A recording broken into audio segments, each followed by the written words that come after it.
I live. Let's go. Hello, hello, hello, hello, everyone. Hi, how are you? How y'all doing?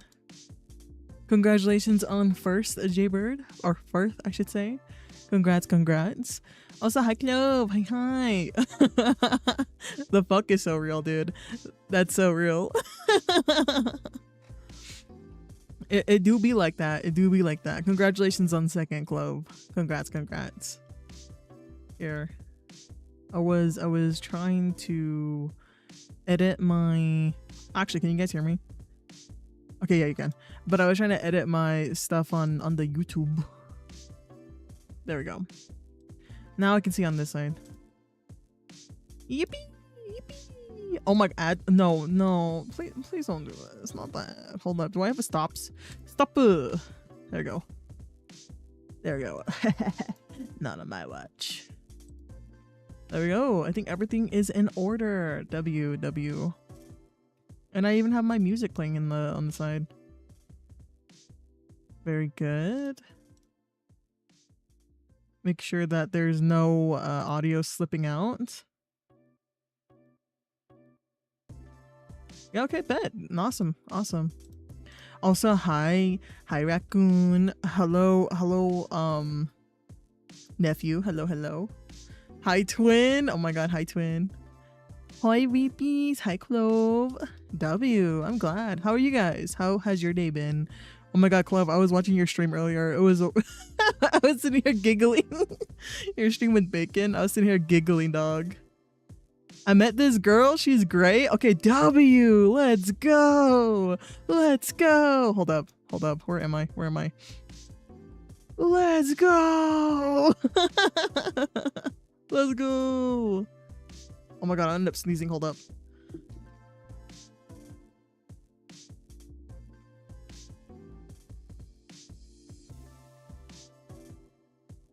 I want to sneeze, but I can't. I'm forever bound to these mortal chains. Oh. Here. Let me go that. But she won't ever be into me. Oh no. Oh no. Oh. Sad day. That is so fair. Oh my god, Chloe. Big Walk is so good and so fun. I adore it. Okay, let's go. I'm glad. It recently came out, right? Very nice. But yeah, Raccoon, I hope you feel better. There you go. Ooh, nice. Let's see. I should open up Clip Studio Paint actually. I gotta use these days to actually like get work done. Oh yeah, fun news guys. We actually released another video. Let's see. Here, let me go plug my shit. Hold up.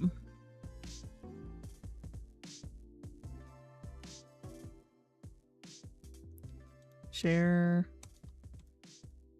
Nice.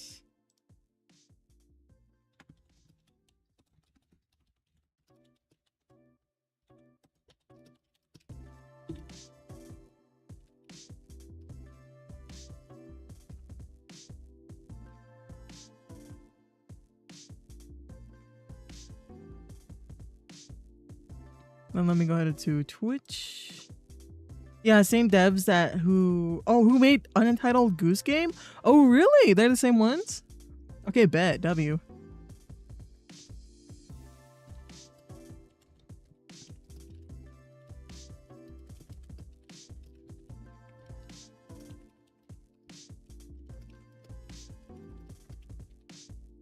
Oh my god, Clove. Today's release date. Have you played it? I've yet to play it. I'm like trying to have some self-control. Yeah, Fields of Mystery, I did their 1.0 update, which is crazy. It's a really crazy journey. So to like go off of that, I ended up being interested in Fields of Mishra purely just because like you could raise up the statue, and I do distinctly remember it like going around. I think it was in 2024, like late 2024. People were like really into Fields of Mishra because I believe, I'm not too sure, but I believe that was the year that they won the like a Twitch award for it or something. But it was pretty good. You know, everyone had been talking about it for quite a bit. And I have only recently started playing it, probably around 3 months ago, I think. Yeah, I want to say 3 months ago is when I started playing Fields of Mistria, and I've been having a wonderful time. So I'm very excited for the new update, right? Also thank you for the head pats and howdy. Oh my god, thank you for the care package. I got tea.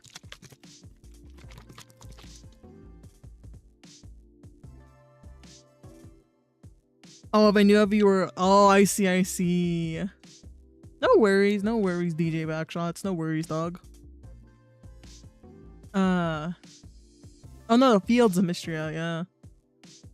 I haven't played it yet. Tomorrow or Friday for sure, to be honest. Ooh, let's go. Yeah, I'm very excited. I haven't played it either just because, so basically what ended up happening, and the reason why that we released a video, or like, why am I saying we? Like, it's me, myself, and I. I ended up releasing a video about Fields of Mistria maybe maybe what, 12 hours ago? I released it like dead ass when the release happened, right? And I wanted to test something. I wanted to test how long it would make for me to make a video. And I think if I was actually focused and wasn't fucking around and like, you know, doing stupid stuff on the side, I think I would have, you know, been able to do more, honestly. But yeah, I did like a little challenge of seeing how much I could do within like 24 hours. So from the start of the video, I did like a bullshit kind of bullet points of what I wanted to talk about and made sure to organize all the footage. I then did like a dry run of like what I was talking about, how I wanted to frame it, and then went to sleep for like a few hours, and then did a re-recording of it, playing out with all the takes and the retakes all in one file, edited that down, and then proceeded to add b-roll and take more b-roll and, you know, source other images, source music. And yeah, it took me around 24 hours to do the whole thing. So I'm very proud of myself, actually. I'm very proud of myself. And I think it turned out pretty good. We did have a like mishap in releasing it. I ended up uploading an old file that I had made of it. So I had to like repost the video, honestly. I was like, oh my god, I can't believe I did this. Overall, fun time. Exactly. I might do a new save file. Really? Oh my god, let's go.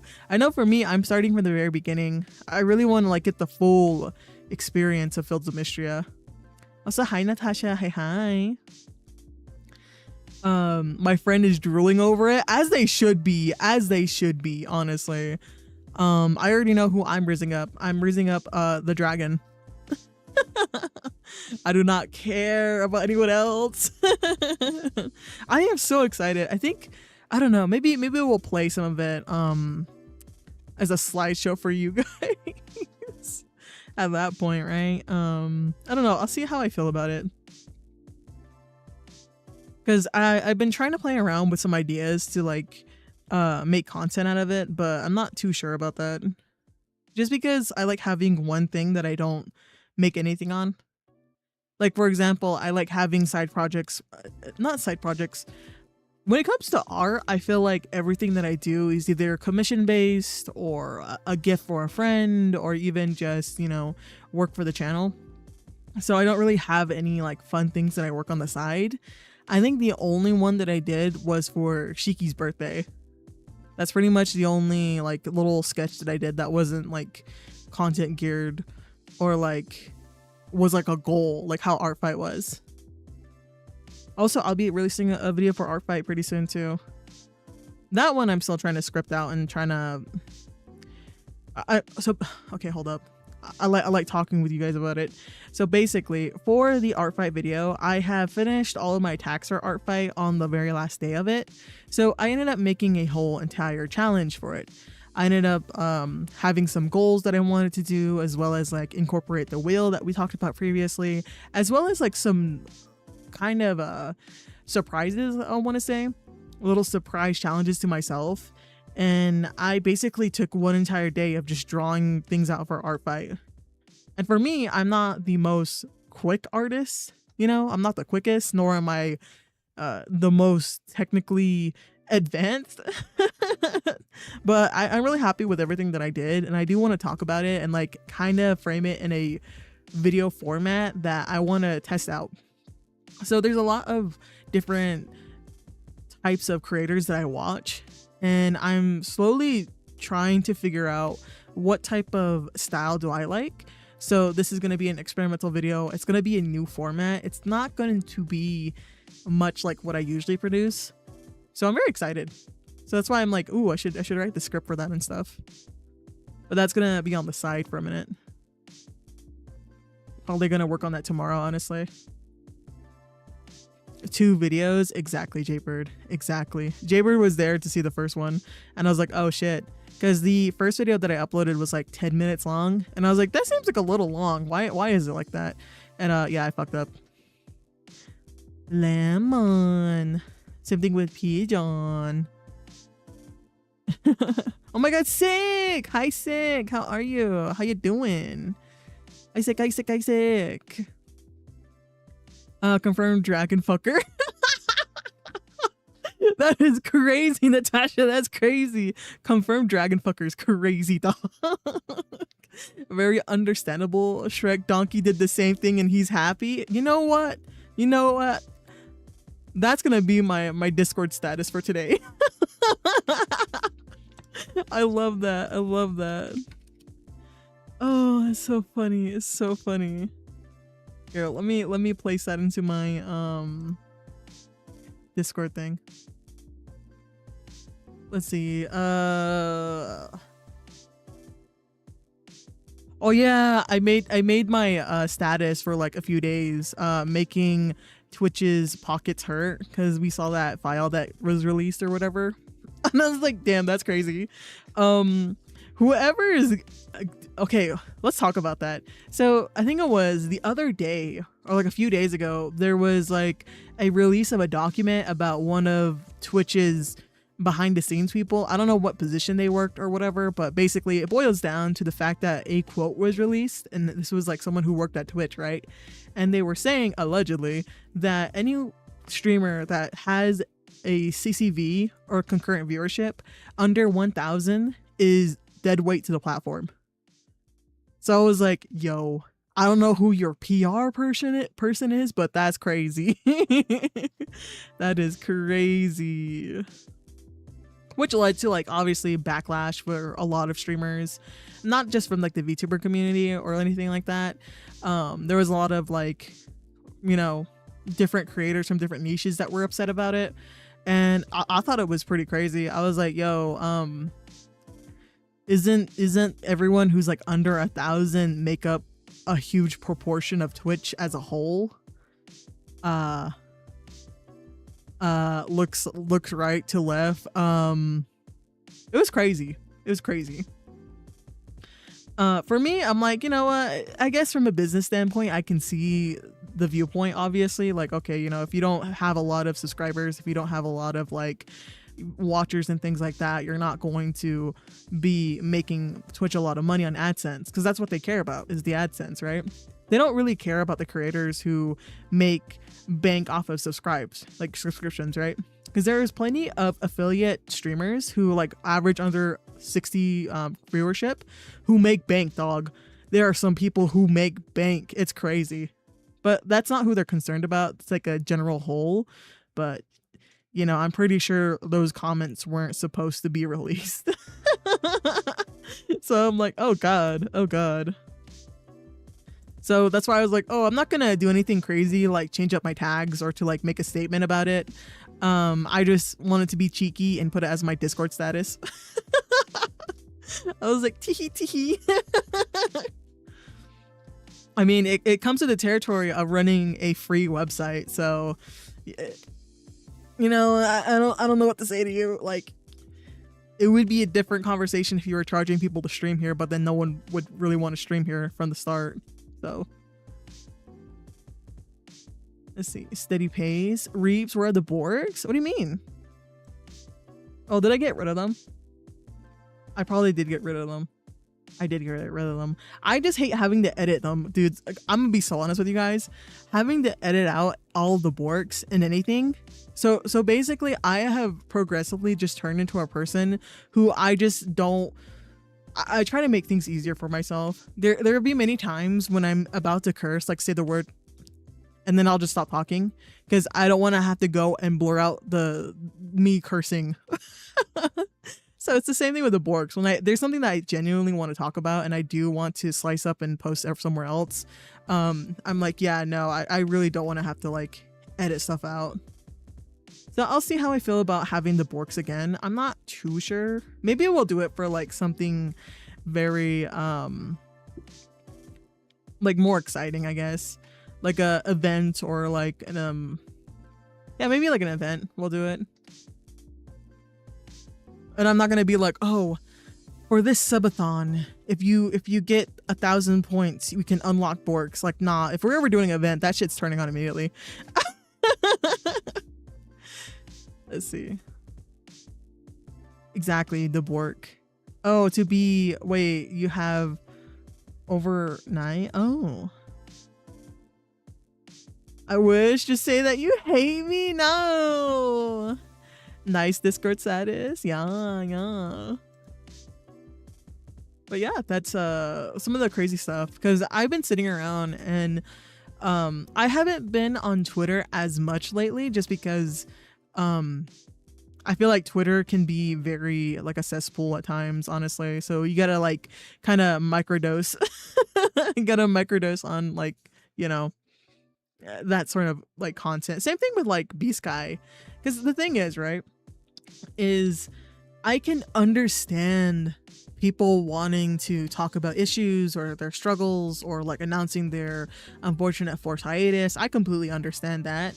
But it comes to a point where I have less enjoyment getting on some platforms due to overall quote unquote negativity. And that can range anywhere from like a lot of venting posts from people who I don't even know, where I'm like, I'm sorry that you're going through a hard time, but why are you on my feed, dog? And it makes sense because, you know, platforms really engage with anything negative, as well as like rants or like call out posts that I feel like are always on my timeline.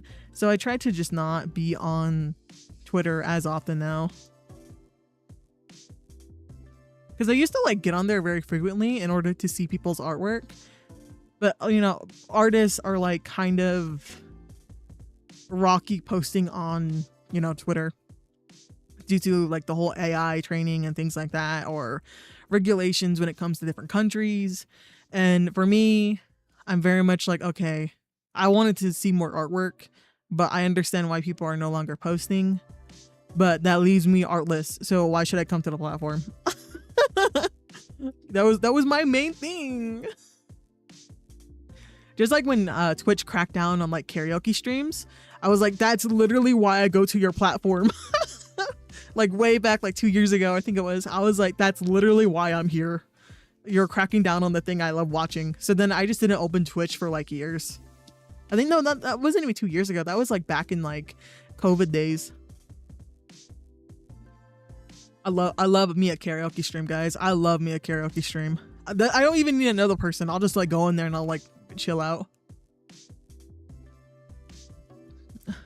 Momental occasion, 20 gifted and repeats will work. Exactly. Honestly, it might as well. But yeah, I don't know. I'm kind of like feeling out how I want to vibe with everything, if that makes sense. I don't know. Like I'm like kind of in a headspace of like going back and forth with some of my redeems, or kind of refiguring out what I want to do in terms of like content, or in terms of like how I want to move forward, if that makes sense. Because I feel like, I feel like for me, for the past, I want to say 2 years, right? It's been almost 2 years. I think my anniversary is like, actually, yeah, it has been 2 years. My anniversary was last month from when I first started. And it's kind of made me realize that, yeah, when I first got into doing all this stuff, I had no plan. I had some intention to make YouTube videos and to like, do recorded content and things like that. But I ended up just not doing it due to the potato that we had. It was so frustrating to edit. And that's why now that I have Daikon, I try to edit more and like learn new editing techniques, because I now have the ability to, so I should be taking full advantage of that. And that's due to you guys' kindness, as well as like, everyone who commissioned me on VGen, as well as like, everyone who donated to the throne. My MVPs out there. But that's what I'm thinking about, is where I want to be more intentional with the things that I do in order to either understand myself as a person, as a, creator and things like that, as well as like what I want to put out there. Because when I look at other creators and I kind of analyze what they're doing, I kind of realize that it is very easy to lose yourself and lose your focus, is what I want to say. So for example, I was watching a video today about this dude who was reviewing the situation between Joe and then like I think I'm gonna get flamed for this. Who was the guy? I'm gonna get so flamed for this dude.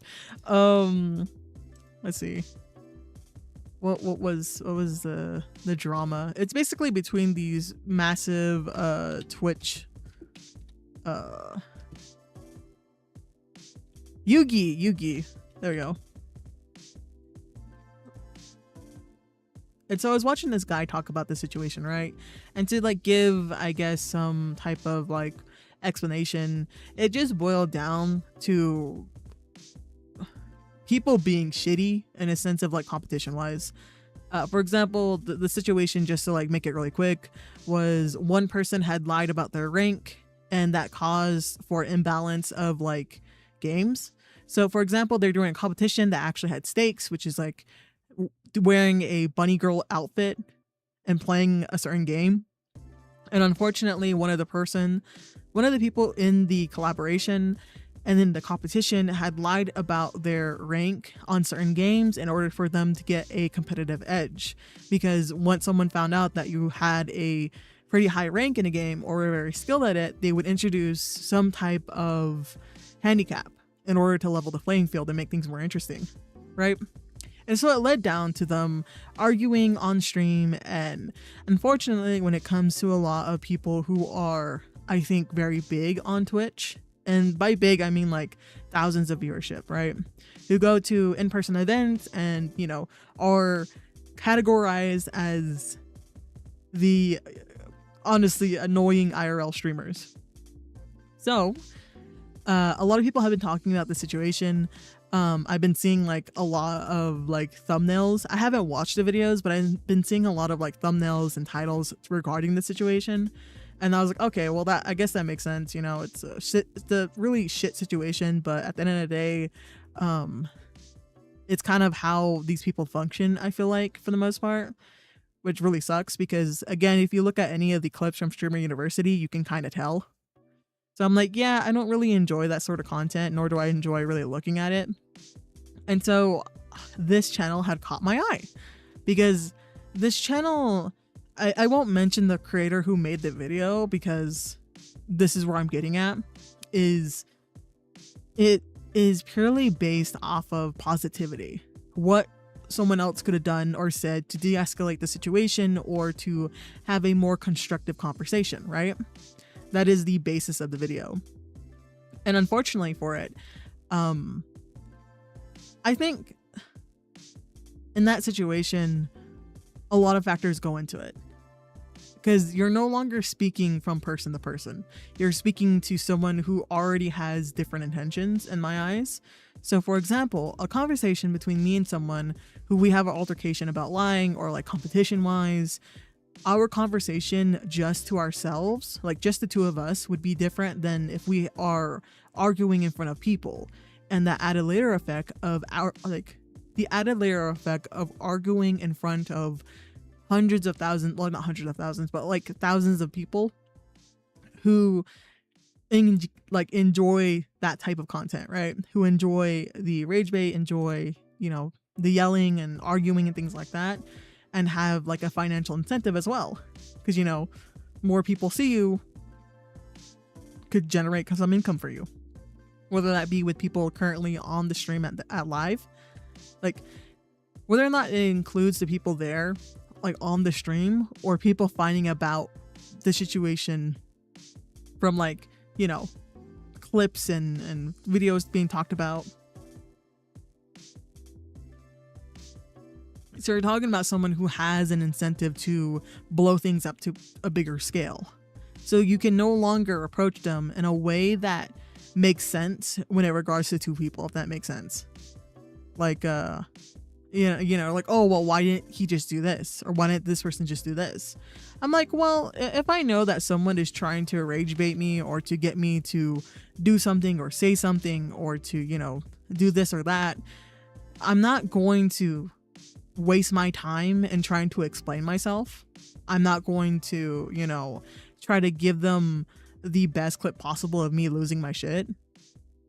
And yeah, the situation would be different if it was behind closed doors, or if it was even just a simple competition between friends in a Discord call. So you can't apply the same logic as you would have for that situation to all the situations, if that makes sense, regardless of the claims of hey, you're still human beings at the end of the day. I'm like, I get that, but also I can understand why certain people react in a different way. Because as someone who has also been in those situations, I understand. I understand the weight of almost being rage baited. So, it is what it is. But this is what I'm getting at, is where I enjoyed the video because it was more on the sense of positivity and talking about your emotions and what the person would have done in that situation. And for me as a person, I'm like, okay, you know what? If you're trying to preach more positivity and to have more engaging content that's regardless of or trying to have a more engaging conversation that's just not negative, then you know what? Fuck it. I think that's a great video. W. And so I went to their channel and I went to go check out all the other videos that they make. So I clicked on their recent video, and this is where I'm getting at, is it is very easy, because especially that video did really well, did really, really well. And this is what I mean when it's unfortunate when creators don't how do I explain this? It is very unfortunate whenever I see creators soak up the spotlight too much and get a big head, if that makes sense. For example, the latest or one of the other videos that I had watched, not even the latest, one of the other videos that I had watched from them, unfortunately, was way more negative than I thought a positivity channel would be like. So it boiled down to them laughing about a situation of a streamer being, what do you call it? It's so hard because I don't want to say out their name in a sense, because I think that's a really, again, unprofessional way to kind of do things, in my opinion. But besides the point. So this person had made a video regarding a multitude of streamers. One person had asked a very uncomfortable question to one streamer at an event, which led to a downfall rippling effect of that individual not being seen in the most positive light due to, viewership, or as well as fellow streamers, especially when you get into the relationships between streamers as friendships. So for example, if someone were to be extremely rude to, say, Soat, I would think twice about interacting with them. And that's just my personal decision. If someone was being a dick to Nobody or being a dick to Pog, Snoo, all of those guys, I would, think twice about interacting with them. Because again, depending on what has happened, I'm like, okay, well, you do not have the professionalism that I look for when talking to a standard person. You know, you're saying names, you're, you know, being extremely loud and very like not front facing. Like you're being very loud and very rude.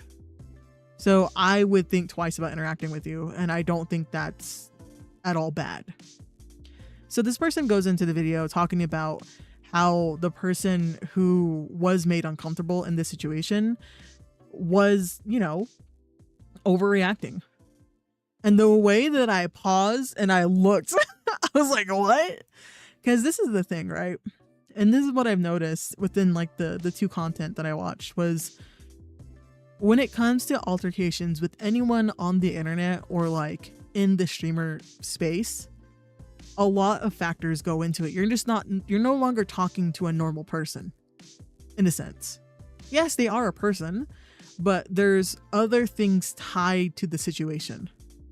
For example, if there's an altercation in like a content house, you know, yeah, members could go out and like talk about, hey, this person doesn't flush, or like this person doesn't use toilet paper when they take a shit or something, you know, they could do that, or, you know, they could not. It's a, you know, debating on what you're actually going to do. Okay, you could start shit for no reason, you know, or you can just like let it go. If you're okay with like, I guess that situation in general, it completely depends. Or it could be something as like, hey, we kicked out a member because they were, you know, harassing some of our employees, and being upfront and honest with that.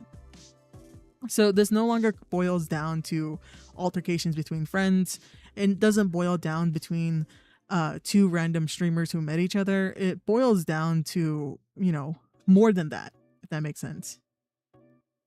Okay, well, what if we grab someone who comes from a very niche side of the internet, who, you know, has multiple,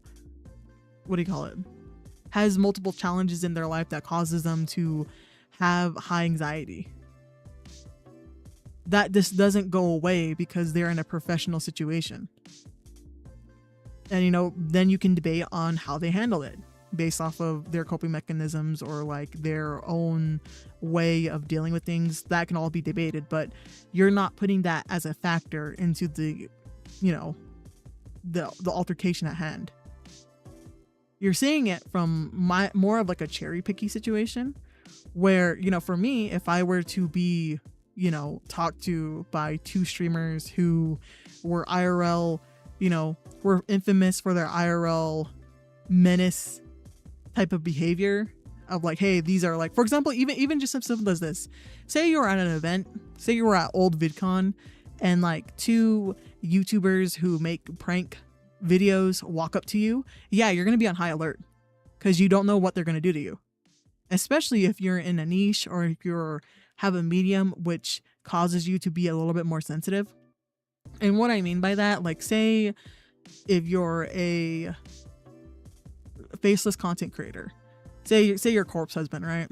And you're someone who doesn't show your face on the internet, you're someone who is very private, and you go to this event and you have cameras shoved in your face because obviously they're content creators.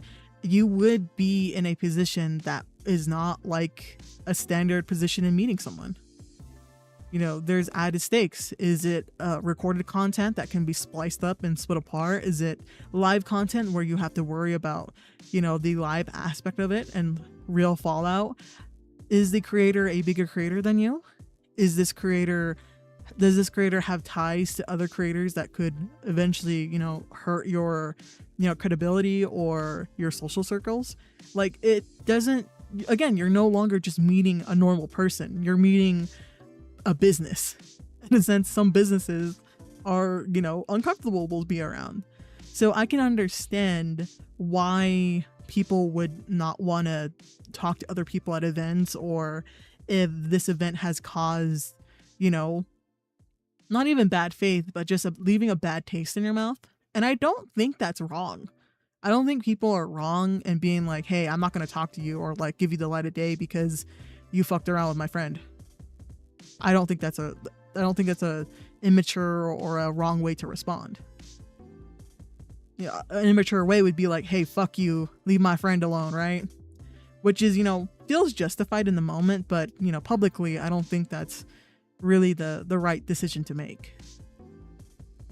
Yeah, this is like one of the topics that I was like thinking about lately, where I'm like, yeah, no, it can be really simple to kind of turn someone off from your content, if that makes sense, from whatever you make. Because for me, first video was great. I was like, oh my god, I kind of like this dude. I kind of like the content, or like the video that was produced and what was talked about. Yeah, they kind of missed a few points, but for what it is, I think it was a good video. And then to have the next video right after like really good success, I was like, yeah, no, no. And it goes into personal branding, right? It goes into personal branding, where many creators often relate themselves as relatable, or they give themselves into the realm of like being a positive influence, or standing up against certain causes, or standing for certain causes, and how that can unfortunately be their downfall when they have an oversight, or if they actively make choices or support brands that are actively against what they preach, which then causes for a complete eternal investigation on the viewer side, right? And we can see this with like really huge content creators in a sense of like, hey, for example, in the art sphere, there was this girly pop who, made all these videos on TikTok showcasing, I guess, themselves. And, I don't really remember what their content was, but basically they were a TikToker. And unfortunately, what happened was that they were very famous in the art sphere because people like to draw them, and like as a Renaissance painting. And all of a sudden, once they got to their peak popularity, they signed a sponsorship deal that promoted generative AI art. So I'm like, oh, you built your whole career, not career, but you've gained such popularity from people drawing you, people taking time out of their day to draw you. And so you decided to support a company that does generative AI, which is affecting your audience of artists. Oh man. It's like, oh, that's rough, buddy. That's a rough decision. Oh, that's a really bad decision. Because at the end of the day, they were not taking advantage, but they were encouraging artists to draw them, right? Encouraging artists to spread the word. Because this is the thing, right? If I'm being completely honest with you, I didn't know who Queso was until I started seeing artists on TikTok, artists on YouTube start drawing him and clips of his stream. So my personal idea is that when it comes to individual artists making fan art can be a huge thing. Same thing with clipping culture, right? Which is like, for example, in the VTubing sphere, a lot of corporate VTubers, indie VTubers get clipped, and then the clips are eventually placed on like the Clippers channel. And to some degree, depending on the content creator or, creator in general of the original content, they'll allow it, and they'll even promote their clip channels because those people are doing free marketing for them. And in a sense, they're like, yeah, no, they can make money off of me. That's fine. Like if they want to make money from my content and spread the word more, I think that's a fair trade. I'm not going to copyright strike them. So that's what I mean is when artwork is a really good marketing tool in a sense of like, having artists take time out of their day, draw really funny reactions, and then post that, and other artists see that, get interested in the content, like, oh, hey, Queso plays a lot of like horror type of videos, bet I'm gonna check him out. And I would have never known who he was if that artist didn't exist. So it's really crazy to think about. I'm totally nice to so and nobody. Oh my god. I see you, Jaybird. I see you. But yeah, so those like are kind of the ideas that were like stewing in my head lately, where I'm like, oh man, this is crazy. Because yeah, I think it's really easy to turn off people from what you make. And it comes with a deal of like doing anything in life. Like, you know, say you write a really good first book, a really good second book, and then you completely drop the ball in the third book because you didn't do your oh my god, you didn't do your due diligence in researching like a culture or researching themes. If you're going to place a theme in your book, say you're doing like fantasy and you wanted to incorporate like very specific themes, if that makes sense, whether it be anything sexual from BDSM or be something that's like, you know, very sensitive to talk about, that needs to have like a very non what, how do you say this, like you need not necessarily a gentle hand, but have a very like somewhat knowledgeable viewpoint of it, if that makes sense. Like you can't just go in there and start spitting whatever bullshit, right? You can't just go in there and start being like, yeah, now this is how this works, or this is everyone's experience with this type of, I don't know, struggle or something, you know. So this can be seen in a lot of creator works. That's the only thing I thought I was like writing that would be a really big one. So, and I'm pretty sure even for me, right? Even for me, when I started making YouTube videos, or when I started streaming just our you know, me just doing that or doing those things, or even me just mentioning like, oh yeah, you know, I used to, you know, do content just like I used to do content just geared around Left 4 Dead 2, could be in a sense of a turn off for many people, if that makes sense. Yeah, it's just some things I think about, or have been thinking about as I've been watching other creators.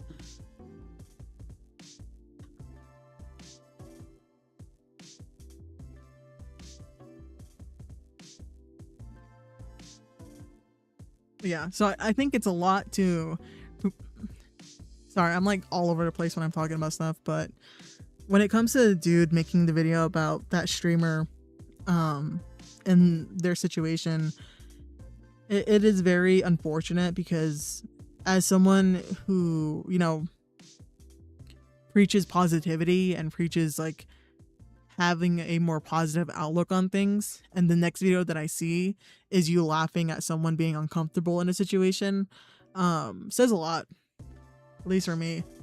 Because, you know, I like to support people who make content that is like not necessarily all bad or like sad in a sense, but it can be really hard to find that type of person,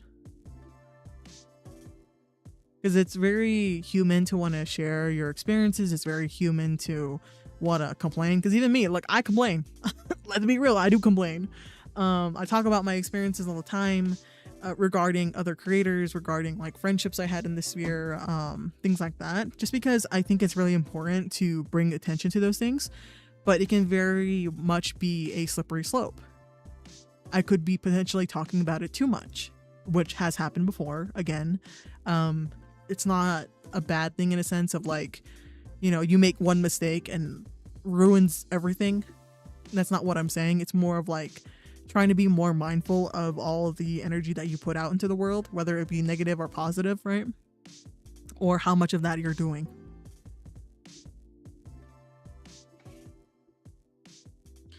I lost my stylus again. I usually keep it on my desk. I don't know what's going on with me lately.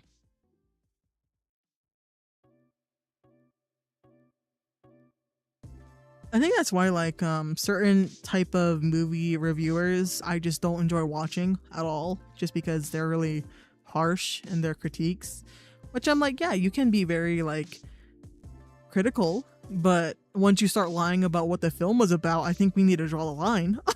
I was like, wait a minute, I actually watched this, hold up.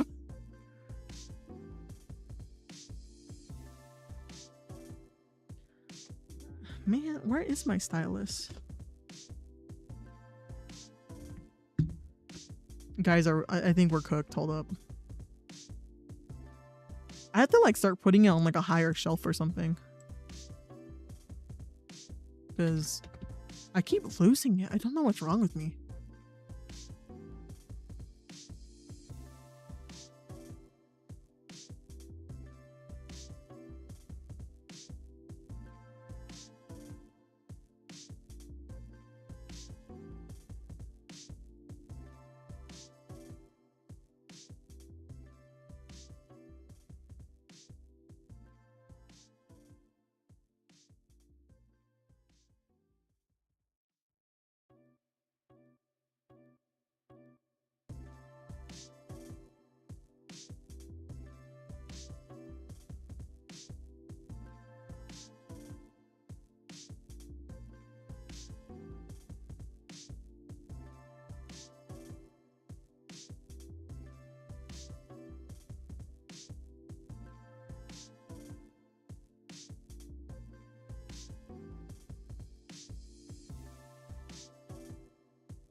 Guys, I'm not finding it.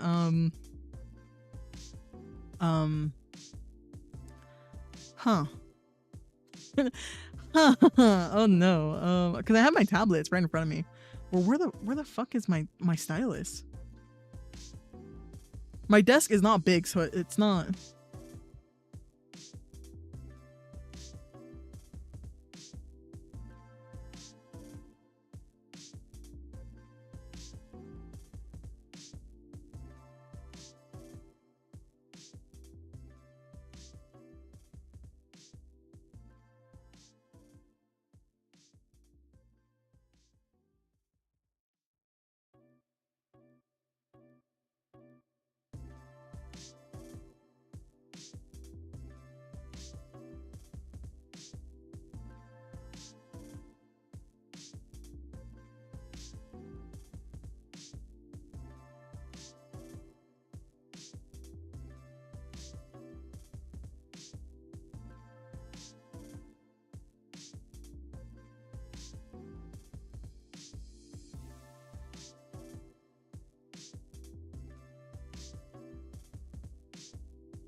Oh my god, I had to like dig through all of my like little trinkets because I have like a little baby flashlight that I got from the people I bought my PC from.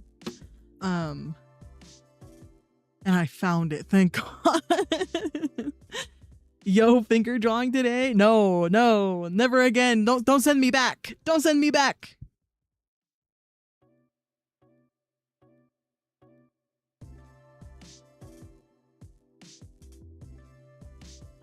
Hold up, I gotta clean this off. But yeah, there's a lot of times that I kind of sit around and think about, you know,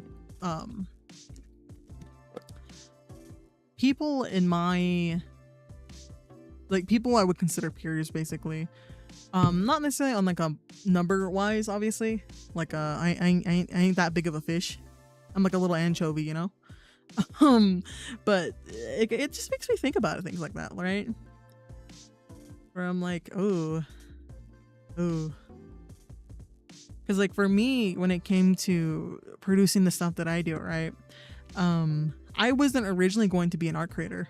That wasn't my intention at all. Like I was very much like, oh, I don't want to touch art with a 10-foot pole. I'll be honest with you.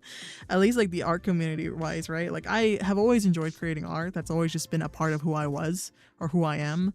But no, I really didn't want to make content geared around it because the way that I saw it, right, was in the recent years before I started doing this, I kind of felt as though much of the content that I see regarding art is not really about the artwork of the person. Like there was plenty of creators who I've watched who make animation style story times or like more so in a sense of like what do you call it? Putting up a speed paint and talking about stuff. I didn't care much about the artwork, if I'm being completely honest with you. Like I really did not care. But I liked what they were talking about, so I listened to them. And after a few like 20 videos in, I'm like, okay, maybe I'll subscribe and like follow this person because I have been watching a couple of their videos. So having that kind of viewpoint, I would eventually see the artists that I used to listen to kind of turn more negative, like way more negative, because that's what got the views. That's what paid the bills. And very quickly, I just decided to no longer watch them. And then lo and behold, 2 months later, they were canceled because they were a shitty person. I don't know. Like they did really shitty things that I was like, okay, in their IRL life, that kind of bled onto their online persona, as well as just not even like allegations against their artwork, more about like allegations around like, you know, just how they treated people. Where I was like, oh damn, okay. Yeah, I'm glad I stopped watching, but that is very sad. And you know, after happening for like what, four different times. I was like, yeah, I don't really want to be a part of like the art sphere or like the art community, especially with how cutthroat they can be about artwork. There will always be arguments against using 3D models. There will always be arguments against, you know, tracing in general, or even using tracing as a means to learn, or I don't know, accusations or all those sort of things.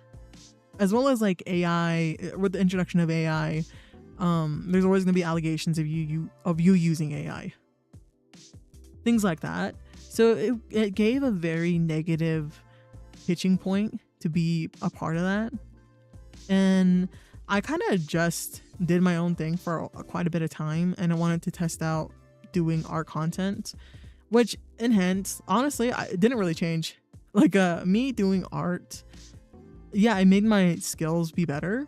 Like I'm still not really, like for me, I'm not devaluing myself, but I can't draw from my head yet, if that makes sense. Like I need some semblance of a reference, and then I can maybe freestyle off of that, or I can't visualize in my head exactly what I want, like bar for bar. I can kind of get a concept, but getting like for example, like an apple.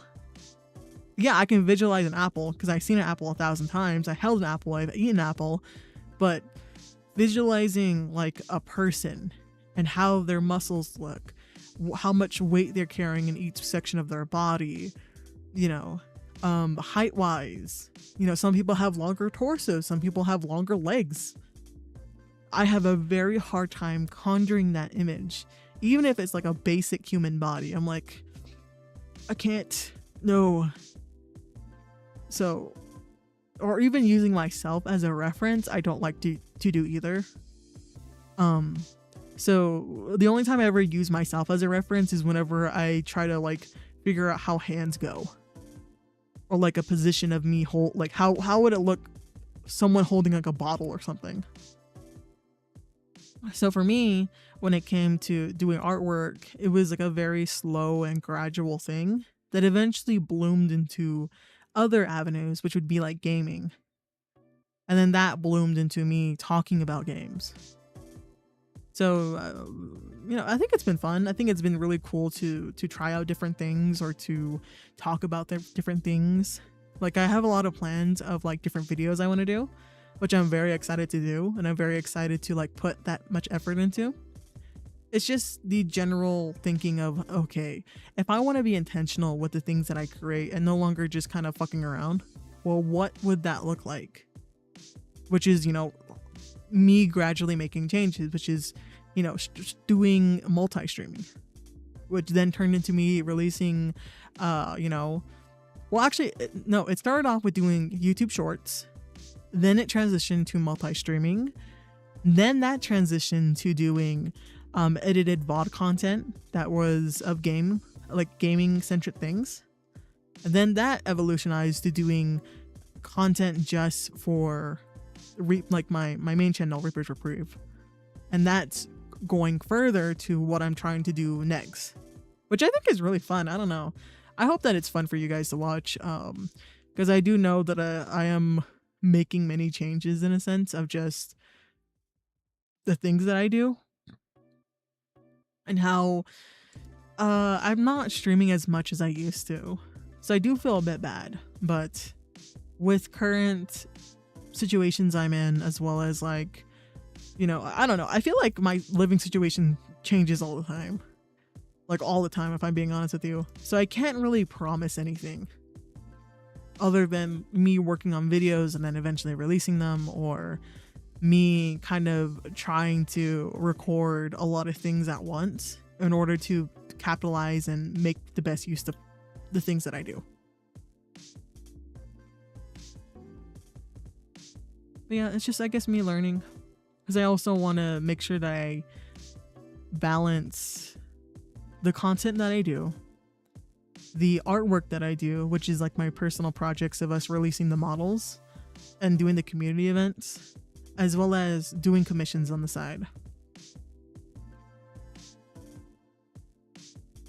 It seems like a lot, and I know it is a lot, but I'm just trying to adjust. It's kind of like that, like for example, kind of like you're at a buffet and you've only ever got the fried rice, but then you're like, wait, I could have a more enjoyable experience if I start not getting as much fried rice on my plate and start adding chicken or start adding, I don't know, like sweets and shit, you know? That's kind of the way that I'm seeing it currently. I'm like, okay, if I can have commissions open, but I need to be very careful and very intentional with what commissions I take. Because again, what I tell people, I'm like, yeah, I'm very open to draw a lot of things. I'm very open to have different challenges, but I need to sit down with myself and think about the price. Because not only like the price, like for me, the way that I see commissions. Also, wait, I want to talk about this. I'm enjoying the evolution of Reaper. I'm glad, Jaybird. I'm really glad. Thank you. I'm really glad. But yeah, that's the thing. I want to be able to take commissions, but I have to be very intentional what commissions I do want to take. I'm in a very privileged position where I don't need to worry about how much money I'm making off of commissions. Extremely privileged. Like I'm not, like for example, the way that I'm coming from is like I'm not stacked with cash. I'm gonna be honest with you. I'm not stacked with cash. Everything that I make using Reaper goes straight back into Reaper. Honest, it's pretty much that's it. I don't really take home anything. The only thing I take home is like maybe a game that I really want to play, but I eventually turn into content, so I can't really fully name that to something for myself. Like I've never bought anything using the revenue that I've gained from Reaper to really buy me anything, because I'm not at that point yet. I'm not at that point to really do that, if that makes sense. I'm alive. Hi, Lisa. Hi. How are you? But yeah, so what I'm getting at, and oh my god, I completely, oh no, I'm losing my train of thought, dude. I'm losing my train of thought. I'm sitting here like yapping.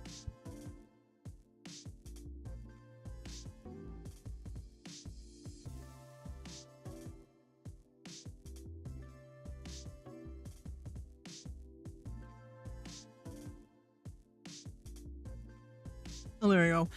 When it comes to commissions, and pricing of commissions, right? Oh my god, thank you for the care package, Lisa. I just drank some tea. Doing good. Just realized you were streaming and it's like almost 3 a.m. my time. Yeah, we do late night here. I'm on the night shift. When all of my streamer friends stop streaming, I start streaming. No, I just really have like so many, like I'm very blessed with a lot of family members who want to come and visit me and like hang out with me and like bring me shit and like buy me food, which is great. But also they're also nocturnal, so they come around like really late at night. So I'm kind of like guys, I kind of want to stream. Can you leave? But like, you know, I'm very private about the stuff that I do, so I'm like, I can't kick them out. Like I can't tell them to be quiet. Like I don't have excuse. Yeah, the night guard. Yay! Exactly, Lisa. But yeah, when it comes to commissions, I try to price them in the beginning, right? I priced my commissions really cheaply. I think I did like emotes for like $5 or like $6. And I kind of realized like, yeah, this is too much work for like $6. Like I feel actively bad. So then I raised my prices.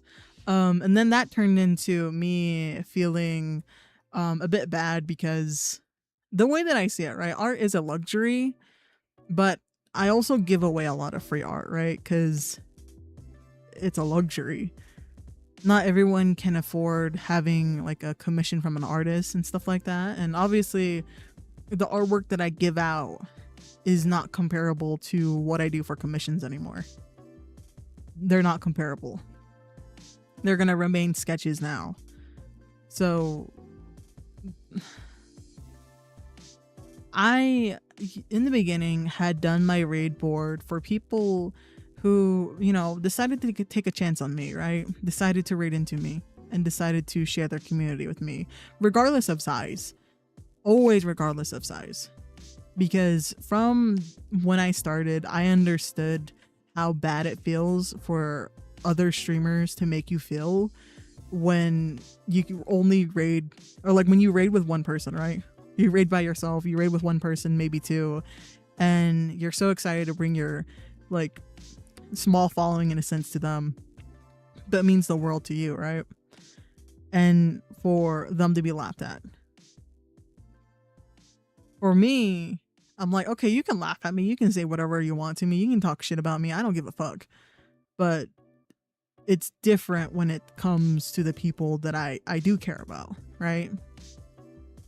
And that's why we no longer raid into anyone really new anymore. Because I don't want you guys to feel bad about how someone treats me because I made a bad call. And I don't want you guys to feel bad or I don't want anyone to make you feel inadequate. Regardless of like monetary value, regardless of how many there are of you, regardless of how giving you are, or things like that. I don't want that to be a thing. So because we had experienced so many unfortunate situations, I decided to completely cut that. So for me, on the flip side, I've always made it apparent to treat everyone exactly the same when they raid in. Regardless if you raid in by yourself or with one person, or even with, you know, I think we had like a raid of like 60 people before or something like that. Doesn't matter to me. I will treat you the same way, and you're going to get in line with everyone else to get your radar, okay? I don't see you as a demon in a sense of like having a huge following or anything like that. I'm not bitter, but that's just how that I see it. Where I want everyone to be treated the same, and that's why there's no VIPs in my chat. There's no VIPs. We barely have mods. You know, the closest we have is the artist badge. But you know, it's like that. That's just the way that I see things and the way that I want to move forward. But yeah, so when in regards to that, right, I got on my tangent, my bad.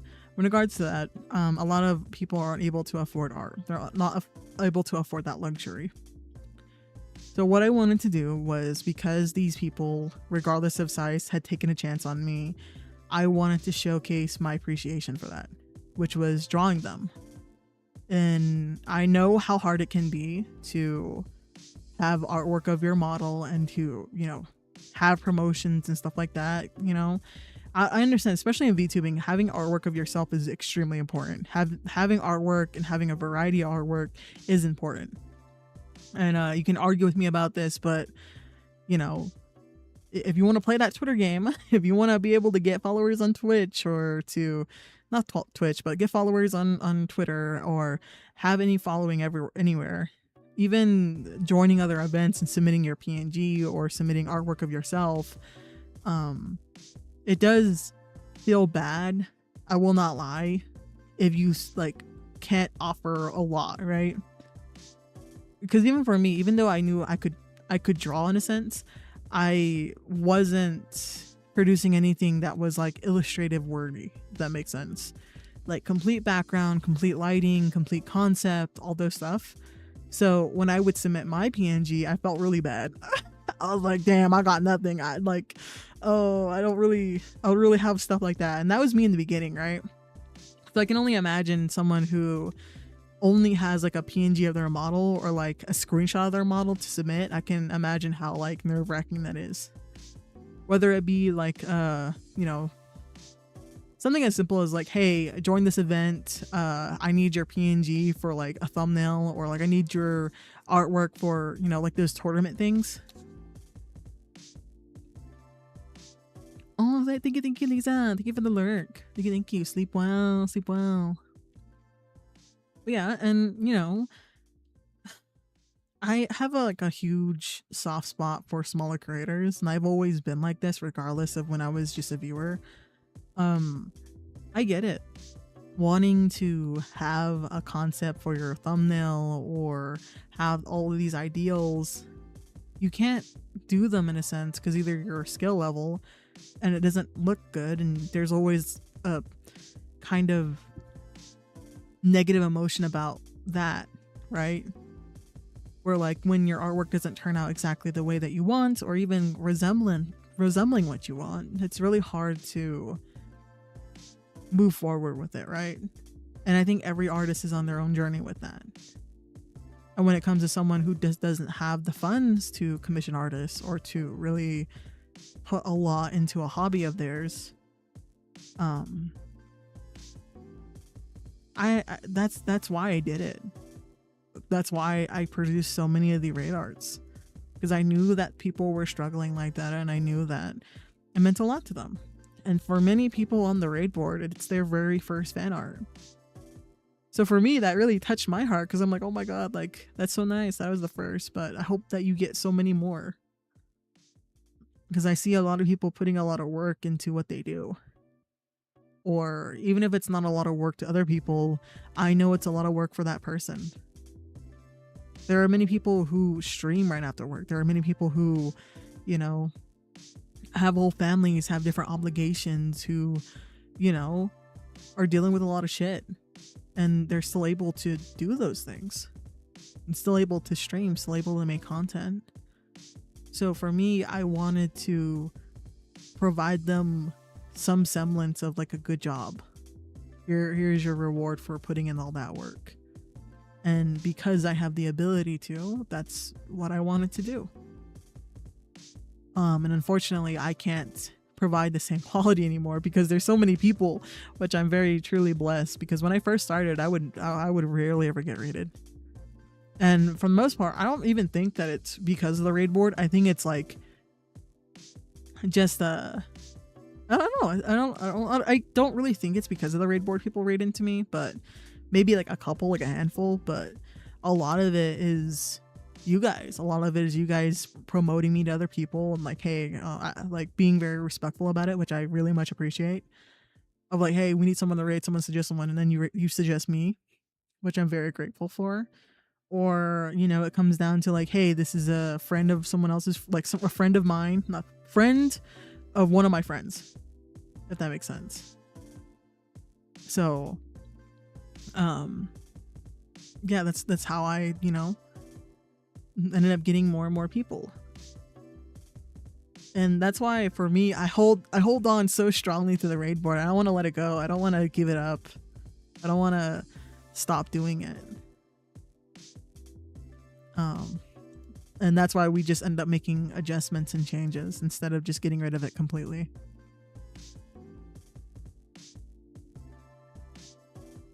For being a Grim Reaper, you're very sweet. God damn it, Jaybird.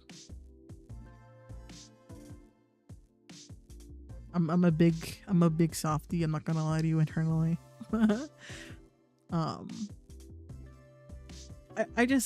I really feel for people surrounding me, if that makes sense. Just the same way that, like, the way that I treat people, the way that I showcase myself, right? There's a reason why I do that, you know? There's a reason why that I have the rules that I have, or treat the people the way that I treat them, in a sense of like, hey, dude, I'm gonna be so honest with you. I heard and I saw with my two eyes the shit you were doing on stream. I am not drawing you. You can call me out for like being fake or whatever, but I'm not doing that. Because I know exactly how that feels. If I'm being honest with you, the people that I met during my time streaming have honestly been some of the outwardly most shitty people I've met. Usually when people are shitty, they kind of like keep it to themselves, right? And then you find out later. You find out all the things that they did to other people, or you find out that, you know, things that were going on behind closed doors, right? But this is my first time in my life experiencing so many just outwardly egregious people. You know, like, I know exactly how it feels like to be made fun of on stream. I know exactly how it feels like to, you know, be placed in situations that it's a really hard call. letting go of certain friendships because I understand that this is not going to work out. Standing up for other people, standing up for other artists, people who I don't even fucking know. Because I'm like, nah, dude, the bullshit that you're saying right now, I'm not going to listen to it. I'm not going to listen to it, dude. You can talk about all this shit to someone else. It's not going to be me. Same way, you know, people come up to me, or not come up to me, but, you know, people talk to me and they're like, hey, what the fuck happened between the two of us? And I'm like, bro, bro, you know, and I'm honest. I'm like, yo, I'm gonna be real with you. Because usually most of the time I just end up being very honest from the beginning. But if it's not clear, I'm like, hey, I'm not interested in doing content with you anymore. I'm not interested in being around you like that anymore. Due to XY reasons. Like, you've done something that I can't look like. I can't look over it. I can't just forget about it, because that's gonna bother me. And, you know, I see you guys more than just, you know, a couple of people who like to be around and watch me yap, right? You guys are actual people, and I think a lot of people forget that. So for me, I don't want to associate with someone who, you know, is a shitty person, and you guys are being exposed to them, which is why I haven't done a collab in so long. You know, where I'm like, I don't want to be promoting someone who I find out is a piece of shit, and I'm like, damn, I had you on my stream, dude. It's kind of like that, right? Where I'm like, fuck. And then gradually phasing them out. Because again, I don't want, like, if you guys want to support them, that's always going to be your right to. At the end of the day, that's always going to be your right, and I'm not going to fault you for that. Regardless if it's a creator that I'm not on good terms with, or friends with, or really like all that much. That is your 100% right, and I'm not going to look at you any differently because of that. That's just how I see it. The way that I see it for myself is, I don't want to be signing off on someone that I know is not a great person, because that's shitty as me as a creator. And because I'm not at a point where it truly matters, I'd rather just cut them off. I'd rather just never interact with them again. I know that it's very different for when you're bigger. I understand that. But as it is right now, if I'm not... And this is the thing, it's not even anything about politics either, or anything like that. Like, what I'm talking about is just the general essence of a person. Where I'm like, okay, so you did this, or you said this to me, and I tried talking to you about it. I tried telling you and making my boundaries clear, and you continued to do this and that, or things like that happened. Or I've understood that this situation occurred, pissed me the fuck off, or made me uncomfortable. I'm not going to be around you. And I'm very clear with the people when this occurs.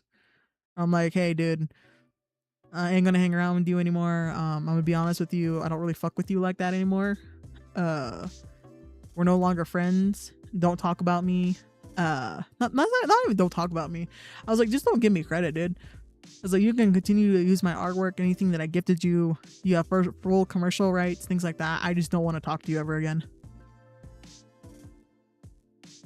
Because I think when it comes to those situations, it needs to be a very clear, concise, straightforward end. That there's no, oh, you know, we could be potentially friends in the future. I'm like, nope, the time was now. I don't believe in personally, I don't believe in right person, wrong time. I don't believe in that. There's no future for the two of us. That's it. You know? I'm not here to teach you how to be a better person. I'm not here to, you know, try to understand you when that's not our, like, like this is our relationship, right? There's a difference between having relationships as like a creator. There's a difference between having relationships as a friendship, like a genuine friendship. And if you are going to be a genuine friend to me, and you know, things happen, I'm like, yeah, you know what, depending on how bad it is, usually I say, hey, best of luck, dude. Other times I'm like, yeah, no, this is it.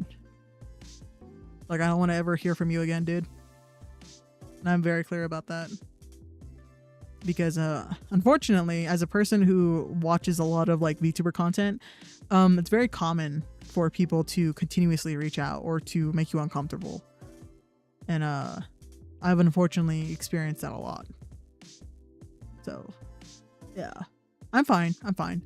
But that's just how I see things. I don't know. I have a very like,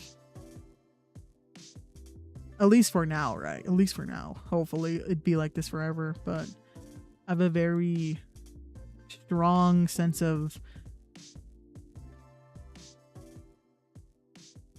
if I know something, I gotta step the fuck out, dude.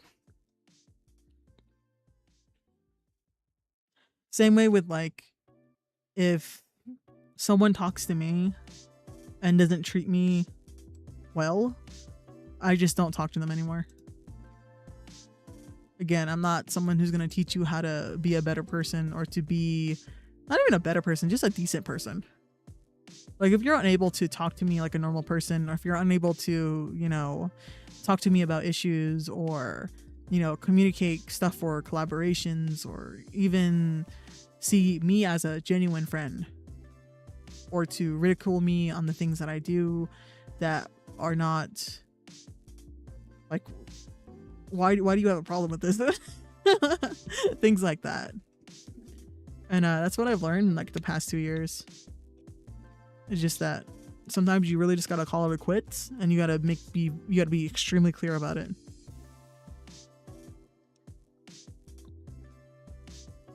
But yeah, there's like tons of content of me collaborating with a lot of different people, but you know,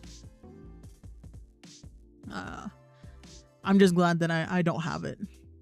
If that makes sense.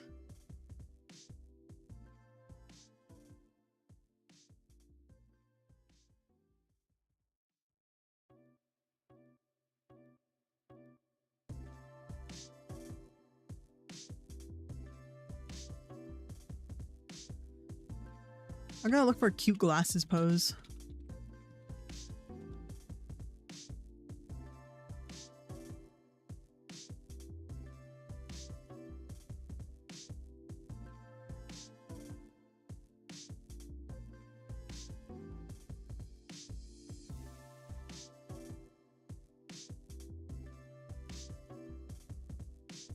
Let's see.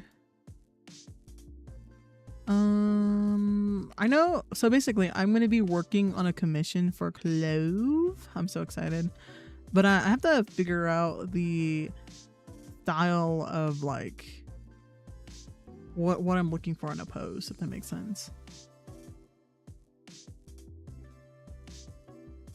Because the first instinct is like a downward head tilt with the looking upwards, you know, casual grabbing the glasses look that a lot of people do. But I'm like, okay, what else is there? Because usually I try not to go with the first idea that I have.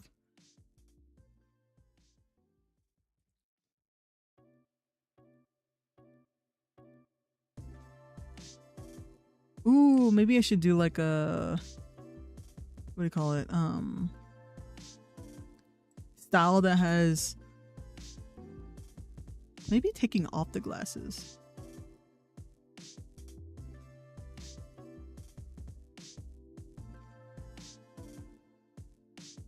Like taking off the glasses, but like having the hand position being like a grabby position, if that makes sense, like a rar.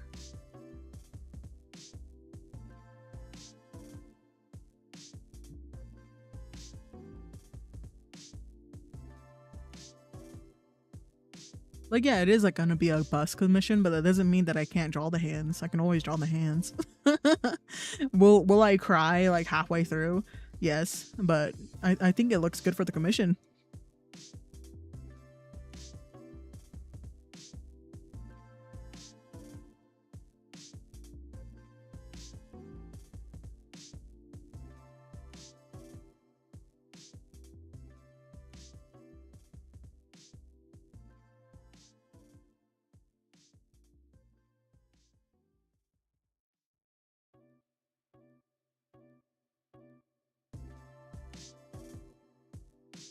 Ooh, and I kind of want to try out doing kind of a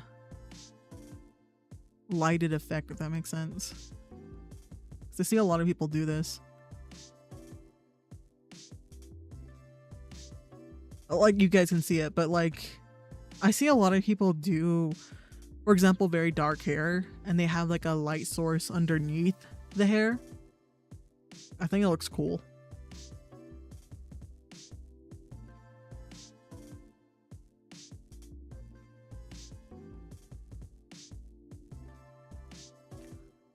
Let's see.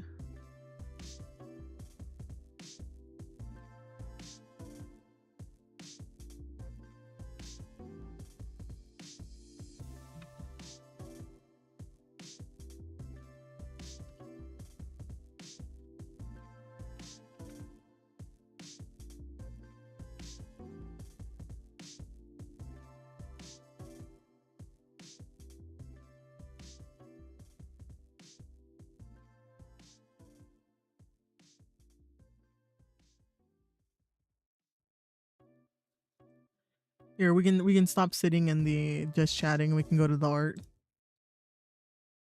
Oh my god, I forgot about that. Hold up.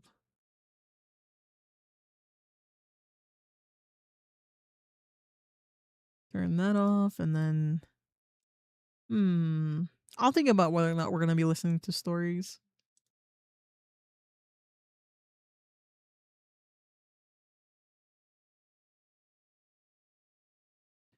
Let's see.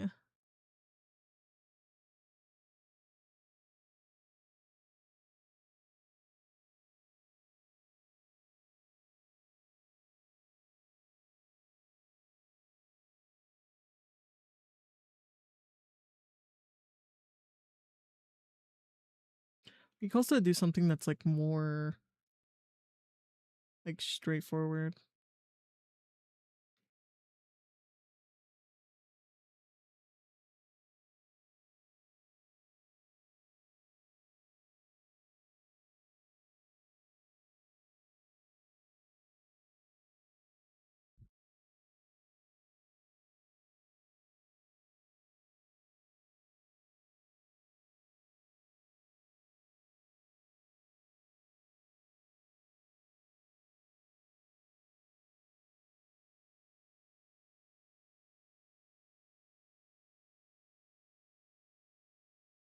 All right, let's see this.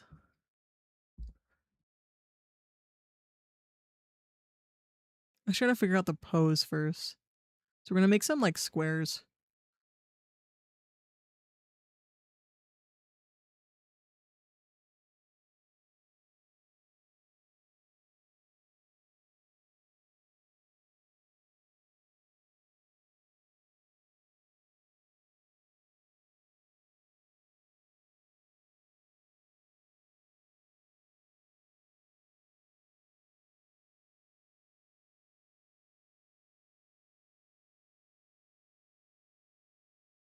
There we go.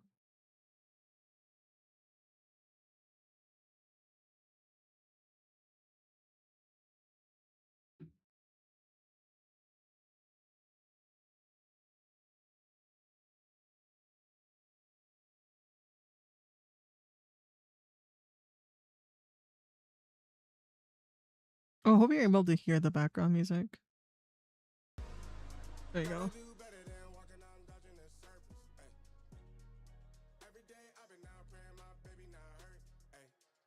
Drawing on my Yap stream. It do be like that. It do be like that. Bro. Oh my god. Honestly, that just boils down to like what I usually do, honestly. Like I just do BJ apping. Um which makes sense. Yeah, I would like, you know, in the early days of me streaming, I used to have like, you know, I'll be playing Left 4 Dead and then all you hear is like the zombies and then I'm like sitting here like, "Oh yeah, so guys, I was watching this like YouTube video today and I thought it was really interesting." Or like and then all you hear is like the gunshots. And I'm like, "Oh yeah, it was pretty cool." Like, "Yo, I saw the show today and I want to talk about it."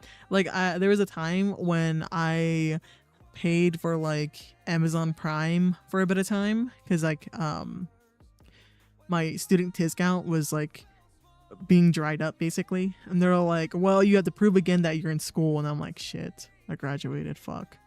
um Damn it. So I was like, ah so I decided to like pay for it again, just because it was, you know, I could no longer use it, and I ended up watching a whole bunch of like movies on Amazon Prime. I will admit there are some bangers on there. There's some like good there's some good videos on there, but or good movies on there. But there's a lot of bad ones. There's a lot of bad ones, guys. There's a lot of bad ones.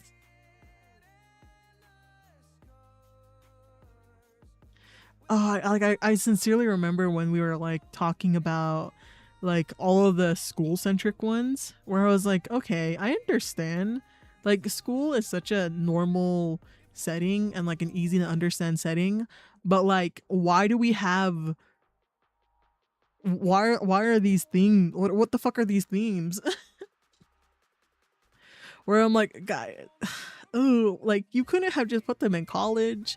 You literally could have just put them in college. It would not have changed the story much.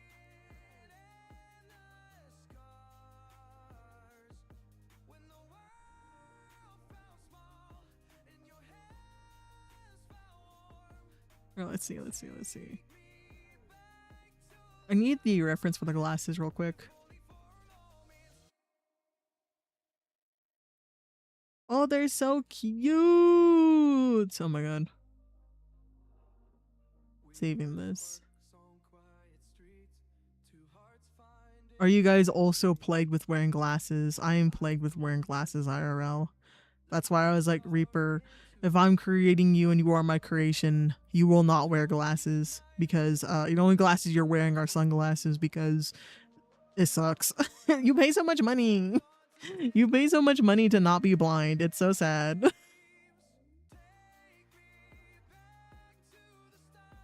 So I was thinking of like something like this. Like a scrunched up nose.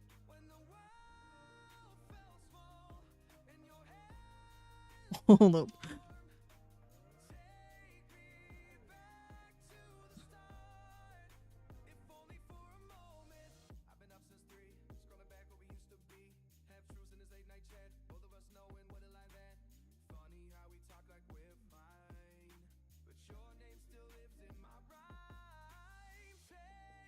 And then like oh,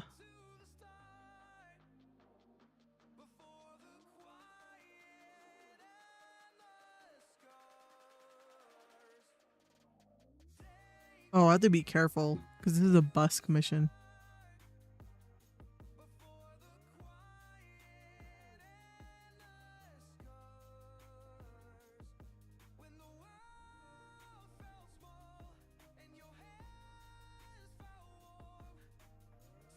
Oh shit, how am I gonna do this?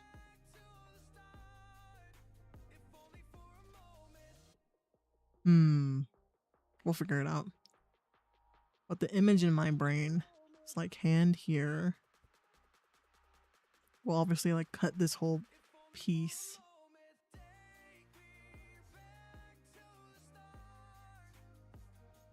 And here.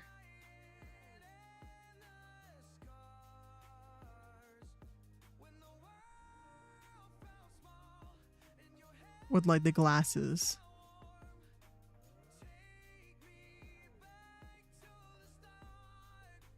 While drawing it out, I'm like, Okay, we'll see, we'll see, we'll see.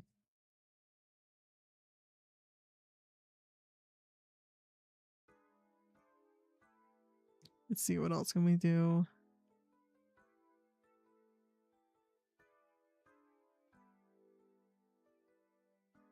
Like, I just think Clove would look very cocky in their, like, very, like, yeah, just very cocky in their commission.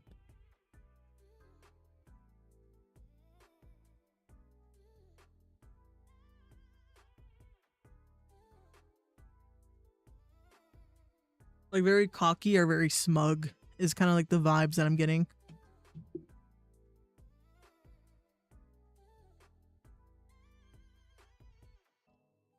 Yeah, where's the reference that Clove gave me?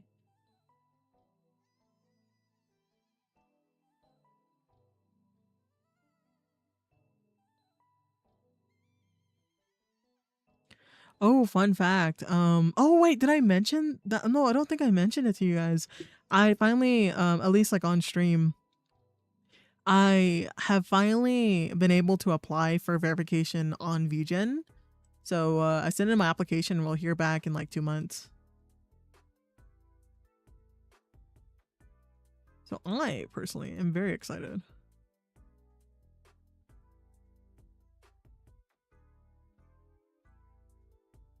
Oh, this is perfect actually. Save image. I busted calm. Yeah, so basically when it comes to artwork, right? So you get like the face, right? This is the neck. This is the shoulder. You get like the hands, the arm, and you know the hands. This is so bad. The torso, the leggies, the feeties. Oh my god, he has like a massive torso. But besides the point, so when you do like a commission for a bust or like headshot, this obviously is like a headshot. This is like bust. Yeah. And then obviously half body, 3/4 body, and then full body. So what I offer in my commission is more like this. So anything below the armpit, I usually don't draw. Because that would like cost more money. But because I'm me, I usually allow to draw hands as long as like this, for example. So the commission would be the person being like this. And that is as much as the body that I draw. I think every artist like approaches it differently, but that's just the way that I see it. Yeah. So I'm trying to figure out like what type of pose I really want to do.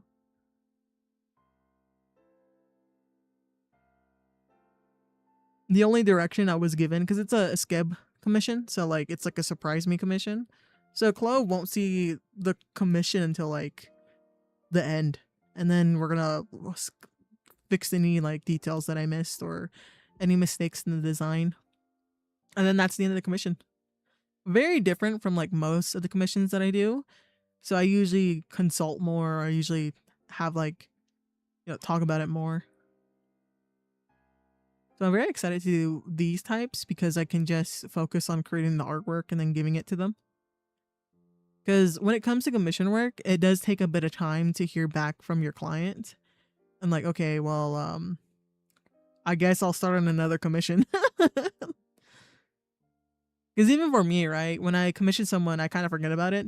So it's easier to reach me on Discord more than anything. So I'm always so bad. Like I feel so like bad because like one of my friends requested like an update on the deadline, and I was like, oh my god, I'm so sorry. I did not see your message because I wasn't offering commission, so I had like no reason to be on VGen because I don't really commission people that often, and I kind of forgot because the person that I commissioned was Kieran. So I was like, oh, okay, like I'll get it eventually. It doesn't matter. Take as long as you need. And then I kind of forgot. And then I was like, oh shit, dude, I forgot to. Oh, because I don't care about it being late. I really don't. Take as long as you need. If it takes like a half a year, then it takes half a year. I don't really care. Um, because usually when I commission someone, it's purely based off of I like their artwork. So however long it takes for you to produce that artwork, I don't care. Update me whenever you feel like it. As long as it's like not a year, I think it's fine. Once you get to the year mark, it's like, oh god. I thought you meant like busted, like broken. Oh no, not bad. I forgot about VGen. I created an account when someone asked if I did commissions, saw how much I had to set up, and I was like, nah, never logged on again. Yeah, it's a lot. It's a lot, especially now, where it's like what do you call it? Very similar to. Sorry, my brain is so. What the fuck was I saying? Oh, when it comes to like doing commissions on like VGen, it's very frustrating sometimes because getting verified, you have to like meet all the requirements, but also guys, I'm gonna be honest with you. I'm gonna be so honest with you. If you're looking to get verified on VGen, this is not something that I would ever recommend ever. But if you're trying to get verified on VGen, you should leave the money in your account, then apply. Me, I don't like money sitting anywhere, if I'm being honest with you, because the platform tomorrow could just be like, hey, you're not gonna get your money anymore because you broke this XY rule or whatever. And this can happen to like anything. Because they're not a bank. They're not a bank at the end of the day. And so you don't really have protection over your money. And so, you know, I don't recommend letting money sit anywhere. But because VGen, when you apply for verification, you have to like leave it there. Because for me, I'm like, oh, it's already money earned. Let me just move the money out of my account because I don't want money sitting there. And I did that and it reset my earned commissions amount. So I was like, oh, but I did the commissions. I completed the commissions. Just because I took out the money out of the account doesn't mean that none of that happened. But in VGen eyes, it's exactly what that means. So I was like, okay, whatever. And then I didn't like do commissions for like 5 months.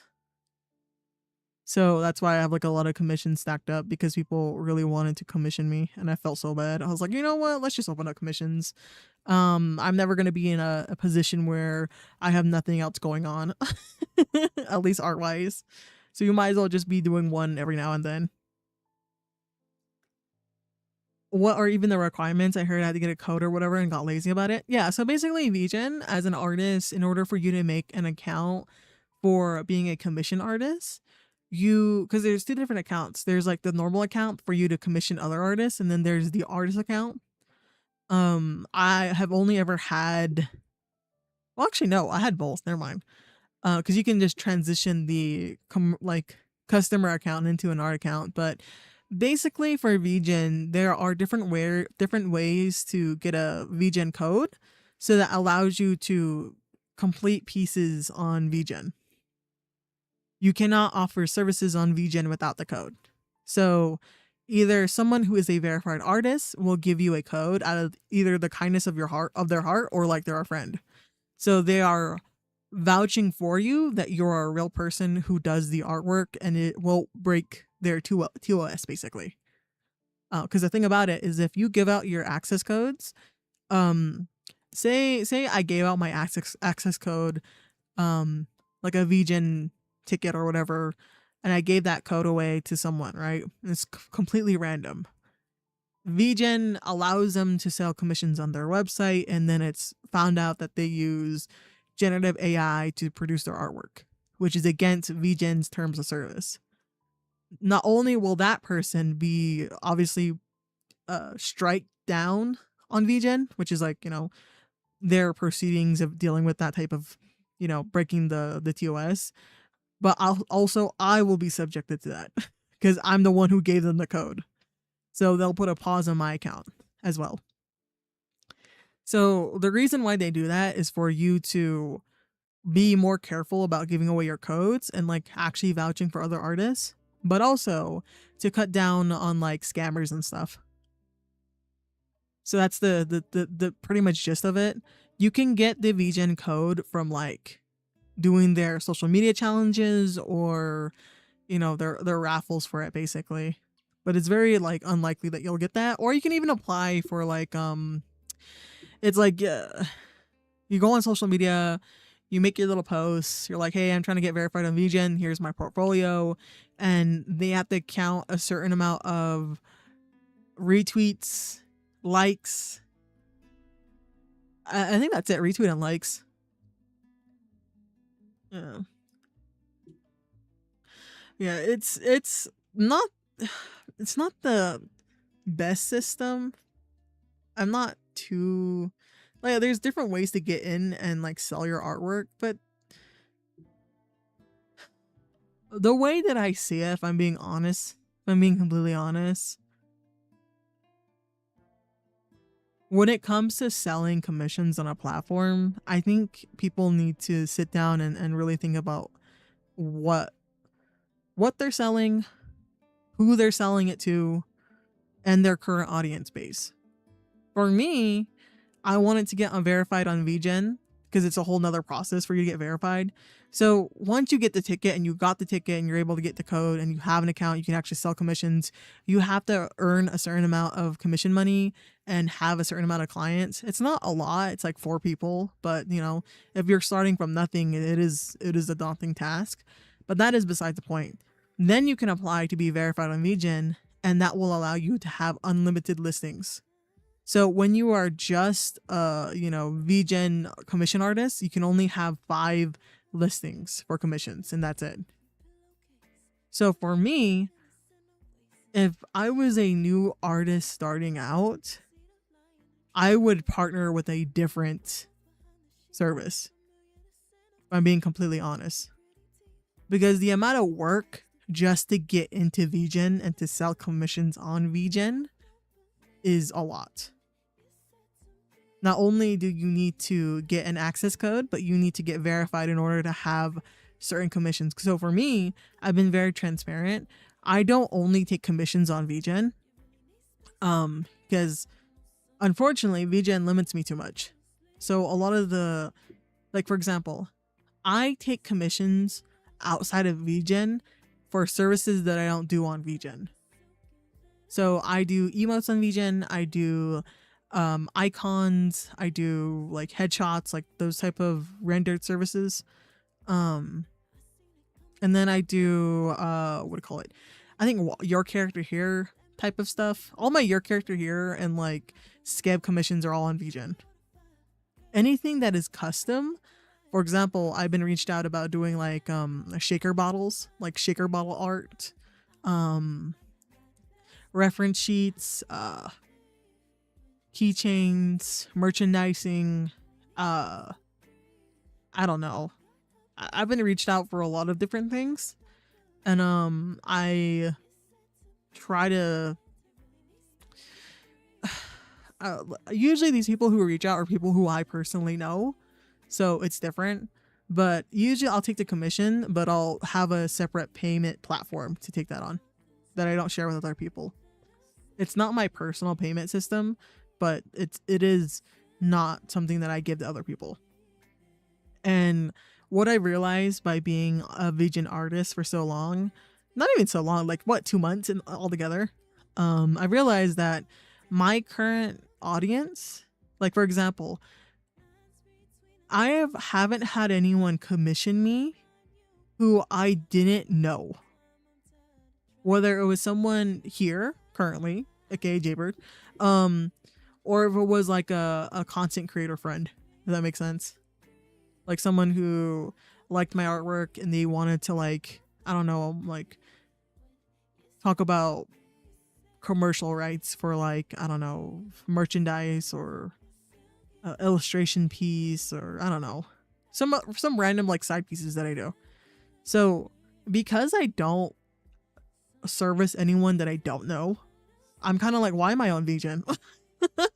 So like I kind of realized like if I don't get verified this time, I probably will just not be on VGen, or like I'll only take very, very basic commission, if that makes sense.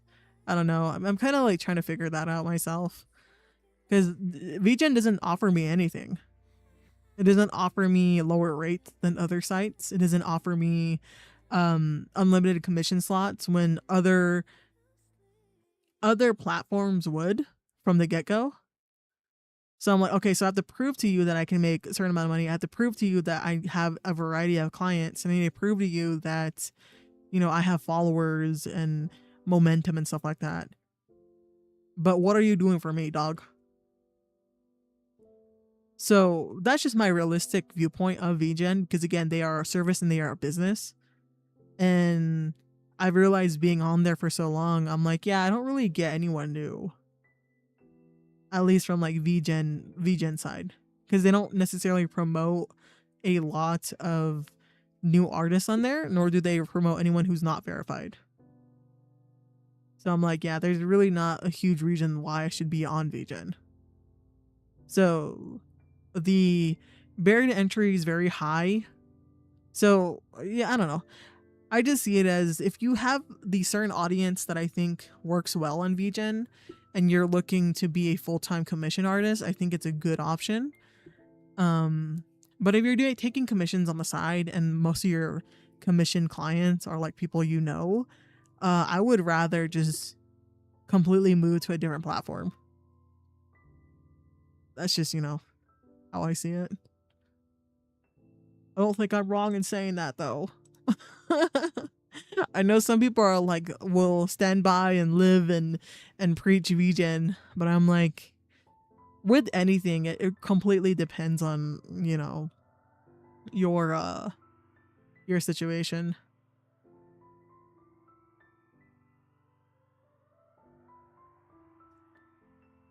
Just like priorities. Like if I really wanted to do only commissions and like only make income from that, or just be focused on that in general,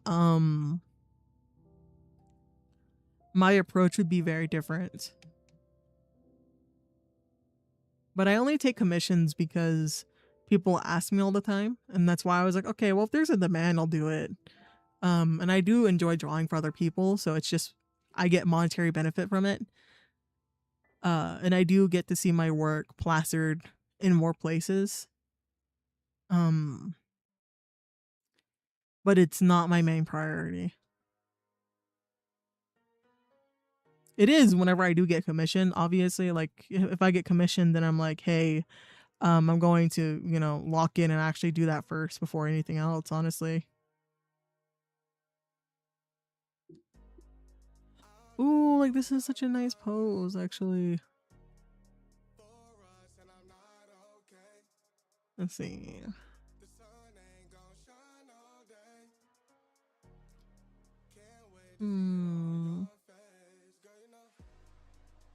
Maybe something from above then.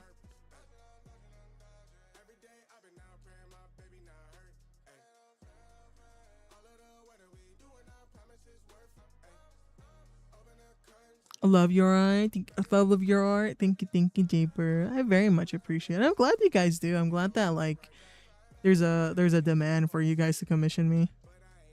That's the thing, right? Or I'll do it because there is a demand, but it's also because you guys have been so like kind to me.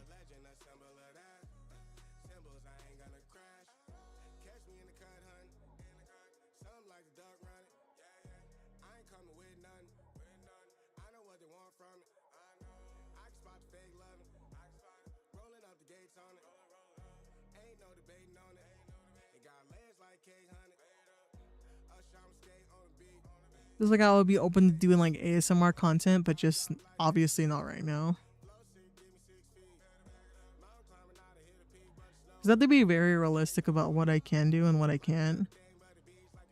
And I need to get a better grip on streaming to this channel to like generate, you know, or at least just streaming to this channel first and foremost, creating offline content for this channel as well as editing down live stream content. Then, you know, recording and producing videos for the second channel.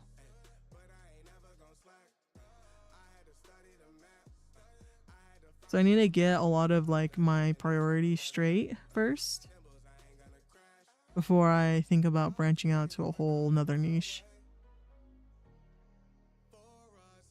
Because I think it will be fun, but I have to be very realistic with the time that I do have.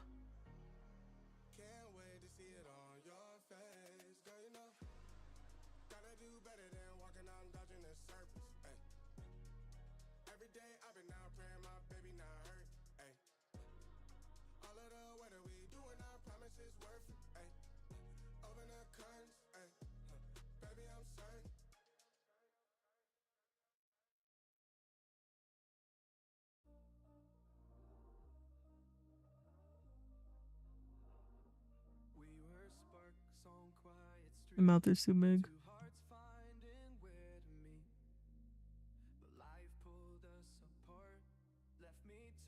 ASMR, exactly.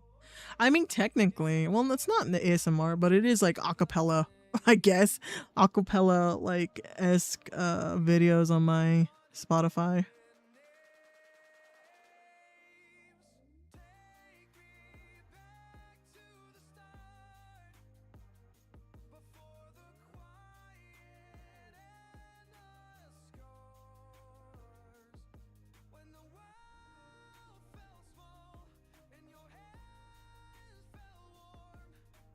Actually, I put clove on the side.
Hmm.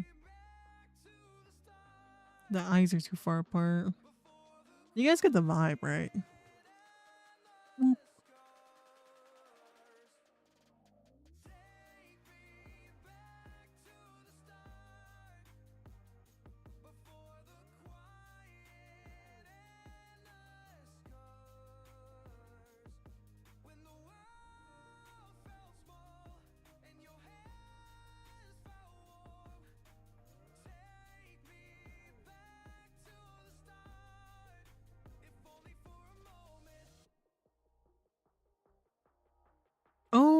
welcome in. Oh my god, I'm so sorry. I was so locked in. I'm so sorry. Howdy. Hi guys. Hi. How are you guys? Here, let me give you your shout out. I'm so sorry. Let's see. There you go. Gonna draw my lurkies and hide? Of course. Thank you again so much for the raid. Thank you. Have a good rest. Yeah, raiders, if you need to raid and run, feel free. No worries. Take good care of yourselves. I know being in a stream for a long time causes everyone to need to go to the bathroom. I understand. If not, you're more than welcome to come and hang out. There you go. Bloop.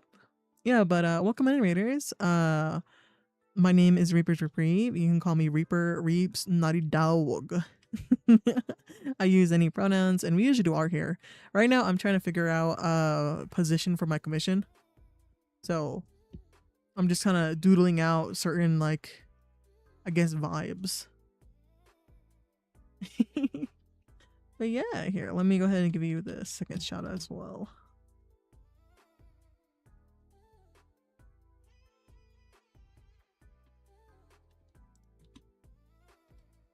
Boom. Oh, I need to add you to my raid board too.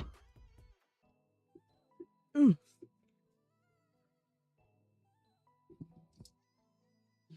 Another one.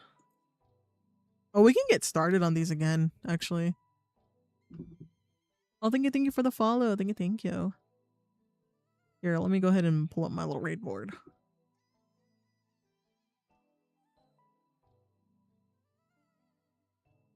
I'm currently on a backlog, so it'll probably be for like a year until I get to you.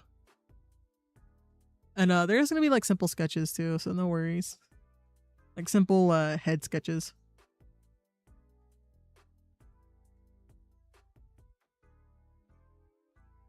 Let's see.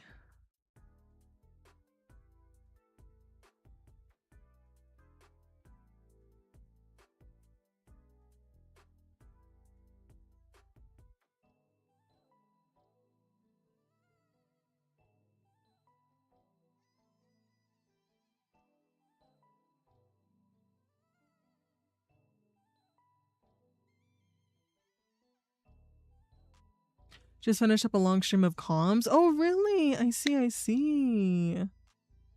Now rest for a night / morning. Yeah, of course. Be sure to get some rest. Yeah. Yeah, sorry I'm not like like usually I like not hound people, but like I'm like, hey yo, give me some art tags or like ask more. But I do one thing about me is like I highly value sleep. So if you need to go rest, then I'm like, yeah, go for it. I will never stop anyone from sleeping. I'm like, go ahead. Do it. It's like it's one of the best things in the world.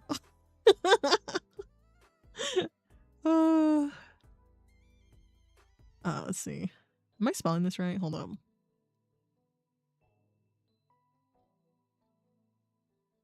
I put the squares because I sometimes can't see if it's a 0 or a circle. Or like an O, I should say.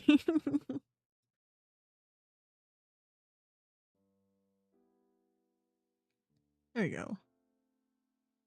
Oh, I'm missing an S. I knew it. There we go. Yeah, welcome to the raid board. Yeah, I'll probably get back on the raid board probably next stream. And I'm just gonna align the sketch I did of Vicily early on. When I was trying to get like a warm up for our fight. No, exactly. It'd be like that. I'm like, oh my god, is it a O or is it a circle or I don't know. Usually I'm like, I don't remember. So I usually put like squares to make me remember that it was a 0. Yeah.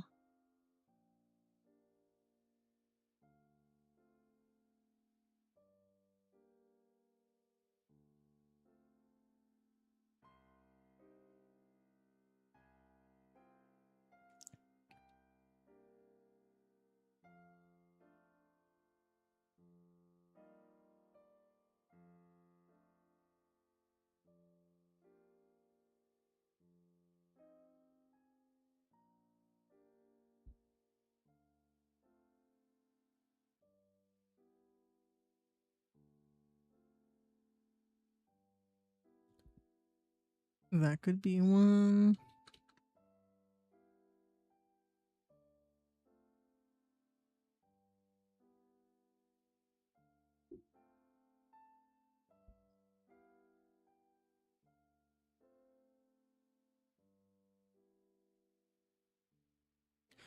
Ooh, I really like this pose though.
I need a refresher of how the glasses look real quick. Nope. They're like little hearts. Okay.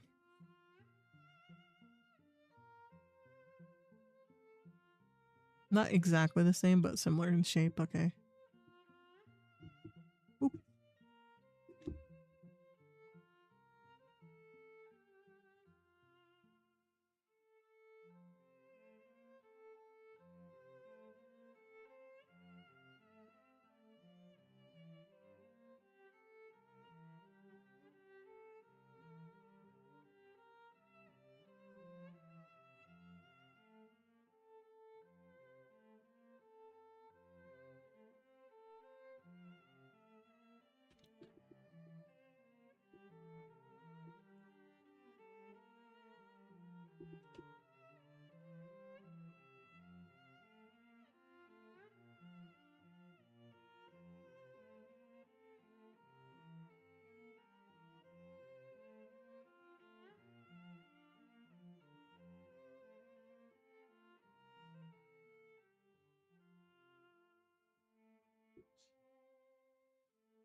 Oh my god, guys, hold up. I have another thing to talk about.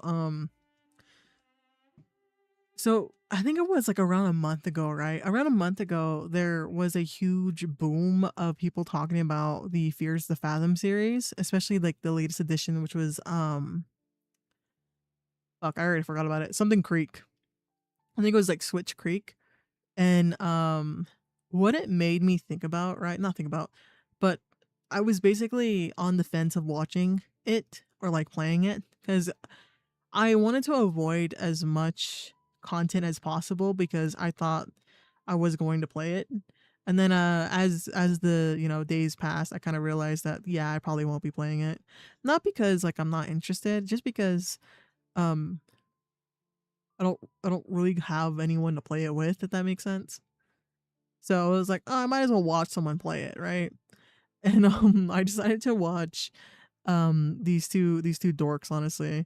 And they're basically, what do you call it? Two bros who have been like streaming together for a long time, I guess. And um they're just, streamers together, and they were streaming it. So I was like, okay, let me watch the stream because I think it's funny. And it's not very much different from like an actual like recording session, at least for them, because they don't really talk to their chats at all during when they play games together. So I was like, okay, let me watch it. and, and oh my god, I was watching the perspective of Marcus, and oh my god, I did not realize how bad the jump scares were going to be. Because like they build up like in the beginning, it's like whatever. It's like kind of ominous, but it's like okay, we're just doing stuff or whatever, and then it gradually starts to be like, okay. And then as you're playing the game, right, you see a little Easter, not Easter eggs, but like you see kind of where they were going with where this was all leading to, because obviously we know that this is a horror game, we know that some bad shit's going to happen, right? We understand that, right? And so what made it so like scary in a sense was how absolutely guttural the jump scares were. They were just so like, oh, it just really got me. It really got me.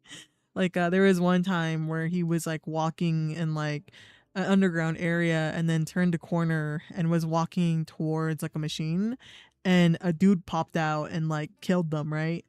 And I was like, "Oh my god, the sound and how quick it went." Oh. Oh. You know, after like the jump scares, you knew where the jump scares were, like it stopped being as scary obviously, but like when you had no clue, man, it really fucking got me. It makes me want to watch the other series, like the other, the other ones in the series, but I was like, okay, wait, hold up, hold up. Do I watch it or do I play it? Is the where I'm at, where I'm like, I think it'd be funny to play it, but also I want to watch it now. Oh, it's always the struggle.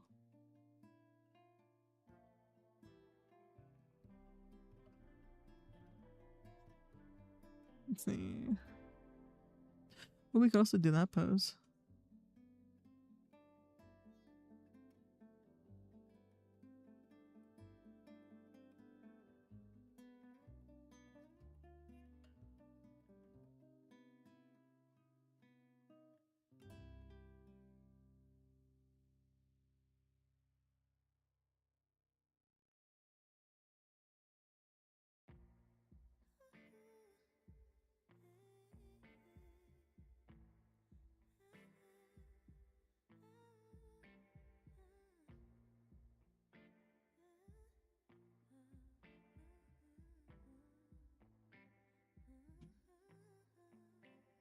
Hmm.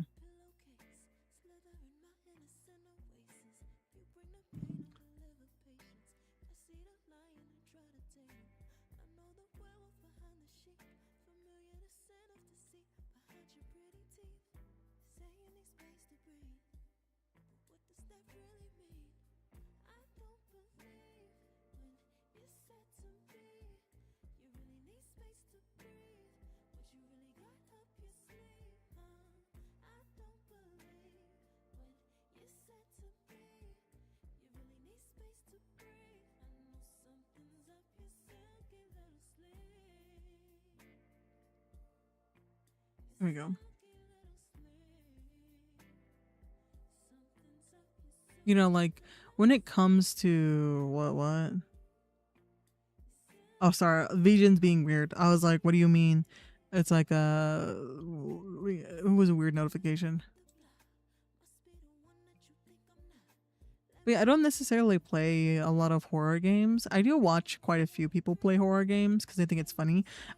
Because most of the reactions are like very out of pocket, honestly.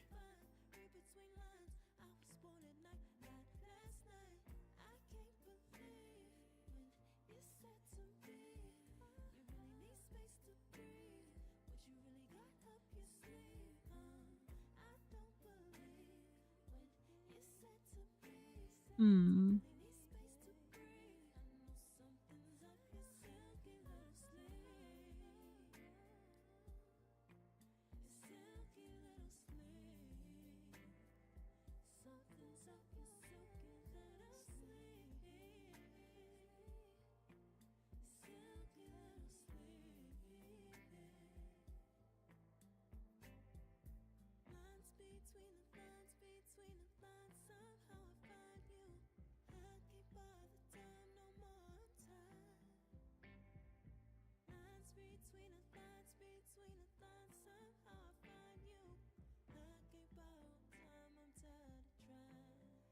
Well, hello.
There we go.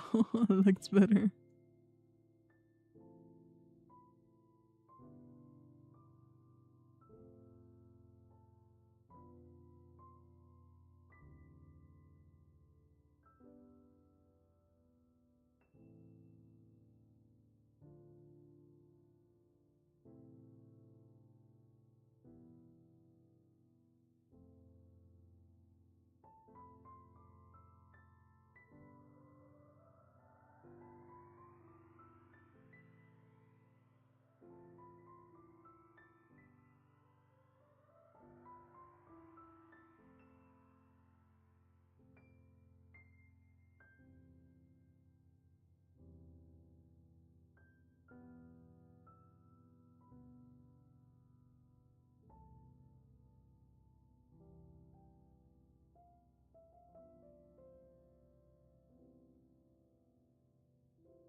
Hmm.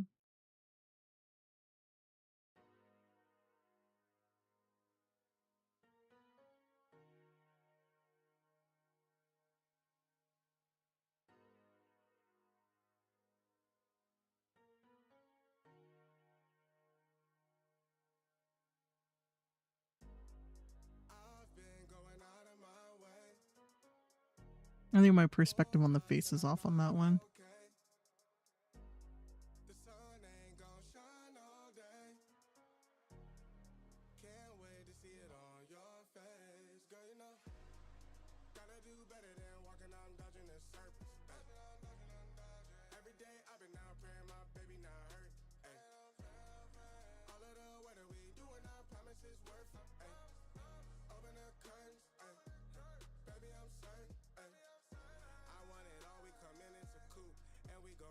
Oh yeah, I forgot. Chloe has like elf ears. Yeah, or like whatever ears you call those.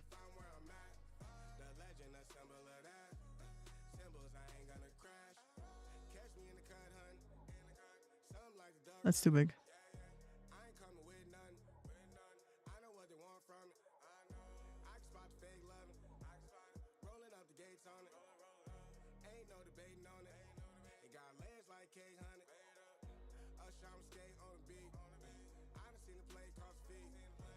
I drive like 6 V's. Flow sick, give me 6 feet. Mountain climbing out to hit a peak, bunch of snow in my seat, it ain't the same no more. Life is everything but the beach, like a chain, I'm a link with your lady for sure. Gotta do better than walking, I'm dodging the surface. Every day I've been out praying, my baby not hurt. All of the weather we doing, I promise it's worth it. Open the curtains, baby I'm certain. I want it all, we come in, it's a coupe, and we gon' ring it right back. Tell him, man, you know I'm suited, but I ain't never gon' slack. I had to study the map, I had to find where I'm at. The legend, a symbol of that. Symbols, I ain't gonna crash. I've been going out of my way for us, and I'm not okay. The sun ain't gon' shine all day. Can't wait to see it on your face. Girl, you know, gotta do better than walking, I'm dodging the surface. I'm not completely satisfied with the pose. Baby not hurt. All of the weather we doing, I promise it's worth it. Open the curtains, baby I'm certain.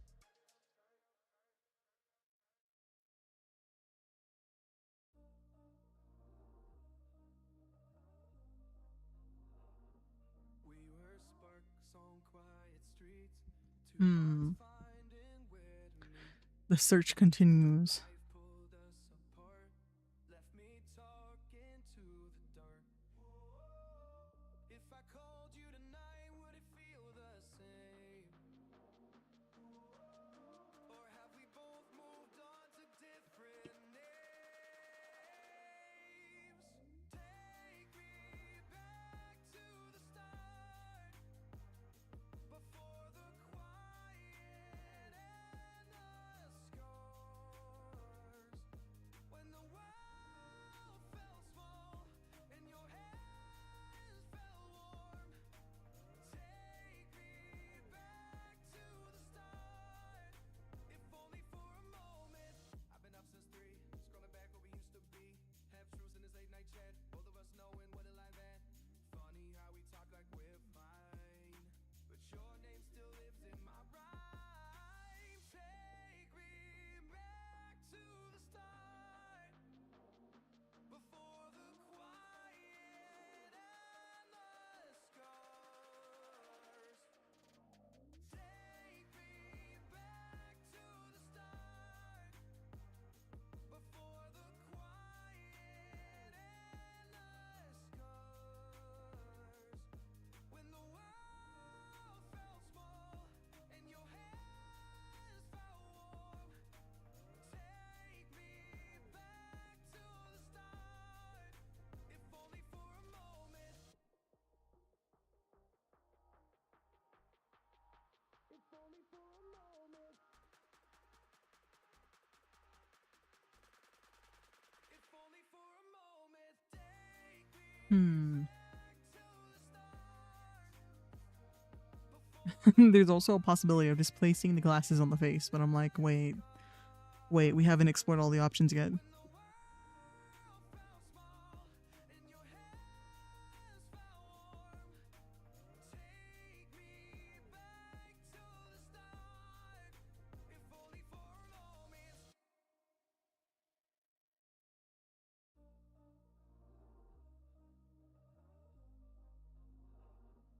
We were sparks on quiet streets, two hearts finding where to meet.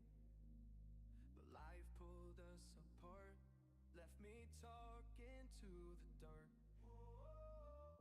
If I called you tonight, would it feel the same?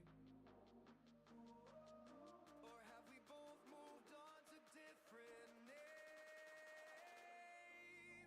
Take me back to the start, before the quiet and the scars.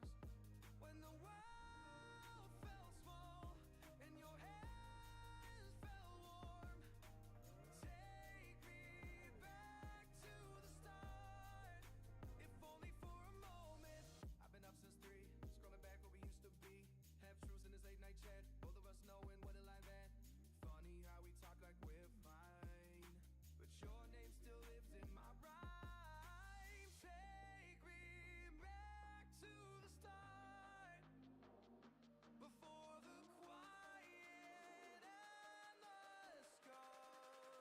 Hmm.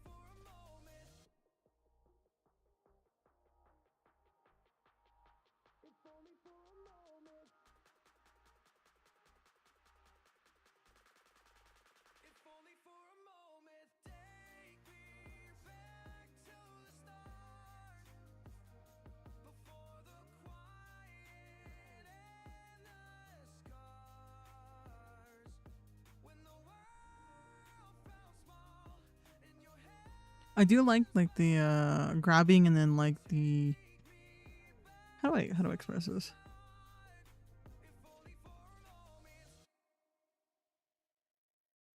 Like these are the glasses, right?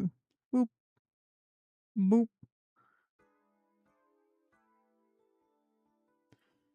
And they have like their hand here. Wait.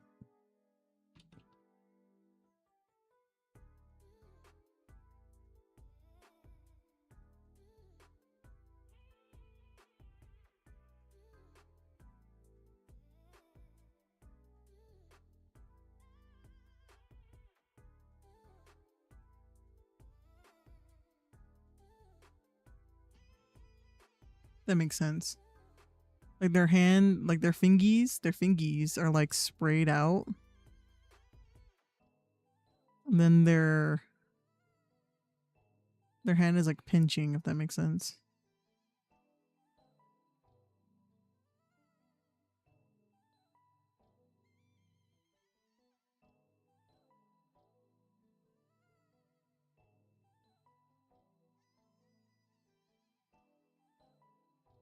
And that's a plus. I guess we can mix that with this pose.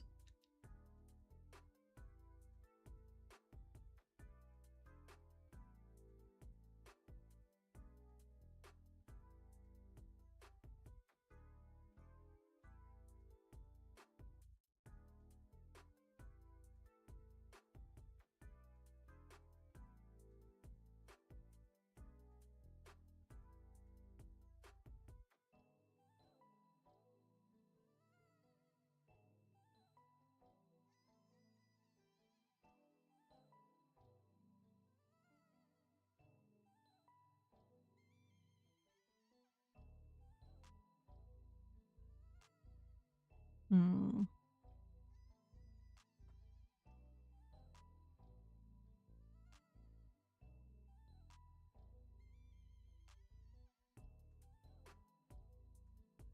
Either smiling with like the little like fang or like sticking the tongue out, I think is good. Because I want, because like Clove is a very playful person, I feel like. Very, um,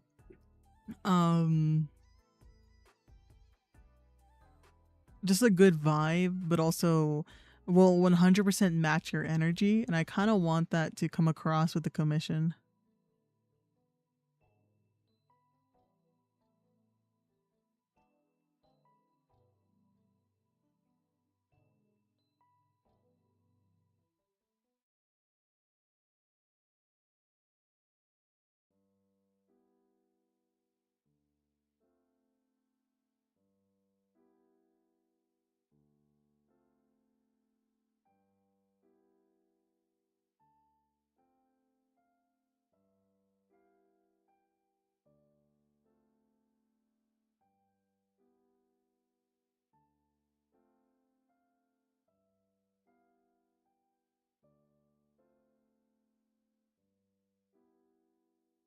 Hmm.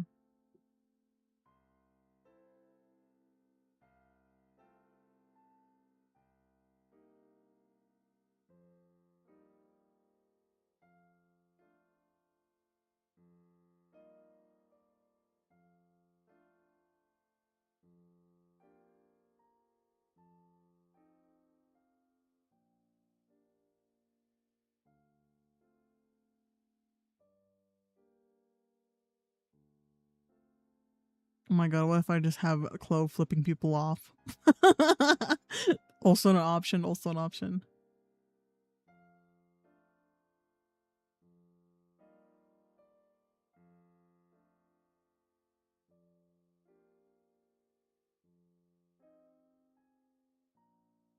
And I always try to make sure that I take into account like the very, like for example, when it comes to eye shape, I try to take into account that a lot because I think it really affects like the style of a character, if that makes sense. Like the overall vibes,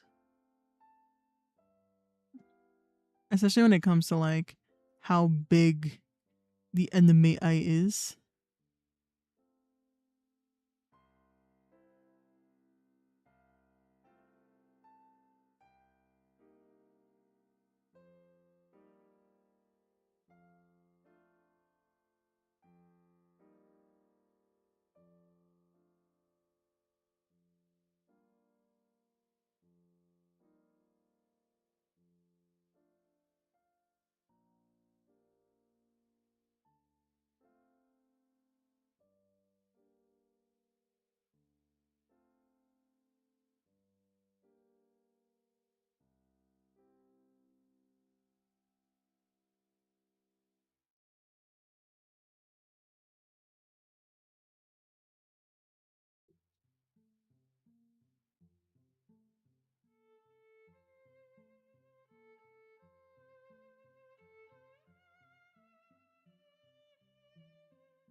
Yeah, I think the second one's our best bet.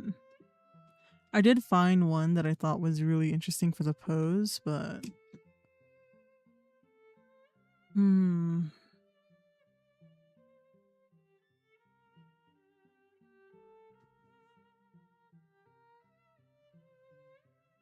thinking about it.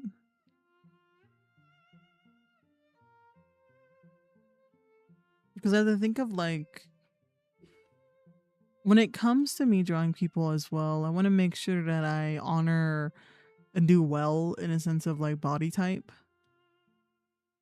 Also with like trying to make sure that I,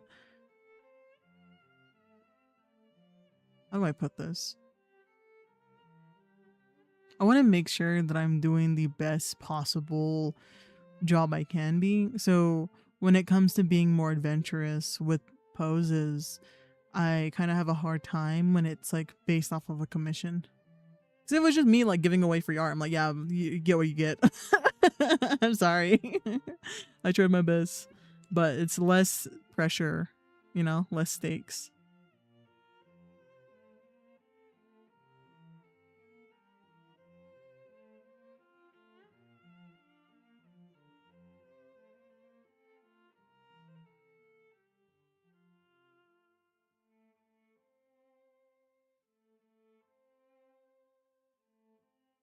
I return and never want to visit Japan unless there's a WC game. We streaming on YouTube, I guess. Yeah, we are. Yeah, I usually a multi-stream. The only time I don't is like I think it was like the other day we did reaction content. When it comes to like reaction content, um there for me like, again, no one told me this. No one told me this, but for me it's just my general demeanor on it, right? Is I don't like doing reaction content unless the video has been out for a little bit.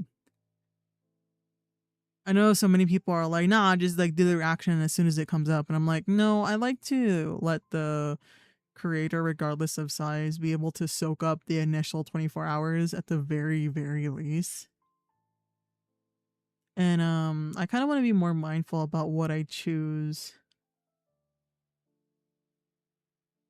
Because if I'm being honest with you guys, most of what I even talk about during stream is me reacting to content off stream. Like for example, me sitting here and like watching some videos, I'm like, yeah, I kind of want to talk about this, but I don't want to not want to, like, I want to talk about this, but I don't necessarily record my reaction reacting to the video. It's more of I watch a few videos, I think about it on the topic, and then I bring it up to you guys, which I will sometimes revisit. Like, okay, this is what I watch from this creator. Depending on if it's like, for example, if it's something good, I 100% share the creator. If it's something bad, I usually don't. I usually don't. Especially if the creator is like really small. I also don't do that because this is a thing, right?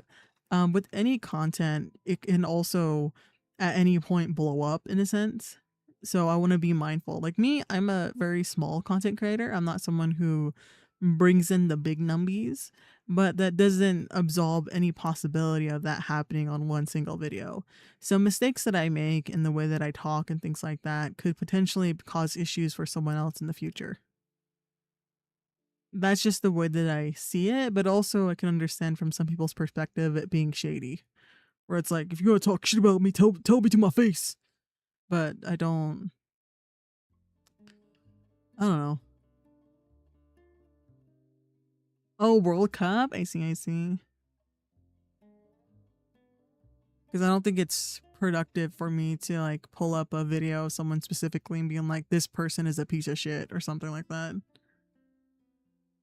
Not that I personally think that, but it's more of like, I don't necessarily like when I brought up the whole guy who was making content about being positive and how I really liked his first video. Then I watched his next video and he was not very positive at all. So I was like, see, this is what happens if you, like, for example, when it comes to content creators, it is very easy for you to ruin your brand depending on what you brand yourself as. So like if you're someone who says like, hey, I want to be very positive about things and be very kind of see both sides, and you start your video off of like laughing at someone saying that they were very uncomfortable, you're not spreading positivity. And they even admit it in the video as well, being like, oh yeah, you know, like it's probably not nice of me to like be completely laughing at them and them being uncomfortable, but I was like, yeah, but you still did it. Again, like as someone who creates videos as well around the same length, I'm like, we sit down and we watch our videos, we make choices, right? So it was a choice. So I just didn't bother watching any of the rest of their videos.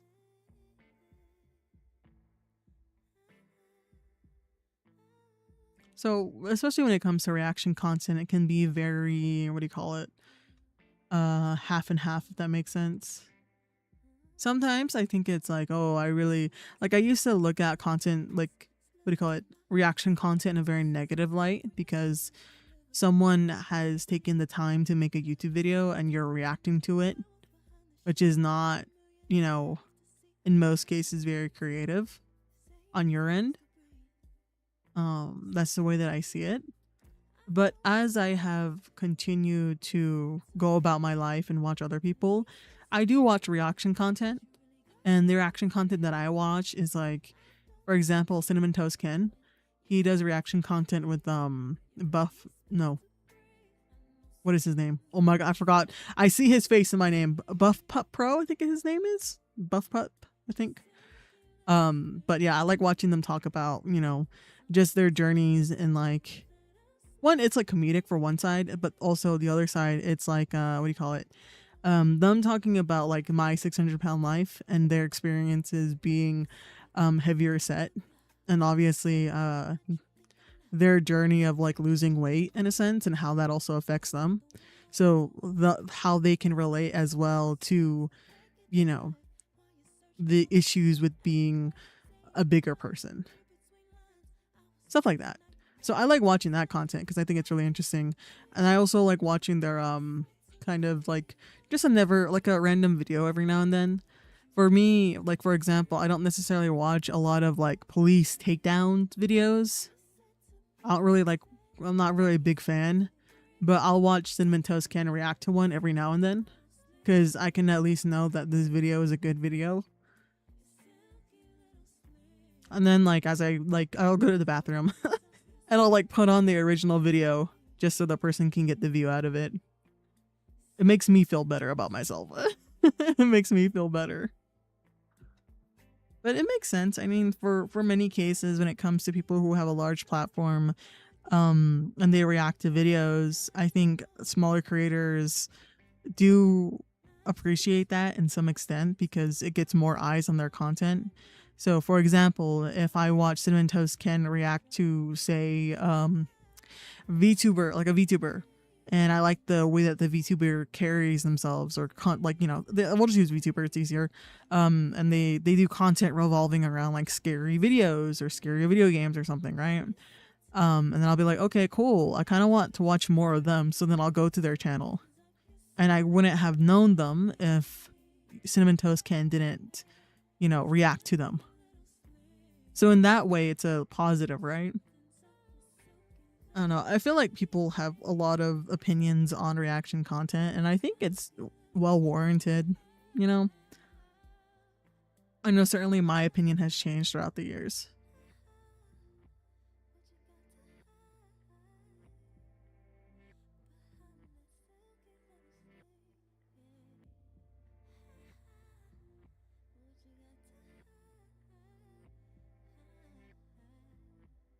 Oh, I like, come on, Ray Ray, get back to work. No, I like yapping. Me trying to figure out this pose. I also hate the gabble of like, is this right anatomy wise with someone who doesn't have the biggest grip on anatomy? God damn it.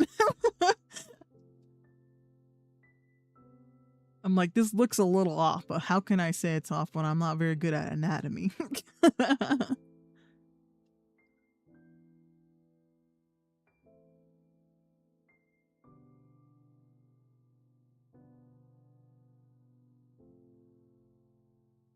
Let's see.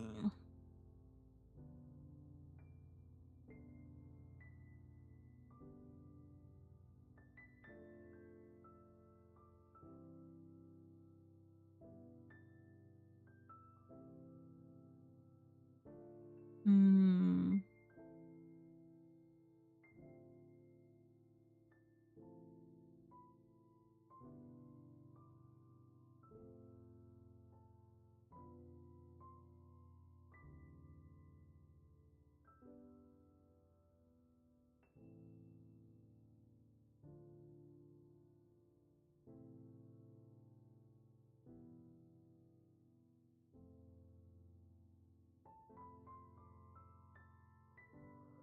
Also, when we have 2K point redeem, whenever I get an idea, 200K is crazy unknown. Forever the strongest lurker in the world, I swear to God. I don't know what to offer anymore for redeems, if I'm being honest with you, because usually people like have point redeems for like things that happen on stream, but I don't even do that. Like, oh, play this cool sound. I don't even have that.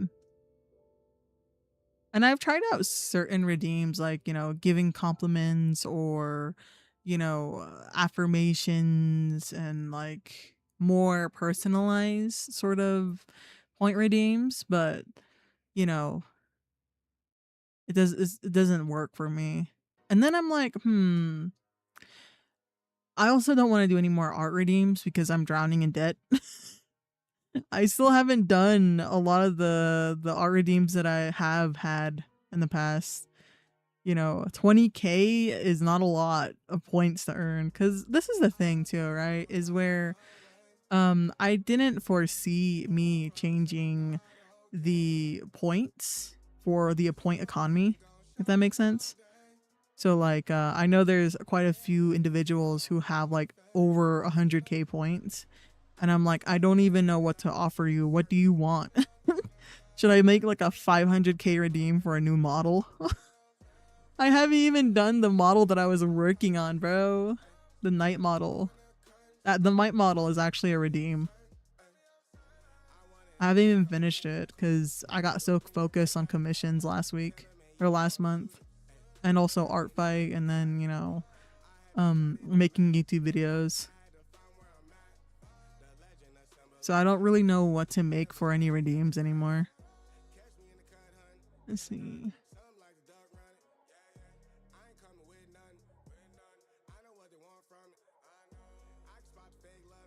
Let's see. Oh, that reminds me, we have to figure out how you guys can vote for a community model as well. Let's see.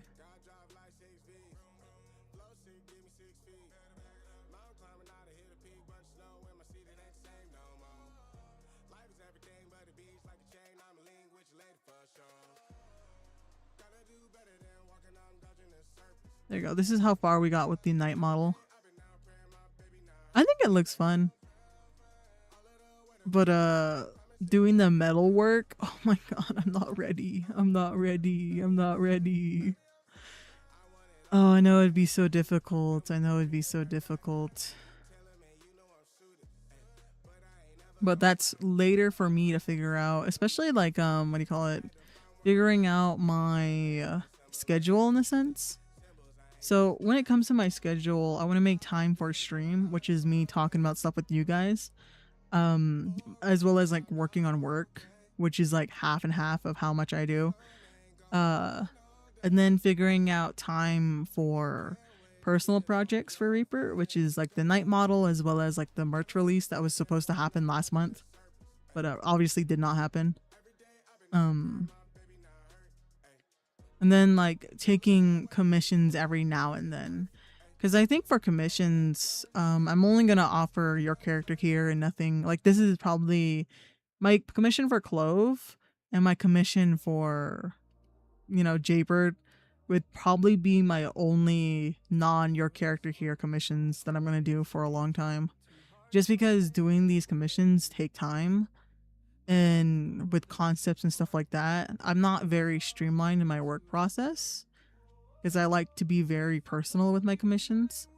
So because of that, I think only doing your character here art is the smarter move going forward.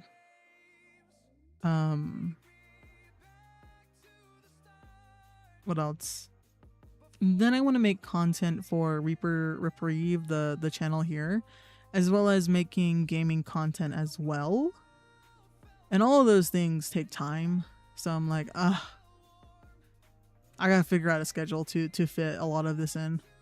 Or at least like have like maybe 1 week prioritizing finishing up the model, and then next week finishing up the next model. And then taking like a break from working on models for like a month or something. Maybe I'll do something like that. I don't know. I have to figure it out. They get the privilege to draw you. Oh my god. Me showcasing all of my fan art on my my wall. Same, some points are hard to come up with. Like I do have a pack open redeem on stream, but my camera doesn't work sometimes, or I have to make sure it's being captured properly. Yeah, exactly. Having points, I think it's a fun thing. It's just that it's hard to figure out like what would warrant the amount of time, because again, like it's not as though you can just pay. You can't pay for points on Twitch, so it's hard to think of a redeem that's equivalent to the amount of time that they spent watching you, which of course is like support, and I very much appreciate that, and like all the help and things like that. But trying to figure out a proper redeem is hard. Oh, I see, yeah. The night one. Yeah, this is what I've been working on. I think it was last month before Art Fight started. Which is as far as we got.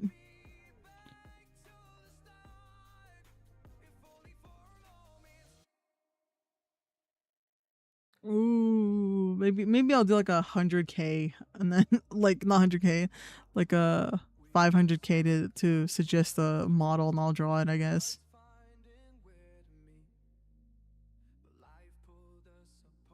I'm no, like, for example, a lot of my redeems are really cheap. Because I was like, I had like one or two regulars. So I was like, oh, if I make them like cheaper, then it's like making the people there happy, right? And then as time progressed, I kind of realized, I was like, oh shit, the amount of points people paid for this was not worth it. The amount of work. Oh god, the amount of work. And I think that's why a lot of streamers have their points ridiculously high, because they're like, yeah, you know, I kind of realized that, you know, I think it's fair work for the amount of hours someone has watched you. But once you have more and more people watch you, it's hard to keep up physically with it. So I'm like, oh, that makes so much sense. I understand now. Because even just having like, what, 4 people have like thousands and thousands of points is really rough, because then they can all redeem art. Because for me, the way that I did it in the beginning, I'm like, if you redeem an art redeem, then that's it. That's the only art redeem that you're going to get. Because it's gonna, like, you can get another one after like 2 years or something. A 500 to get a firm handshake and a signed dollar bill. Oh my god.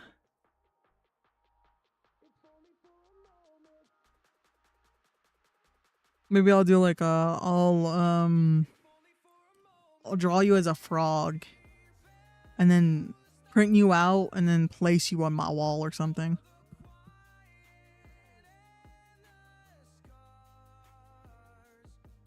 It'd be like let's see.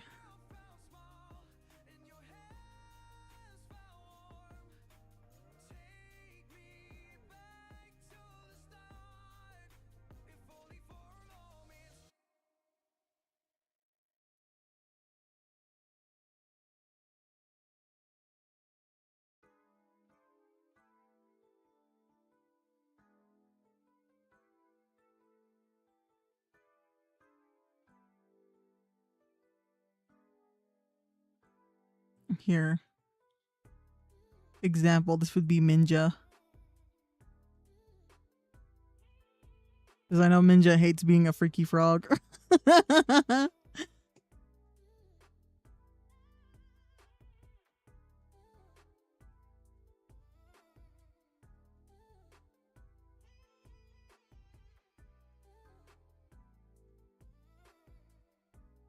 She actively hates being a little freaky frog. It's great. And then I'll print this out and put it on my wall. I want people to be interactive with me, especially in streams. Sometimes it's too much. Like my mod and someone else had to make me take 4 shots back to back. No, exactly. It's also that. It's hard to find a balance with Twitch points. Like, for example, with me with my Borks, right? I used to do like, hey, if you want to have me end Bork with like have me end Bork after every sentence, it's like this amount of points, right? So then I was like, okay, maybe I'll do that, right? And I very much enjoyed the redeem for a long time because it was really fun to do, you know?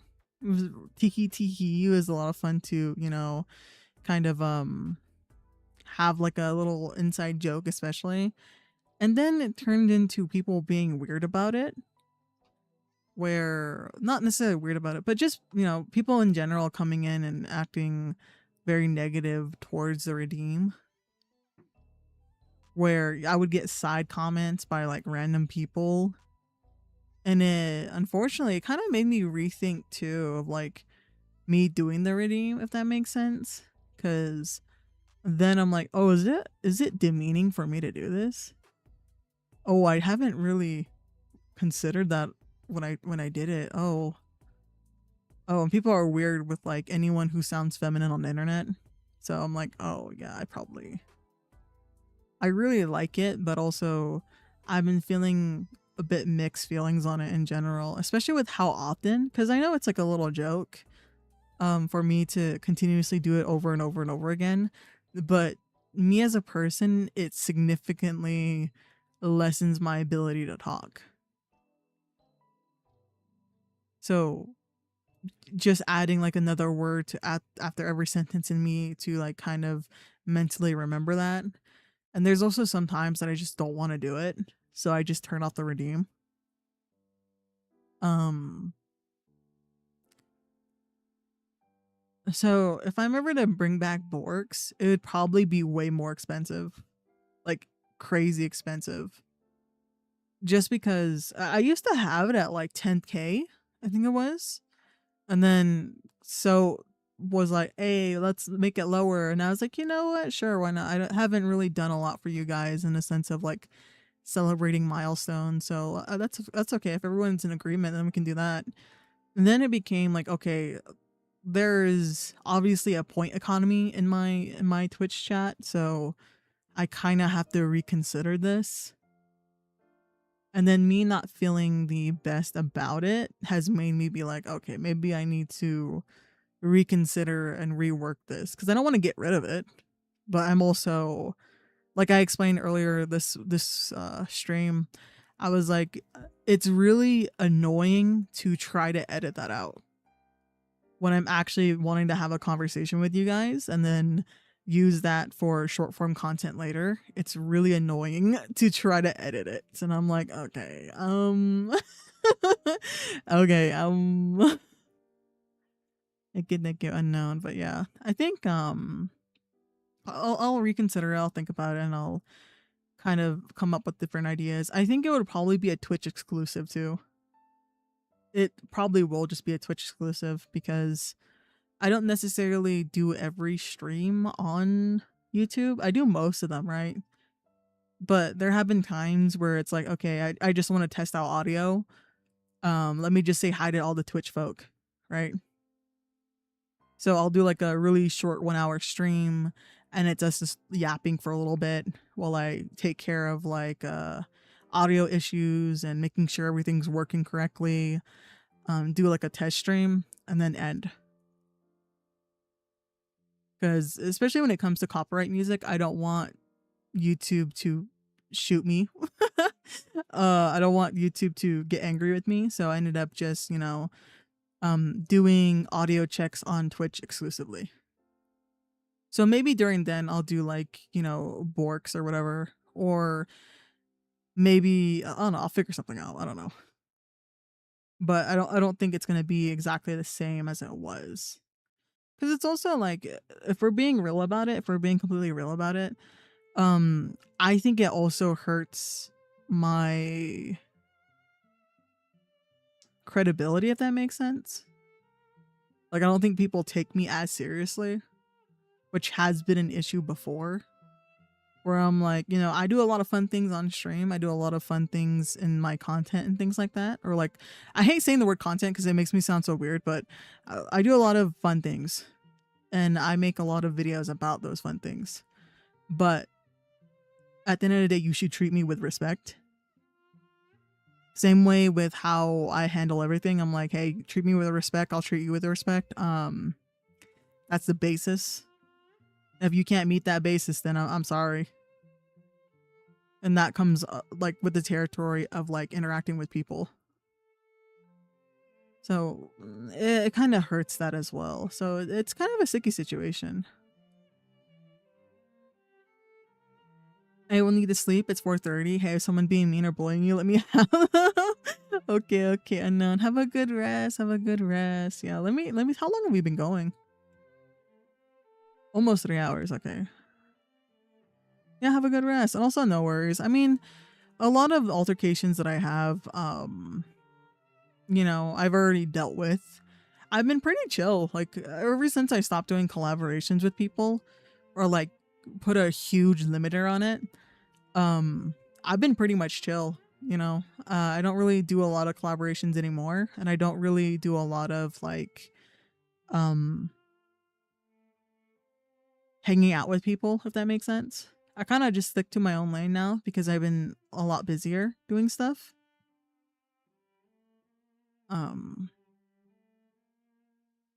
Yeah, so I've been good. A few months ago it was a bit rough, but I'm okay. I'm okay now. I'm good.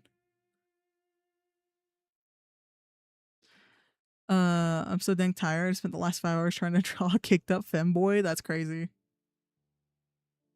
Oh, a turtle? No, it's supposed to be a frog dog. There's no shell.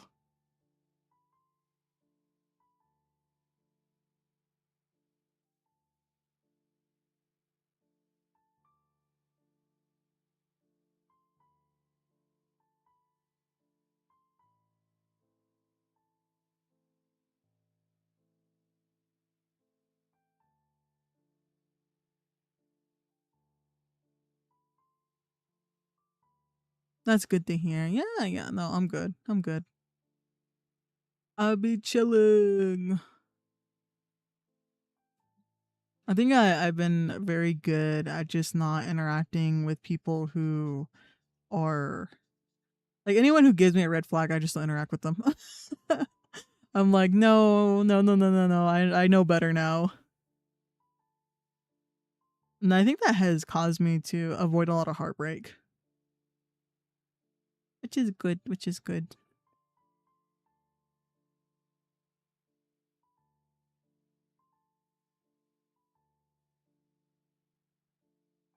But yeah, no, get some good rest. Get some good sleep.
You know, I think this one's best.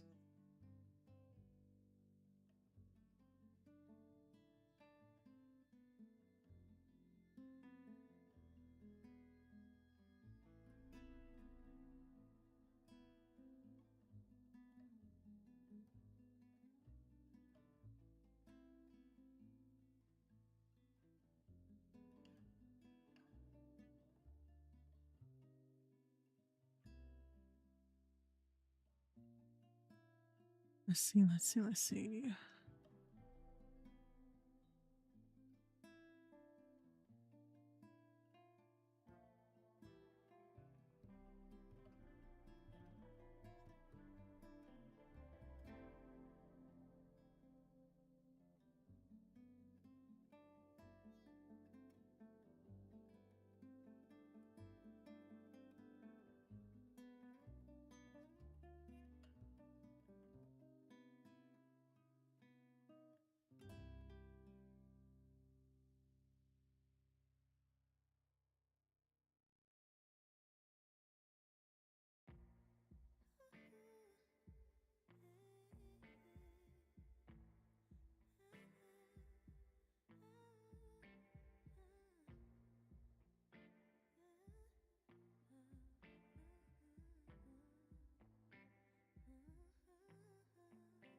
Smooth as a silky pillowcase, slither in my innocent oasis. You bring the pain, I deliver patience. I see the lion and try to tame him. I know the werewolf behind the sheet, familiar the scent of deceit behind your pretty teeth. Saying need space to breathe, but what does that really mean? I don't believe when you said to me, you really need space to breathe. What you really got up your sleeve, huh? I don't believe when you said to me, you really need space to breathe.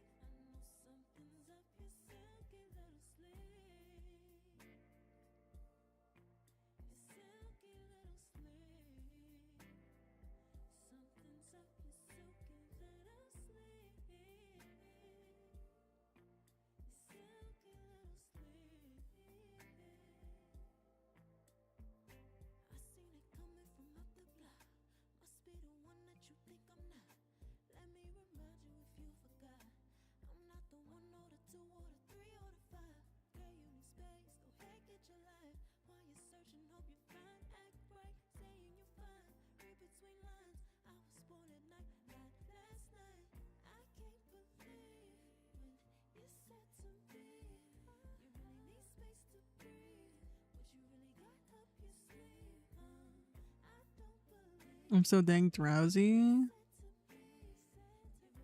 I think that's fair if you've been streaming for a long time.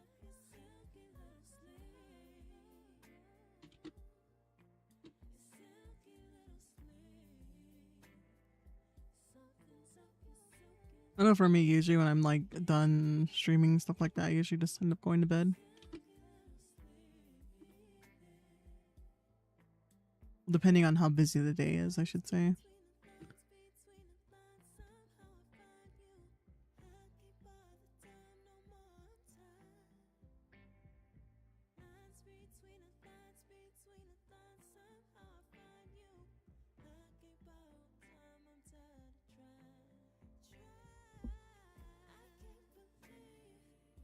Work what you're concocting? Oh my god, no worries. I mean, the VOD will always be there too if you need rest.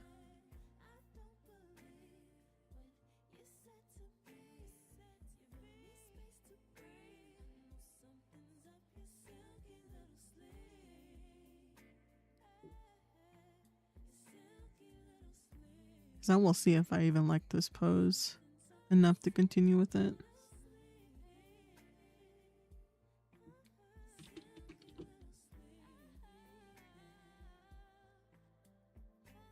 Like I'm a very much if I don't completely love it, I will nuke the entire drawing and start over.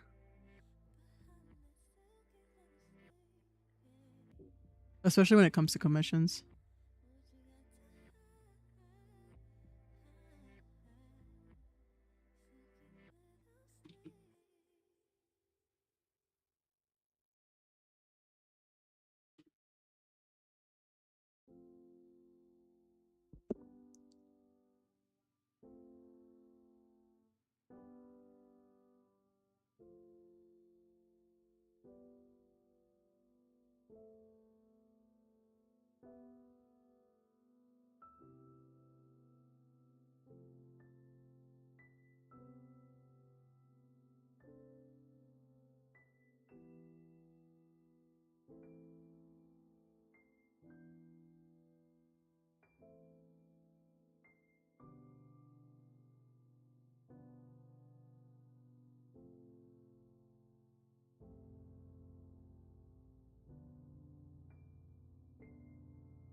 I really fucking adore Clove's design, honestly.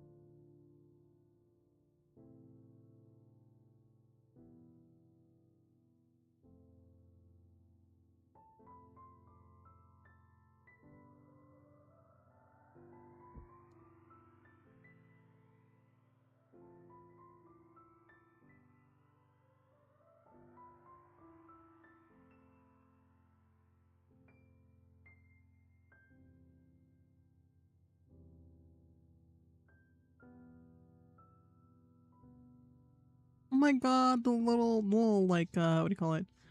Ribbon is like heart shaped. That's so cute.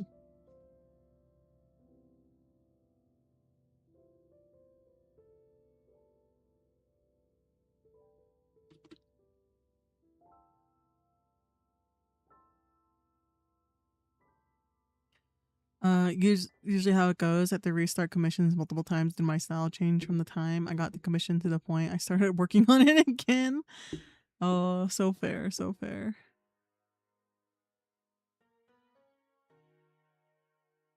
Have you been taking commissions for a long period of time? I've only done commissions in total for like 2 months. I've been going out of my way for us, and I'm not okay. The sun ain't gon' shine all day. Can't wait to see it on your face. Girl, you know, gotta do better than walking out and dodging the surface. I also make sure that I like kind of Like right now it's just a sketch of like how I'm thinking of doing it with the little details and stuff. But I'll always go back and redraw or like do it again, because when it comes to working late at night, I don't trust myself. Yes, I can get like the groundwork done and like the concept work done obviously, but I always draw better when I'm actually well rested. Shocker, but you know, I think the only thing that I trust me doing while like really sleepy is only editing.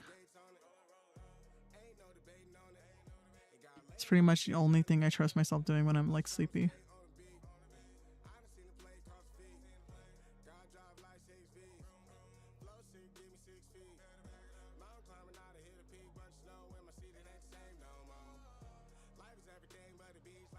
I'll see how I feel about the proportions in a bit.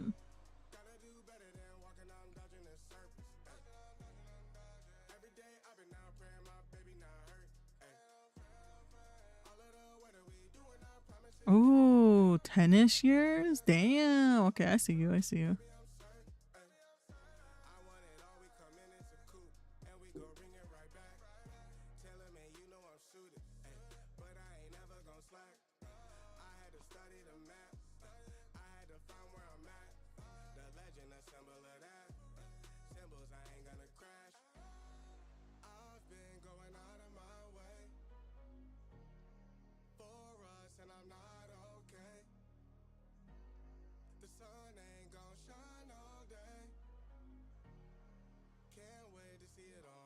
How many years have you been drawing? I've been drawing consistently for about a year. Is when I started streaming art. Before then, the most experience I had was not tracing, copying. Like I would have like a manga panel. Oh my god. And then traditionally I would have like a little notebook and I would try to copy it bar from bar. But that was many years ago when I stopped drawing. So not completely, like it's a weird timeline I want to say, but consistently for 1 year. Before then, sporadically, and all I did was copy bar from bar manga panels. So it's kind of clear to tell that my skill level's not very high. But I do enjoy drawing.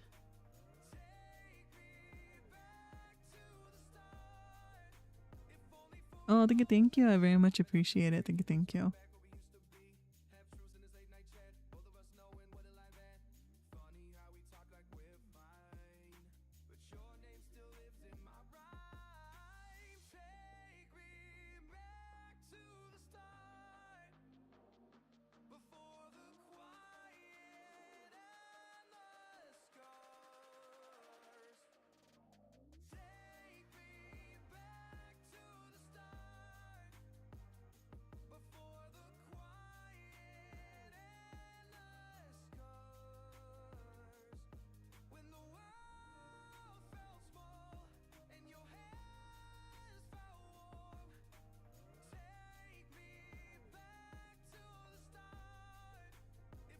Yeah, I'll see how I like this pose in the morning whenever I finish this little sketch.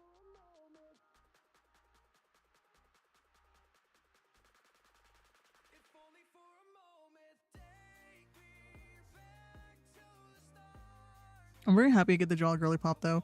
I don't normally get to draw the girly pops.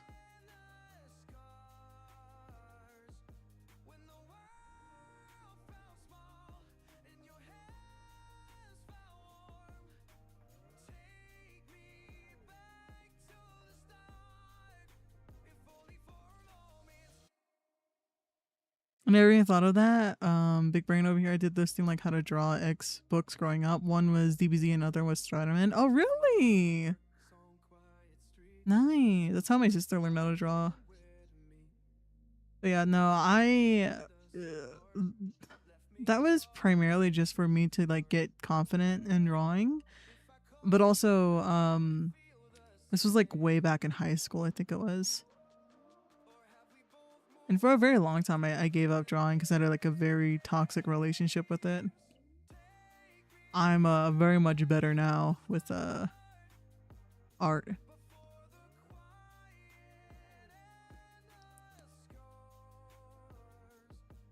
But I really should start doing more intensive studies, as I say every year. Because the way that I approach art is pretty much like, oh, well, I'll just learn it when I get there. Which is a horrible way to look at it.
Never stop drawing, exactly. I'm so glad I do the raid board too, because like I never run out of things to draw. There's always something to work on.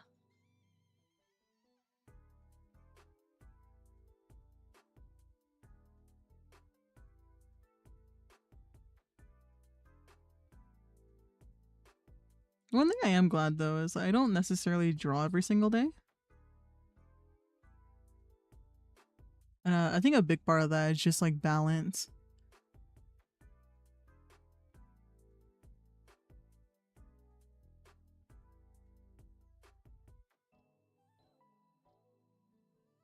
I think I'm gonna try working on 2 different expressions.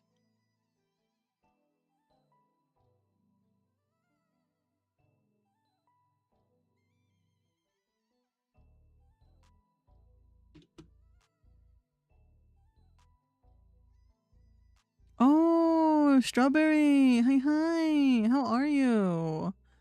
Thank you so much for the raid. W. Here, let me give you your shout out real quick. What were you guys doing? What were you guys working on? I think everyone I sent over is sleeping. It's pretty late here. Oh, no worries. No worries. Put them in the pile. Put them in the pile. It's okay. They can all sleep together. I think like a huge portion of everyone who watches me is like passed out. I'm not gonna lie to you. I give very much low energy, cozy vibes compared to a lot of my counterparts, at least my friends. So it's very often that people are passed out. I'm like a sleep aid, and I pride myself in that. There's your shout out. There you go. Oh, Overwatch. Okay, nice. I hope you had a fun Overwatch stream. Put them in the basement pile, exactly. Just you know, shove over the ones that are already passed out down there. I'm high energy, so it's like, yeah, it's just like 5 a.m. I almost top 500 on Stadium. Nice. Let's fucking go. 8 hours long. Oh my god, yeah. Please get some good rest. Please get some good rest. What happened? I just saw Twitch freak out for a second. What? Oh, but to the ones who are passed out, hi, welcome on in. My name is Reaper's Reprieve. You can call me Reaper, Percy, or Naughty Dog. I use any pronouns, and we usually do art here. Sometimes in a very like far chance we'll do like a game. But be prepared for a picture show. Be prepared for like a flip note animation. If you need to raid or run, feel free, no worries. Take good care of yourselves. If not, you are more than welcome to come and hang out with us. Twitch hates everyone. Yeah, it really much does. R.I.P. everyone on Twitch, dog. We shared Jaybird in our basement though. No, exactly. He's not allowed to leave. He's in so many people's basements, but he's not allowed to leave.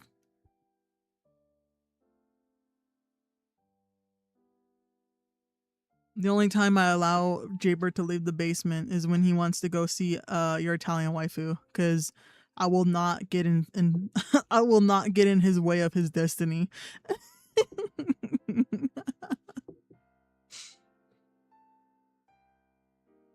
He keeps peeing in my Twitch chat. He keeps doing it. Oh my god, Jaybird. Oh my god, Jaybird. I'm judging you. He's probably passed out right now, but I'm judging you, Jaybird. I judge.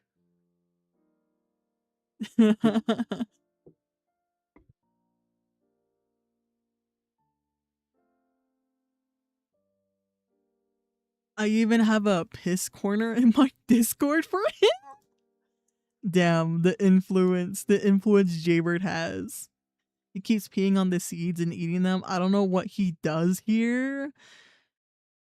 The one thing that I understand about Jaybird is that he is an enigma at this point. Like he's like one of those wild animals that you just don't know what to do with, so you just let them roam on your property, and you're just like, yeah, that's Jaybird. Why is he peeing on all the seeds and eating them? I don't know.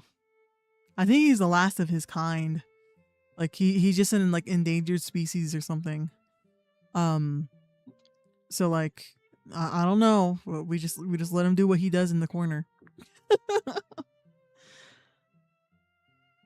But he's been a bad bird in my chat. Oh no. I'm trying to train him. It's crazy. But he's just untrainable. Yeah, no, he's like ingrained into his bones of being a little freaky frog. He calls me step streamer. Does he also send you the washer machine when he says that? The washer machine like fox emotes. Oh, it's so funny. It's so funny. Yes. Classic Jaybird. Classic Jaybird. I'm not even gonna lie to you. I'm not even surprised at that point. Oh, hold up. I'm missing some chats. Hold up. We should trade. I draw every single day and I demand a break. Oh my god. Rip. Rip Masa. Rip. My toxic relationship with art started some little time ago when I did a drawing so bad it filled me with rage. But all I got that anger and decided to actually study for the first time in my life. Oh my god, real! Oh my god, Natasha. W Natasha. Because like, I think like the biggest hurdle, especially when it comes to like doing studies is just doing them. Like it's such like for me, studies are so annoying because they're so boring. Like yeah, you can make them a little interesting by like drawing your favorite character and stuff like that, but it is work. Like it's repetitive work if that makes sense. Like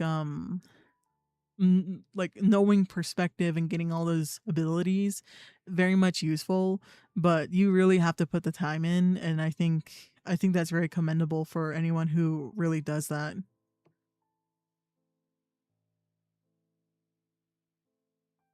Also, thank you for the lyric, Andre. Thank you. I hope that you are well.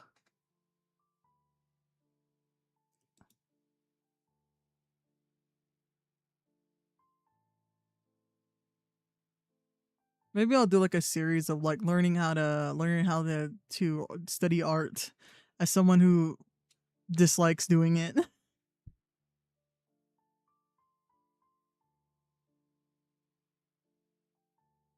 But honestly, I think most people dislike doing it. Maybe I'll do like doing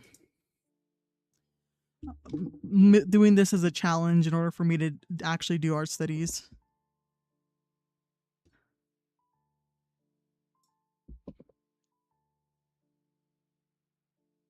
There you go.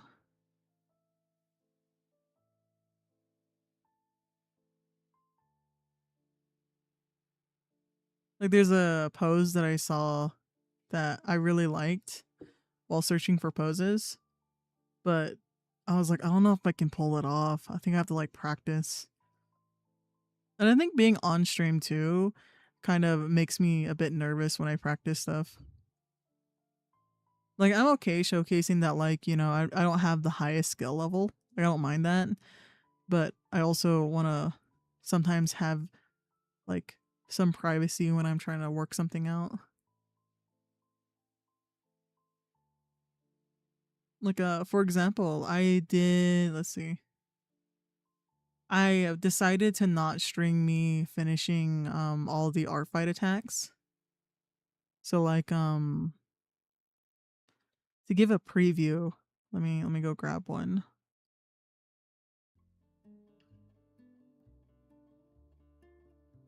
There's the one I was most proud of, I'm not gonna lie to you. Yeah, I made this one for Kajo.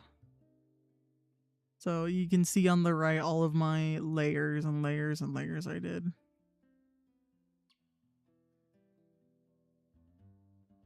But yeah, I decided not to stream it because I knew if I streamed it, I would just be talking and not working because that's my toxic trait.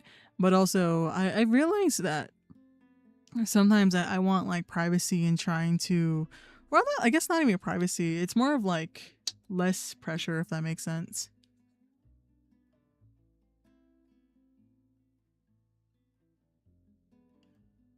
Because especially when you draw live, I feel like for me, when I first started, it was easier because like my drawings were not that good. And like my drawings were not at all uh really, they were rough. They were rough, bro. Uh and as I continue to draw, right, I gain more confidence in what I was drawing. Like if I do any like head slash bust piece, I'm pretty much locked in. Like I can do it. I believe in myself. But when I do full body or anything like that, it's really hard for me sometimes. Because I think I get overwhelmed with like trying to imagine in my head and then trying to see all the muscles that make up like the human body and how different people can carry weight, that I freak myself out. And then I just fuck up. I fuck up because I'm stressing myself out for no reason.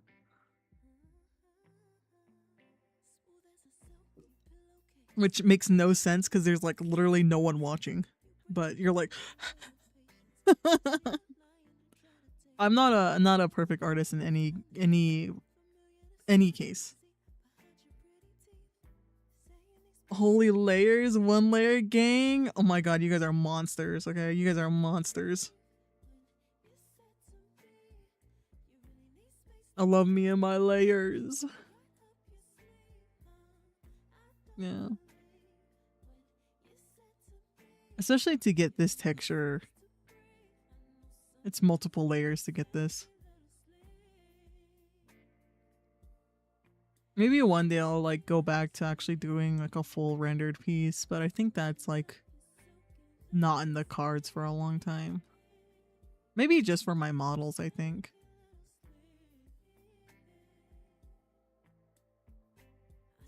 Because I think that takes way more time. Like way much more time. And again, time is gold.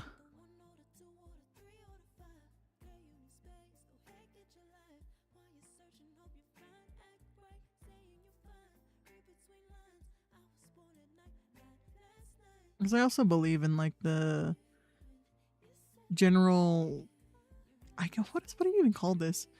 General thought process, I guess, of, you know, every day is a choice in a sense of like what to work on, what to prioritize. Also, you know, at the end of the day, like what I'm talking about is like when it comes to creative works, anything creative, like today, I could have wrote a script. I could have did that, but I prioritize researching how to do a script. Like for example, how do I explain this? God damn it, Reaps. I had an idea of what I wanted to do for the art fight video, but I needed to research how other people structured their videos and adding stakes and adding challenges, making it more interesting and enjoyable to watch. So that's what I wanted to do. And I was like, okay, well, I had my challenges as I did the arts. How am I going to structure this video? So I'm like, okay, well then I need to research how to structure that video. So that's what I was doing today. Okay, pacing wise, how does this work? You know, what is the formula for this person's videos that I want to emulate in order to do this style of content? And then I was like, okay, well, I'll research that. I'll look into that. And then I'm like, okay, well, maybe I should make some efforts in contacting some of my commission people and ask them how they're doing or whatever. And I'm like, okay. And then I'm like, should I work on another video? No, I should prioritize downloading a lot of the Twitch only streams and then seeing what I can cut from that. All right, well, how much time of day are we going to dedicate to editing? And that usually changes, you know, based off of how busy people are. So it's a lot of that. Or like, okay, well, now I need to make sure that I schedule in something fun, because if I don't schedule in something fun, I'm going to go crazy. I can't always be just about work, or like always just about making and creating things. I need my time to brain rot. So I'm like, okay, well, maybe I should reach out to some friends and ask if they wanted to play some games. That doesn't need to be recorded, but if they want to be recorded, then we can do that. But my priority is hanging out with people. Okay, well, who am I gonna call and talk to and things like that on such short notice and things like that? I don't know. So it's a lot of choices, right, in any one single day. And I think these are many of the choices that you guys have made throughout the day or throughout the week. So for me, it's like, okay, well, I need to think about what I should prioritize today and what I should work on today. Or, you know, schedule time away to make a schedule for the entire week. What am I going to prioritize getting done? Like for example, the day before this, I did 24 hours of scheduling, recording, scripting, doing the thumbnail on of the Fields of Mystria video. And then I was like, okay, well, I'm not really satisfied with the thumbnails at all. I'm being honest with you. Well, we just gotta send it, because we can always change the thumbnails later. We need to get this out because my intention was to, you know, ride the wave of Fields of Mystria coming out. Like, this is like probably the most that Fields of Mystria is going to be researched. So I should take advantage of that. All right, we just gotta get this shit out here. So it's a lot of that, you know. Yeah, today I could have worked on commissions. I played video games instead. Yeah, it's like that. You know, because like you need fun days to survive. Just like even today, I was like, you know, I spent a lot of the day with my siblings because I don't really see them all that often together. Yeah, like today I was hanging out with my brother. So I'm like, broski, my bro. Like taking time to actually have a meal with someone too.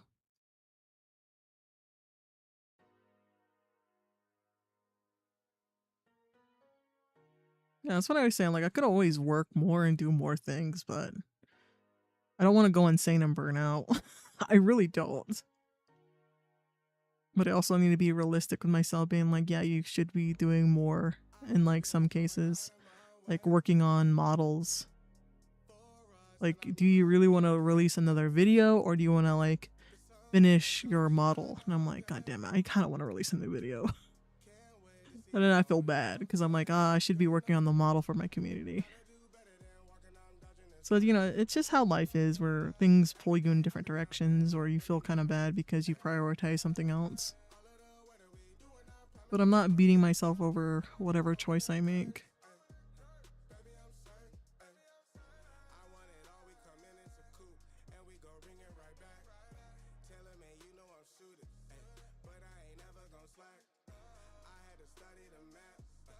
Same thing with like today, I wanted to play Fields of Mystery up, but then I was like, I should work on my commission. And also talk to you guys, because I know I didn't stream yesterday. Because I was working on the video.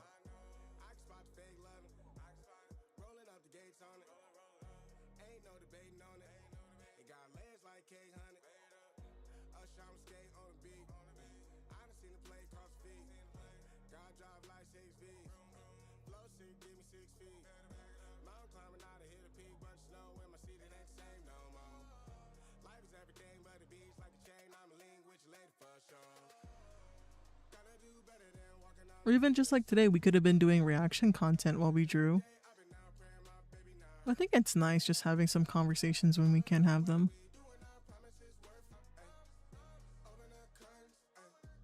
And like doing reaction content or like talking about these topics or something that I want to do interchangeably. Because if I'm being honest, I can't really I can't do normal streams, if that makes sense.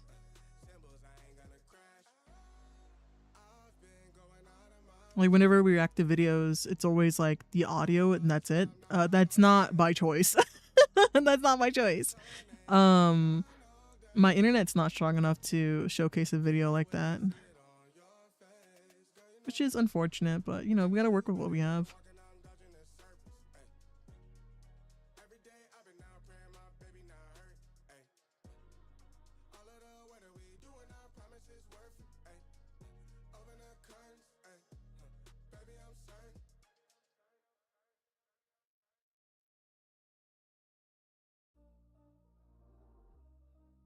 Same with how like when it comes to YouTube, I curated only my art content on here mainly,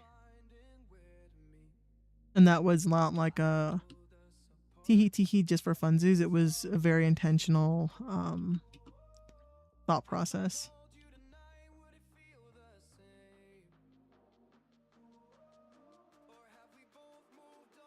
Like for example, I didn't see the point of putting gaming sort of content on my channel when in reality, when you watch the live streams, I very rarely do gaming streams due to the internet situation. So I was like, why don't I just make a whole new video, like a whole new channel, because a lot of my gaming videos will be recorded and not live stream, so it's going to be a completely different demographic. And then with you guys on this side, I wanted to be more intentional with the videos that I produce that are going to be art related in some type of way. If not art related, there'll probably be like some, like, I don't know, some speed paint throw on screen or something.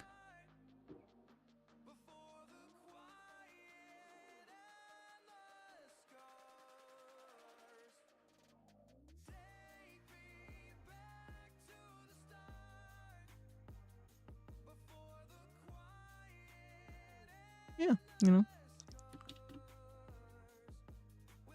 I think everyone deals with their own restrictions.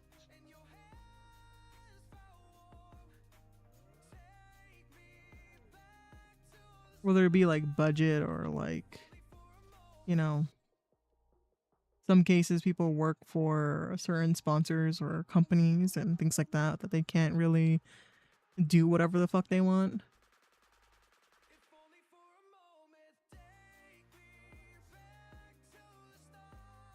Mine just so happens to be like, okay, well, I can't stream games, so what can I do else? Or I no longer want to stream Left 4 Dead, so what else can we do?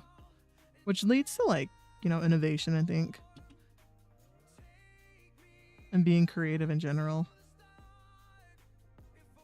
Like for me, I don't ever have to worry about like streaming the new game that comes out or like any gaming trend in a sense of like stream wise. Like I'm not ending my stream until I finish Elden Ring or something. Like that's a whole thing that I don't even need to consider, which helps me because I'm like, okay, I don't need to waste time trying to think if this is good for me to do.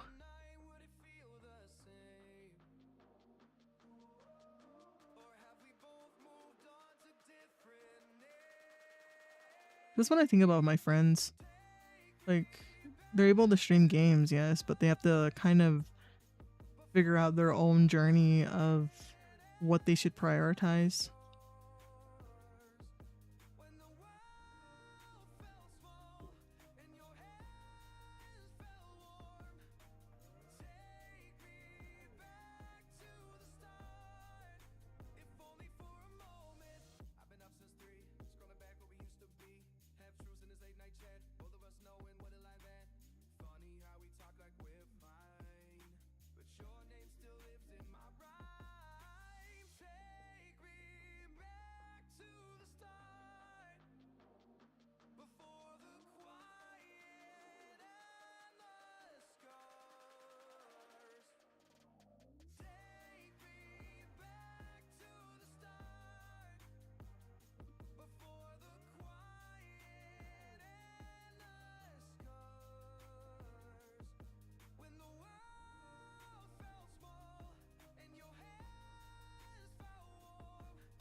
I think it's the ear. Hold up.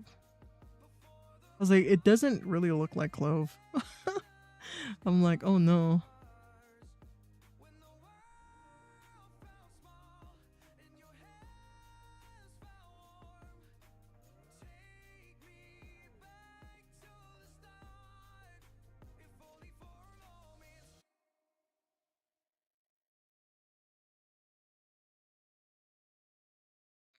Hmm. It's the braids.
I do really like how Clove's design is, because I haven't known clone. Oh my god, haven't known Clove for very long in a sense, but I've always liked their design.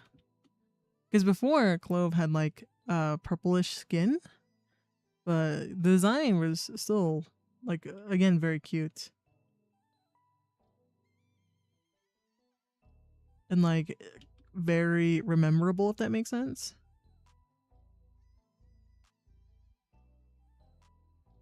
So I feel like I don't see many like VTubers in general have very short hair, I feel like.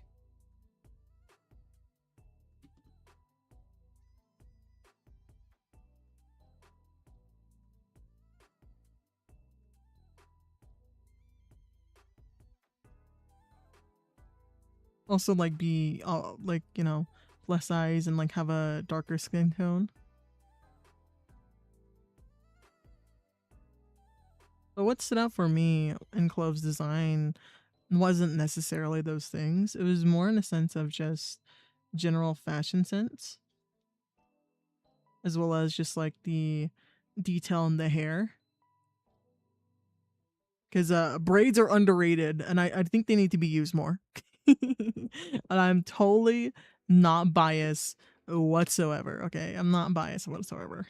Why would you say that? Not at all. Not even a little bit.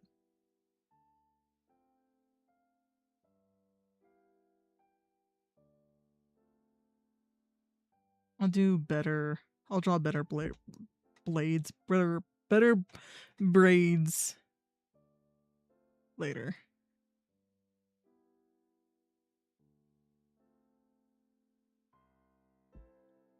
Because I think, especially with Clove, I think it would be a waste to even use like a um brush that's like a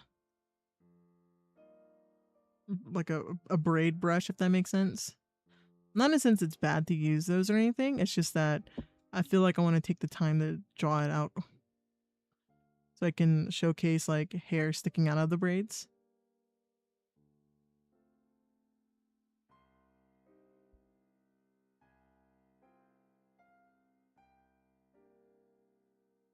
Oh my god, Clove looks so cute.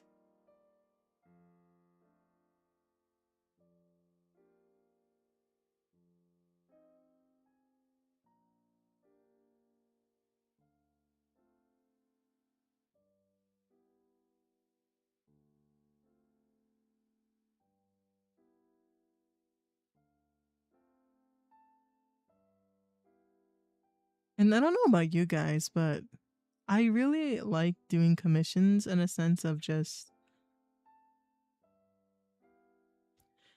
it feels like how do I explain this? It feels like tailoring clothes, if that makes sense.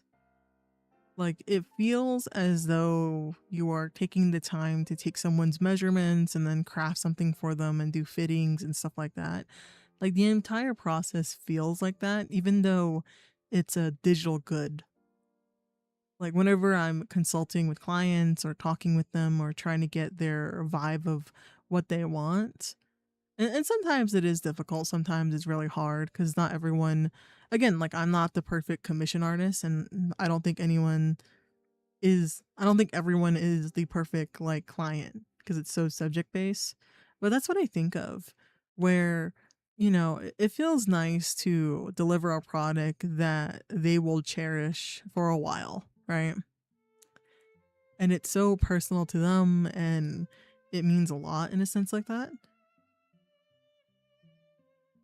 And I really love working with like VTubers because back in the day I used to be like a hater on VTubers, if I'm being honest with you. Not in the sense I would go out of my way to harass anyone. It's just that it wasn't like I didn't enjoy them, if that makes sense. And I'm so glad that I gave VTubing a chance of like learning more about it and like trying to understand why people even like VTubers. I'm so glad that I did that because I would not be here drawing if I didn't, you know? And with clients who really appreciate art like VTubers, obviously not everyone, but I feel like they have a more closer relationship to art than most people. Also, guys, I just fucking realized that I did not record a time lapse. I hate it here. Oh my god. Oh my god. I did not save at all. Oh my god. Oh my god, Reeves. I gotta figure out how to change that setting. Actually, I have to really figure out how to change that setting. I was 100% sure that I was gonna dislike this, but now I'm like, damn, I should have recorded it. I should have recorded the whole process. God damn it.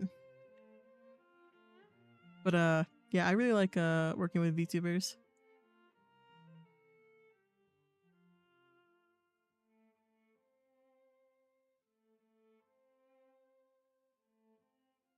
And I used to, well, I guess to this day I still call myself a VTuber, but I'm not necessarily in the same category, I feel like. And that's not a like, oh, I'm different. It's more of a sense of just, you know, I think when you think of a VTuber, you think of someone that has like a live 2D model. And I do have a live 2D model, but I don't have a webcam. I didn't care to invest in one because I was like, oh, I don't think I'm ever going to have a chance to actually use a live 2D model with my internet. But then, I started making content on YouTube and I was like, oh, and I was gifted, I was gifted one VTuber model that's like a chibi from Lynn. And then I commissioned a model from Kieran, like a really cute one, like a cute doodle scuff. And I love that model too, but I don't necessarily use them all that often. I should probably use them more.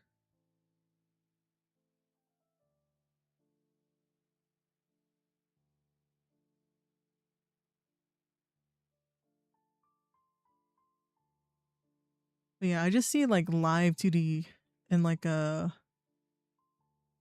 like VTubers who constantly use their model in like a different light than myself.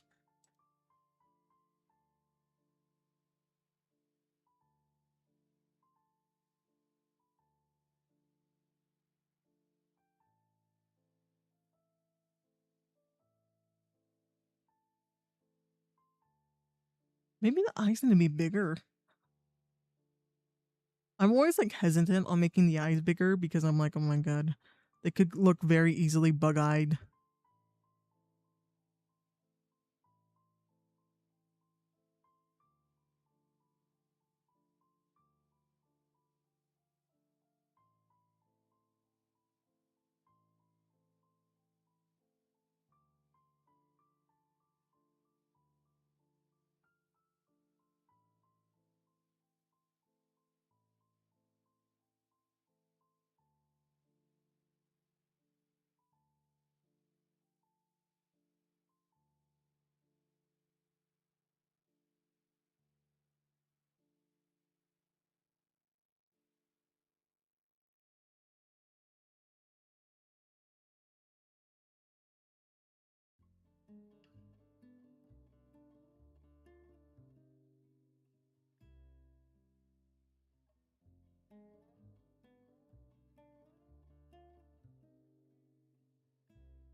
There we go.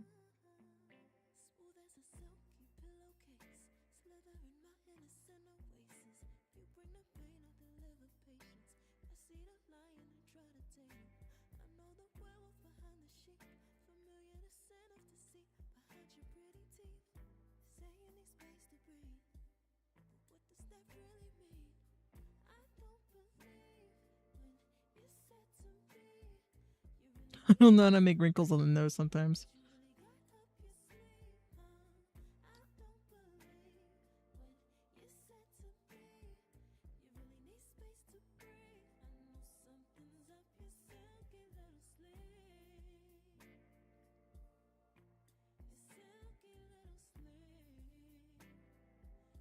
know something's up your silky little sleeve. Your silky little sleeve. Something's up your silky little sleeve. Silky little sleeve. I seen it coming from up the block. Must be the one that you think I'm not. Let me remind you if you forgot. I'm not the one or the two or the three or the five. Girl, you need space. Go ahead, get your life. While you're searching, hope you find. Act right, saying you're fine. Read between lines. I was born at night, not last night. I can't believe when you said to me you really need space to breathe. What you really got up your sleeve. I don't believe when you said to me you really need space to breathe. I know something's up your silky little sleeve. Your silky little sleeve. Something's up your silky little sleeve. Silky little sleeve. Lines between the lines, between the lines, somehow I find you. I can't buy the time, no more time. Lines between the lines,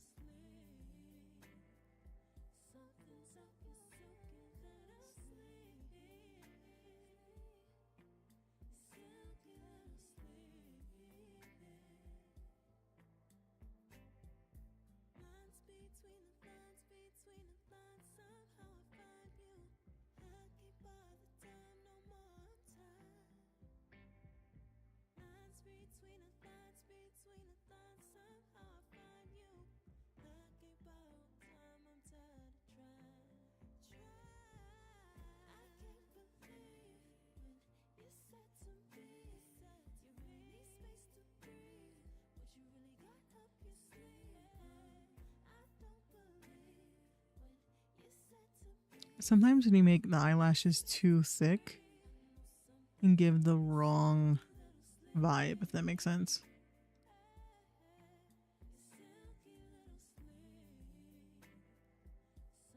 Like, I still want things to look like, for lack of a better word, dainty.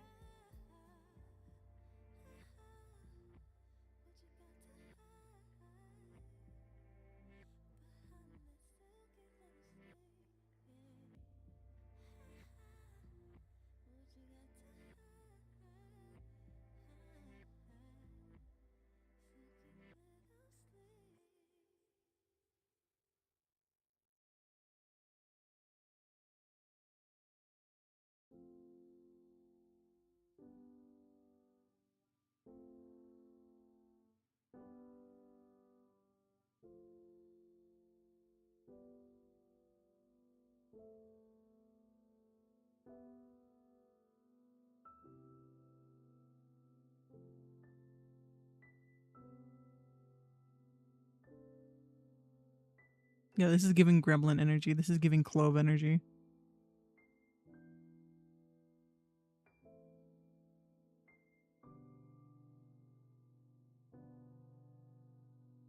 Because I think with Clove has like a huge like catalog of art. Because they support a lot of artists.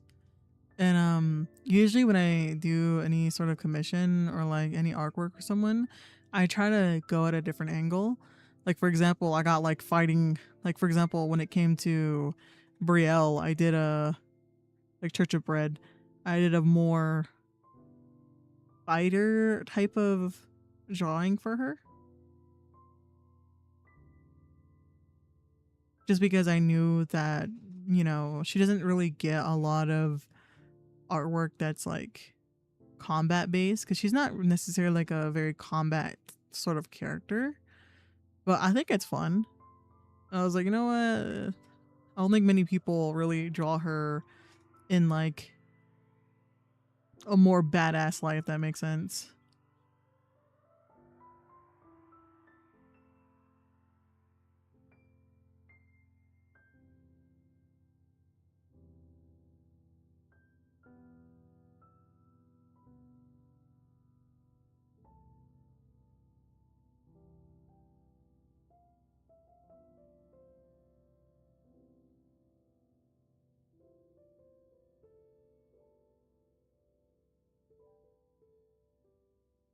Oh my god. The nose wrinkles look so bad.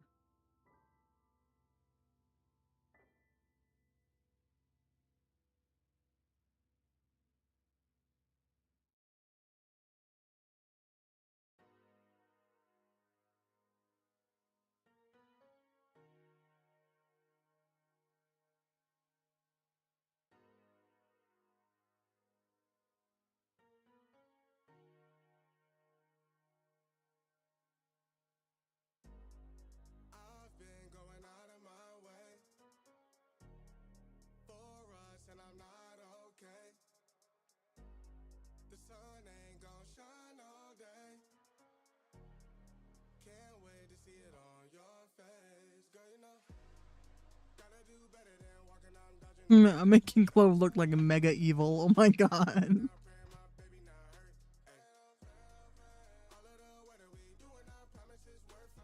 Like super evil, super duper evil.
We were sparks on quiet streets, two hearts finding where to meet.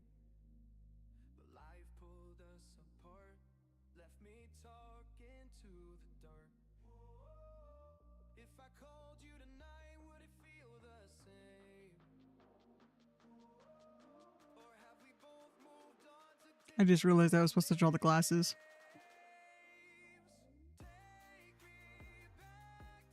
I can still draw them.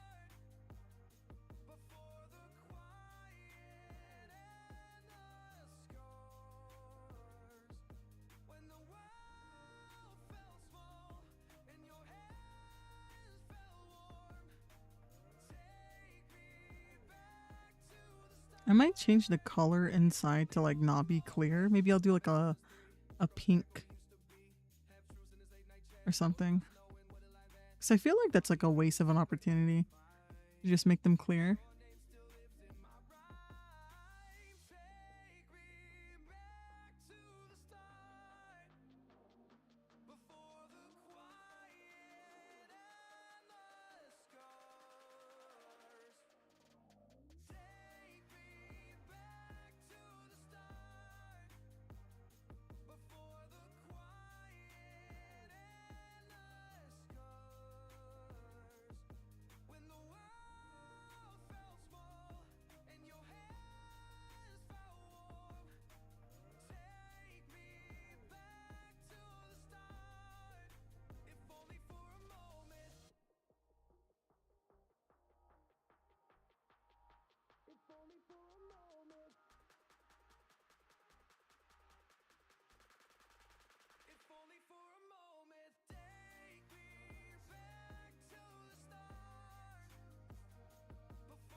Shit.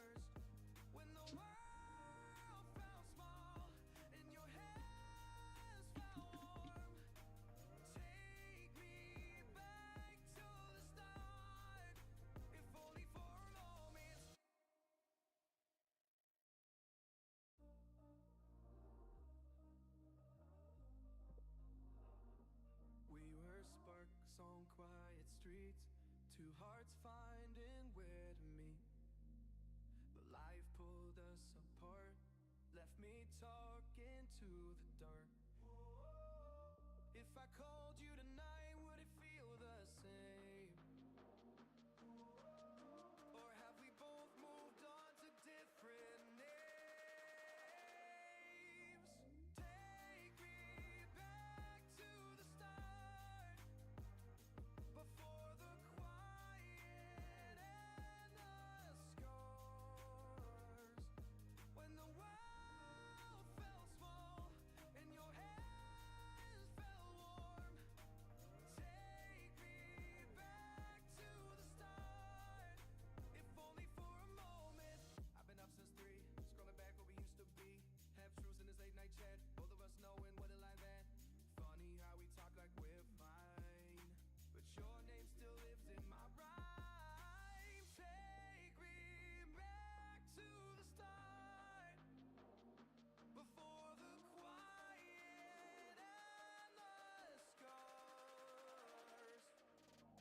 Take me back to the start, before the quiet and the scars. When the world felt small and your hands felt warm. Guys, we're reaching the hardest part, which is doing the hand. I'm not ready. I'm scared. I'm not ready.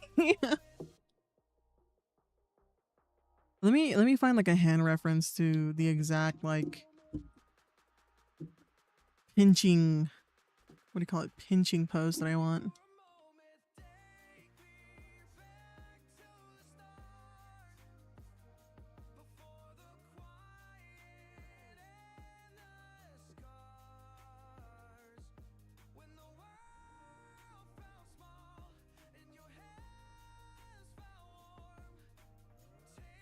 Yeah, this one. Well, actually, I could use this actually. Yeah. I'm just gonna make adjustments.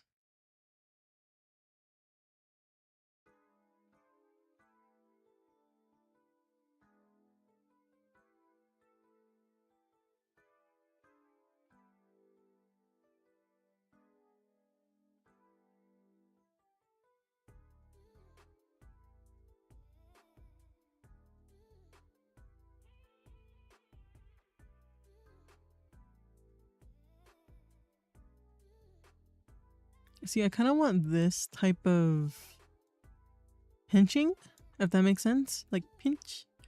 But it's gonna be on like the tiniest part of the glasses. Like the frame? Not the frame. Like, it's so hard to describe.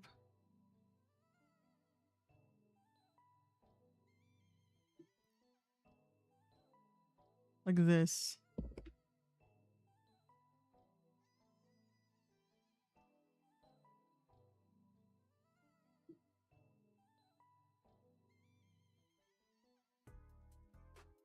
Now we try. We try. Okay. Is there anyone who like actually really enjoys drawing hands? I've only ever known one artist who really does. Like has a lot of joy drawing hands. Like it's their favorite part to do.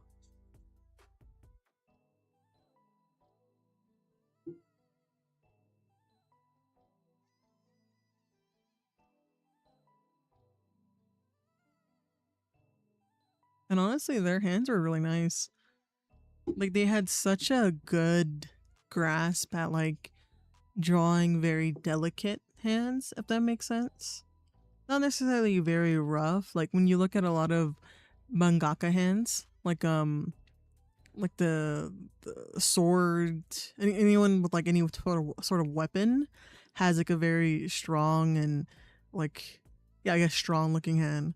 But when I would look at their hands, yes, they could do those type of hands, but they mainly did like very delicate and like flowy type of hands, if that makes sense. And I really like that.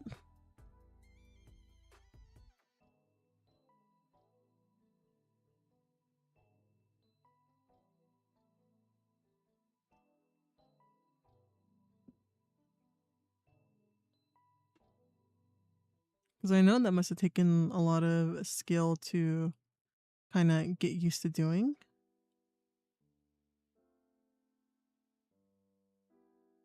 Because when I think of hands, I think of it on a more structured basis. So like or how many knuckles, how many like what do you call it? Bones and stuff like that do I need to include for it to look right?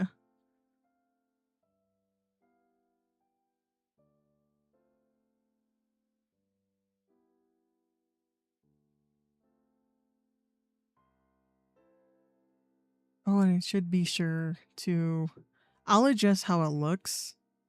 So I do need to make sure that the hand looks proportional.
Oh my god, I love this. This is so cute.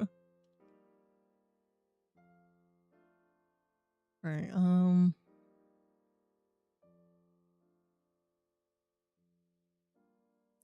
is this even possible? Okay, it is possible. I just I really need to be mindful of like how hands look.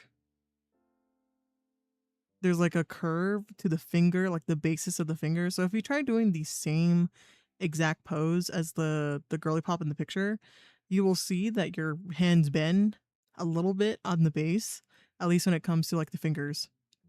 Like, you know, obviously you bend the hand, but like what I mean is like the fingers. Um so trying to add that depth. Unless you're like kind of crazy and you're kind of built like that to do it like completely straight. I mean, I guess you can, but you have to be very intentional with that. How intentional do I want to be is the question.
Oh my god, I'm sorry.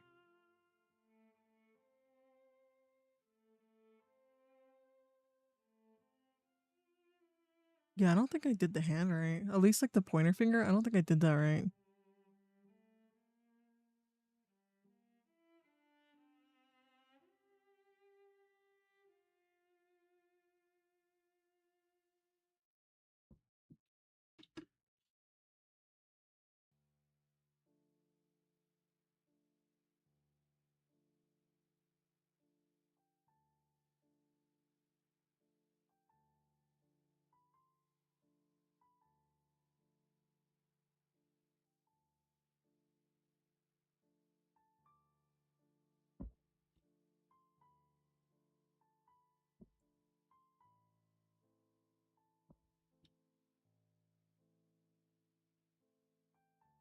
I think this is fine.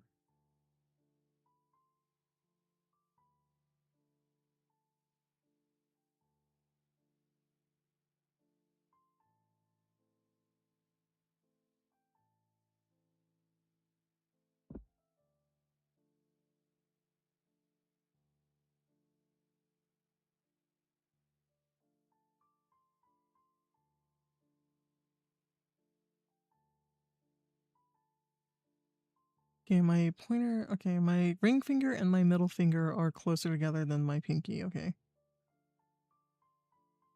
At least in the space, okay.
Drawing fingers is always a journey.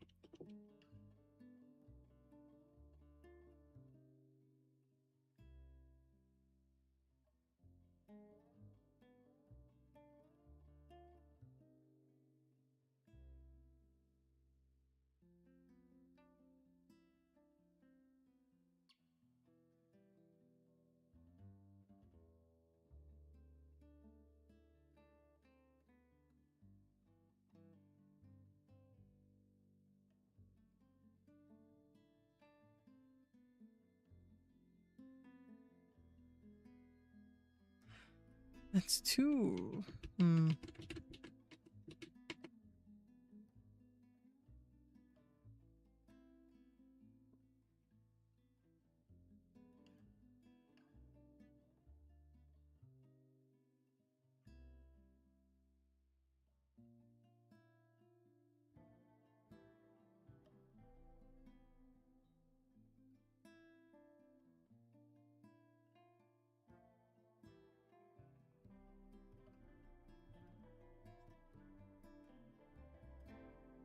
I swear I've seen hands before, I swear.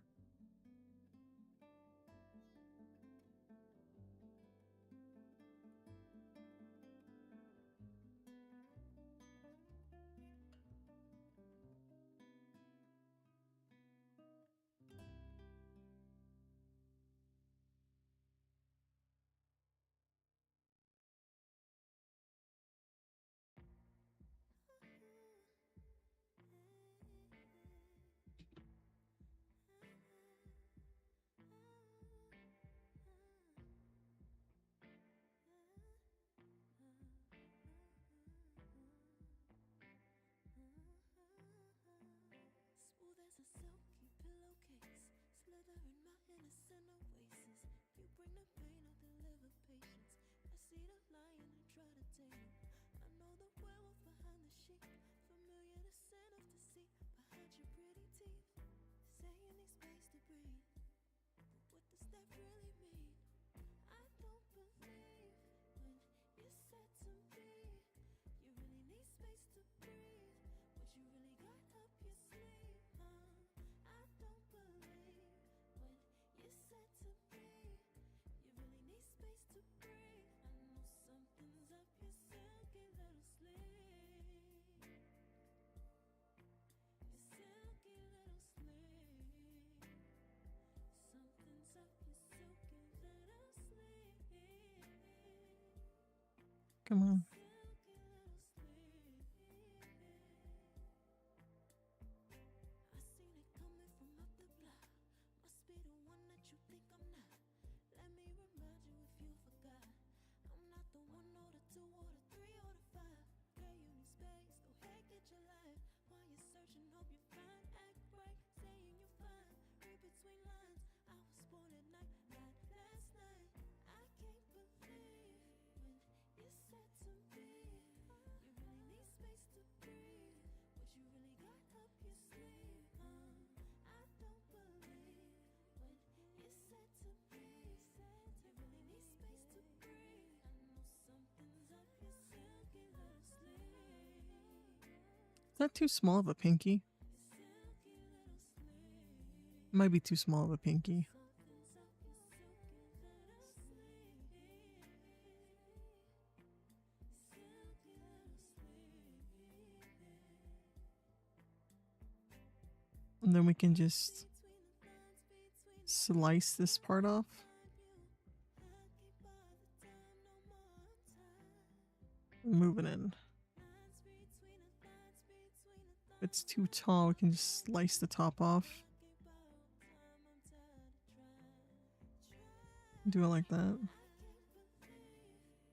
can't believe when you said to me you really need space to breathe. What you really got up your sleeve, I don't believe when you said to me you really need space to breathe. I know something's up your silky little sleeve. Your silky little sleeve. Something's up your silky little sleeve.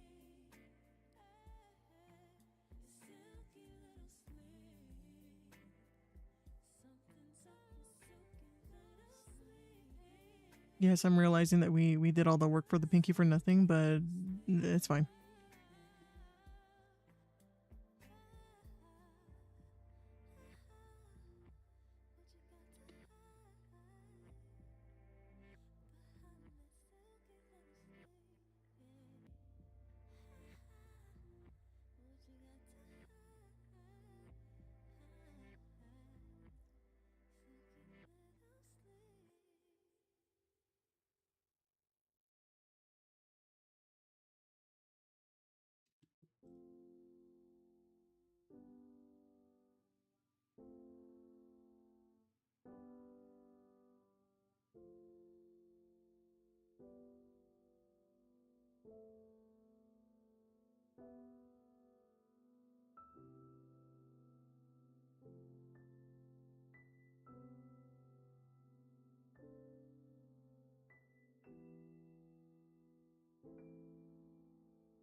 Oh, nice. Clove has like gloves and stuff. Like I bet.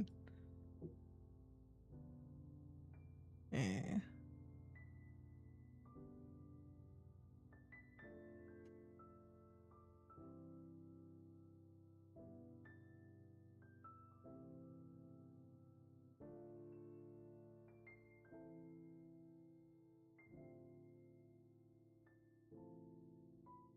I do know that we need to adjust the fingers.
Okay, good to know. Good to know.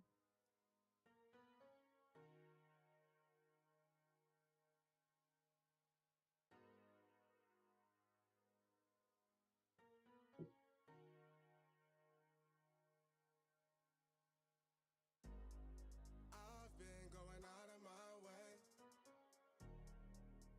us, and I'm not okay. The sun ain't gon' shine all day. Can't wait to see it on your face. Girl, you know, gotta do better than walking out and dodging the surface. Every day I've been out praying my baby not hurt. Ay. All of the weather we doing, I promise it's worth it. Ay. Open the curtains, ay. Baby, I'm certain. Ay. I want it all, we come in, it's a coupe, and we go ring it right back. Tell him, man, you know I'm suited, ay. But I ain't never gon' slack. I had to study the map. I had to find where I'm at. The legend, a symbol of that. Symbols, I ain't gonna crash. Catch me in the cut, hun. Some like the duck running. I ain't coming. Ooh, okay, bet. I know what they want from me. I can spot the fake loving. I think so far it's looking pretty nice. Again, this is just the sketch, like the concept sketch. Obviously, I will be adjusting like proportions, especially when it comes to like obviously when it comes to proportions, things are going to look a little bit different. So I have to be very mindful of that. Because this is a thing too. I feel like many people shy away from doing like plus size commissions and stuff like that. Which you know, it is what people decide to do and things like that. But I want to make sure that I get things right, especially when it comes to like a body frame. Because again, people of like any size carry weight differently. So I want to make sure that I pay attention to stuff like that. But I think overall it looks pretty good. Like I don't see any clear issues. Maybe with like I could probably move up the collarbones or like the basically the entire like body ish. I could probably move it up just like a little bit, not too much. But I think for the most part it looks pretty good. And I'll kind of have a better eye on it when it comes to the morning. I don't think I'm missing many design aspects.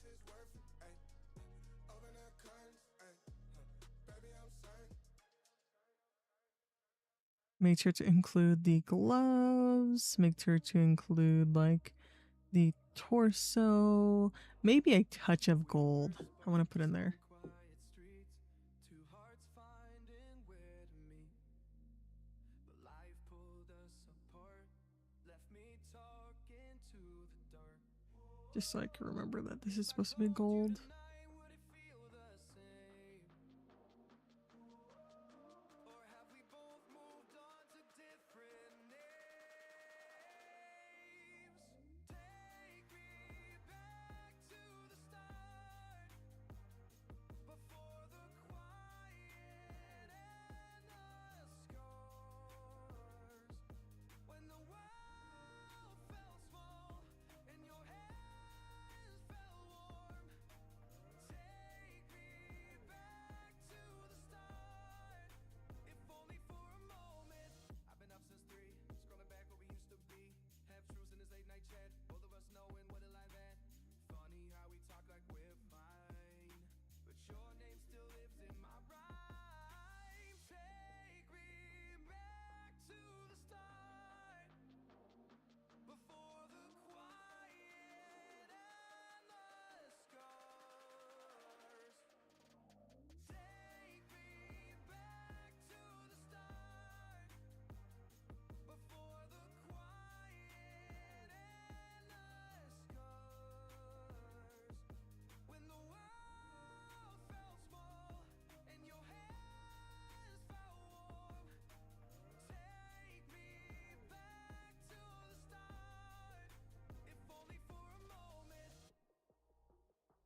If you're wondering why I'm drawing like triangles, not triangles, rectangles, I'm trying to see if I can add like some like tarot cards falling or something. Just as like a little bonus to Clove.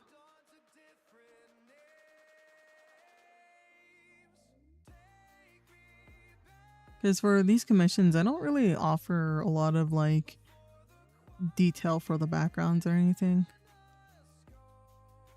So maybe like for as a fun like thank you for commissioning, I'll add the cards. And I'll probably play around with the expression some more too. Yeah.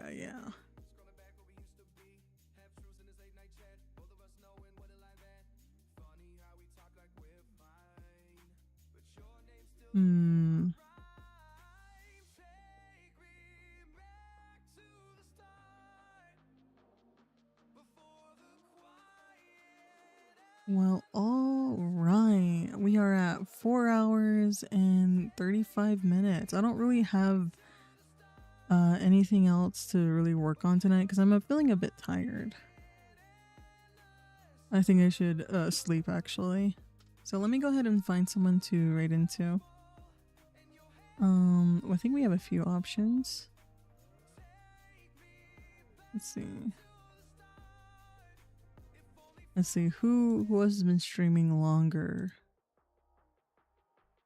because they have a higher chance of raiding out.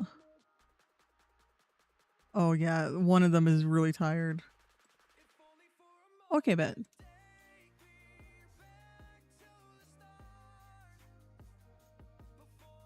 All right.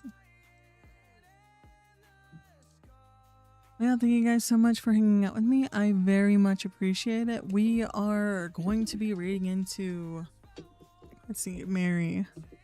Let me go ahead and send you guys over to her. She is a wonderful artist. What is she working on? She's working on, oh, actually, she's doing show and tell, actually. I wonder what she's doing, actually. But yeah, thank you guys so much. Let me go ahead and start the raid.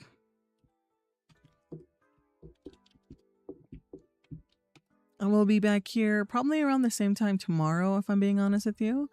I usually do art here pretty often, and yeah, you know, I don't see a reason not to. Let's see. Yeah. You guys go have fun with Mary. Have a good time. Enjoy your time there. Here are the raid messages. The first one is for everyone, and the second one is for all of my glucose guardians, aka Twitch subbies. Everyone on YouTube, unfortunately, I am unable to raid anyone tonight due to my limitations of my limitations of subscribers. So I do apologize. Thank you guys so much for hanging out with me. I very much appreciate it. Yeah, thank you guys so much. Thank you. All right, you guys go have fun. I shall see you guys in the next one. Until next time. That's me in your hands. Oh, but also, if you're on YouTube, please consider liking and subscribing. Thank you for spending so much time with me. And yeah, my little Twitch Vicky frogs. Go have fun with Mary. 7 tries, every night's a gamble. Even when I turn off all the lights, all I see are puzzles, yeah. I'd rather be dreaming, floating while sleeping, to islands in the sky. I need you to fly me away. 7 different ways of fighting out the storm we've been sleeping on. Yeah, digging up the ground, trying to find what's wrong. Plant a seed, burn it down, make it freeze. Drown it, then we shock it till we bring it to its knees. Heaven blowing on my dice, for a prize. Feel the breeze, hear it roaring like a night. Running, climbing, swimming, gliding, maybe I'm alright. I'd rather be dreaming, floating while sleeping, to islands in the sky. I need you to fly me away tonight.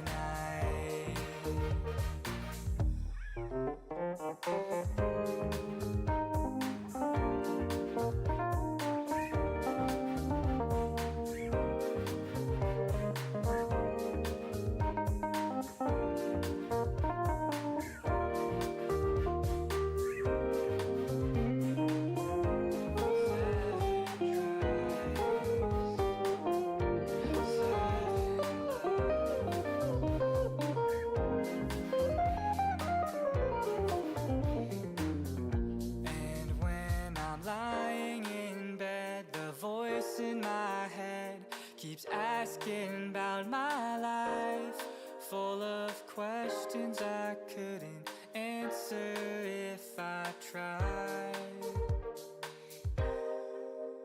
I'd rather be dreaming, floating while sleeping, to islands in the sky.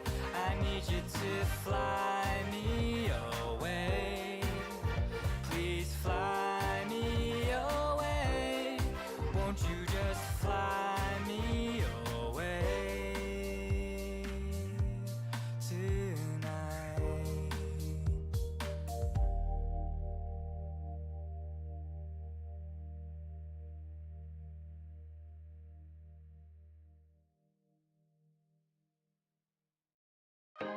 Seven tries, every night's a gamble.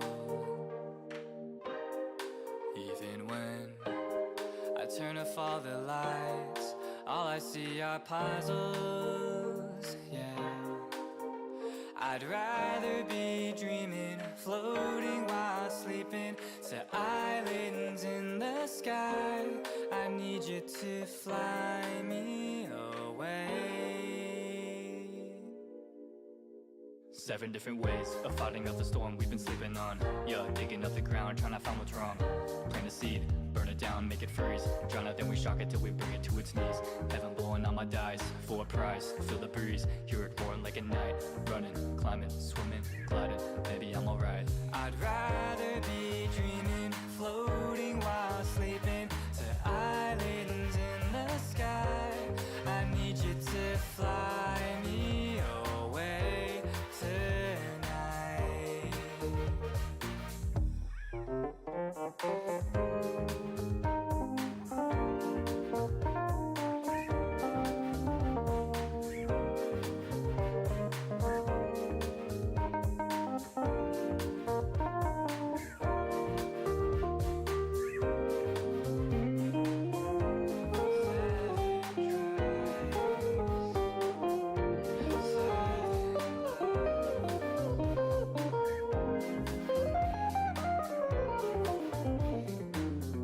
And when I'm lying in bed, the voice in my head keeps asking about my life, full of questions I couldn't answer if I tried.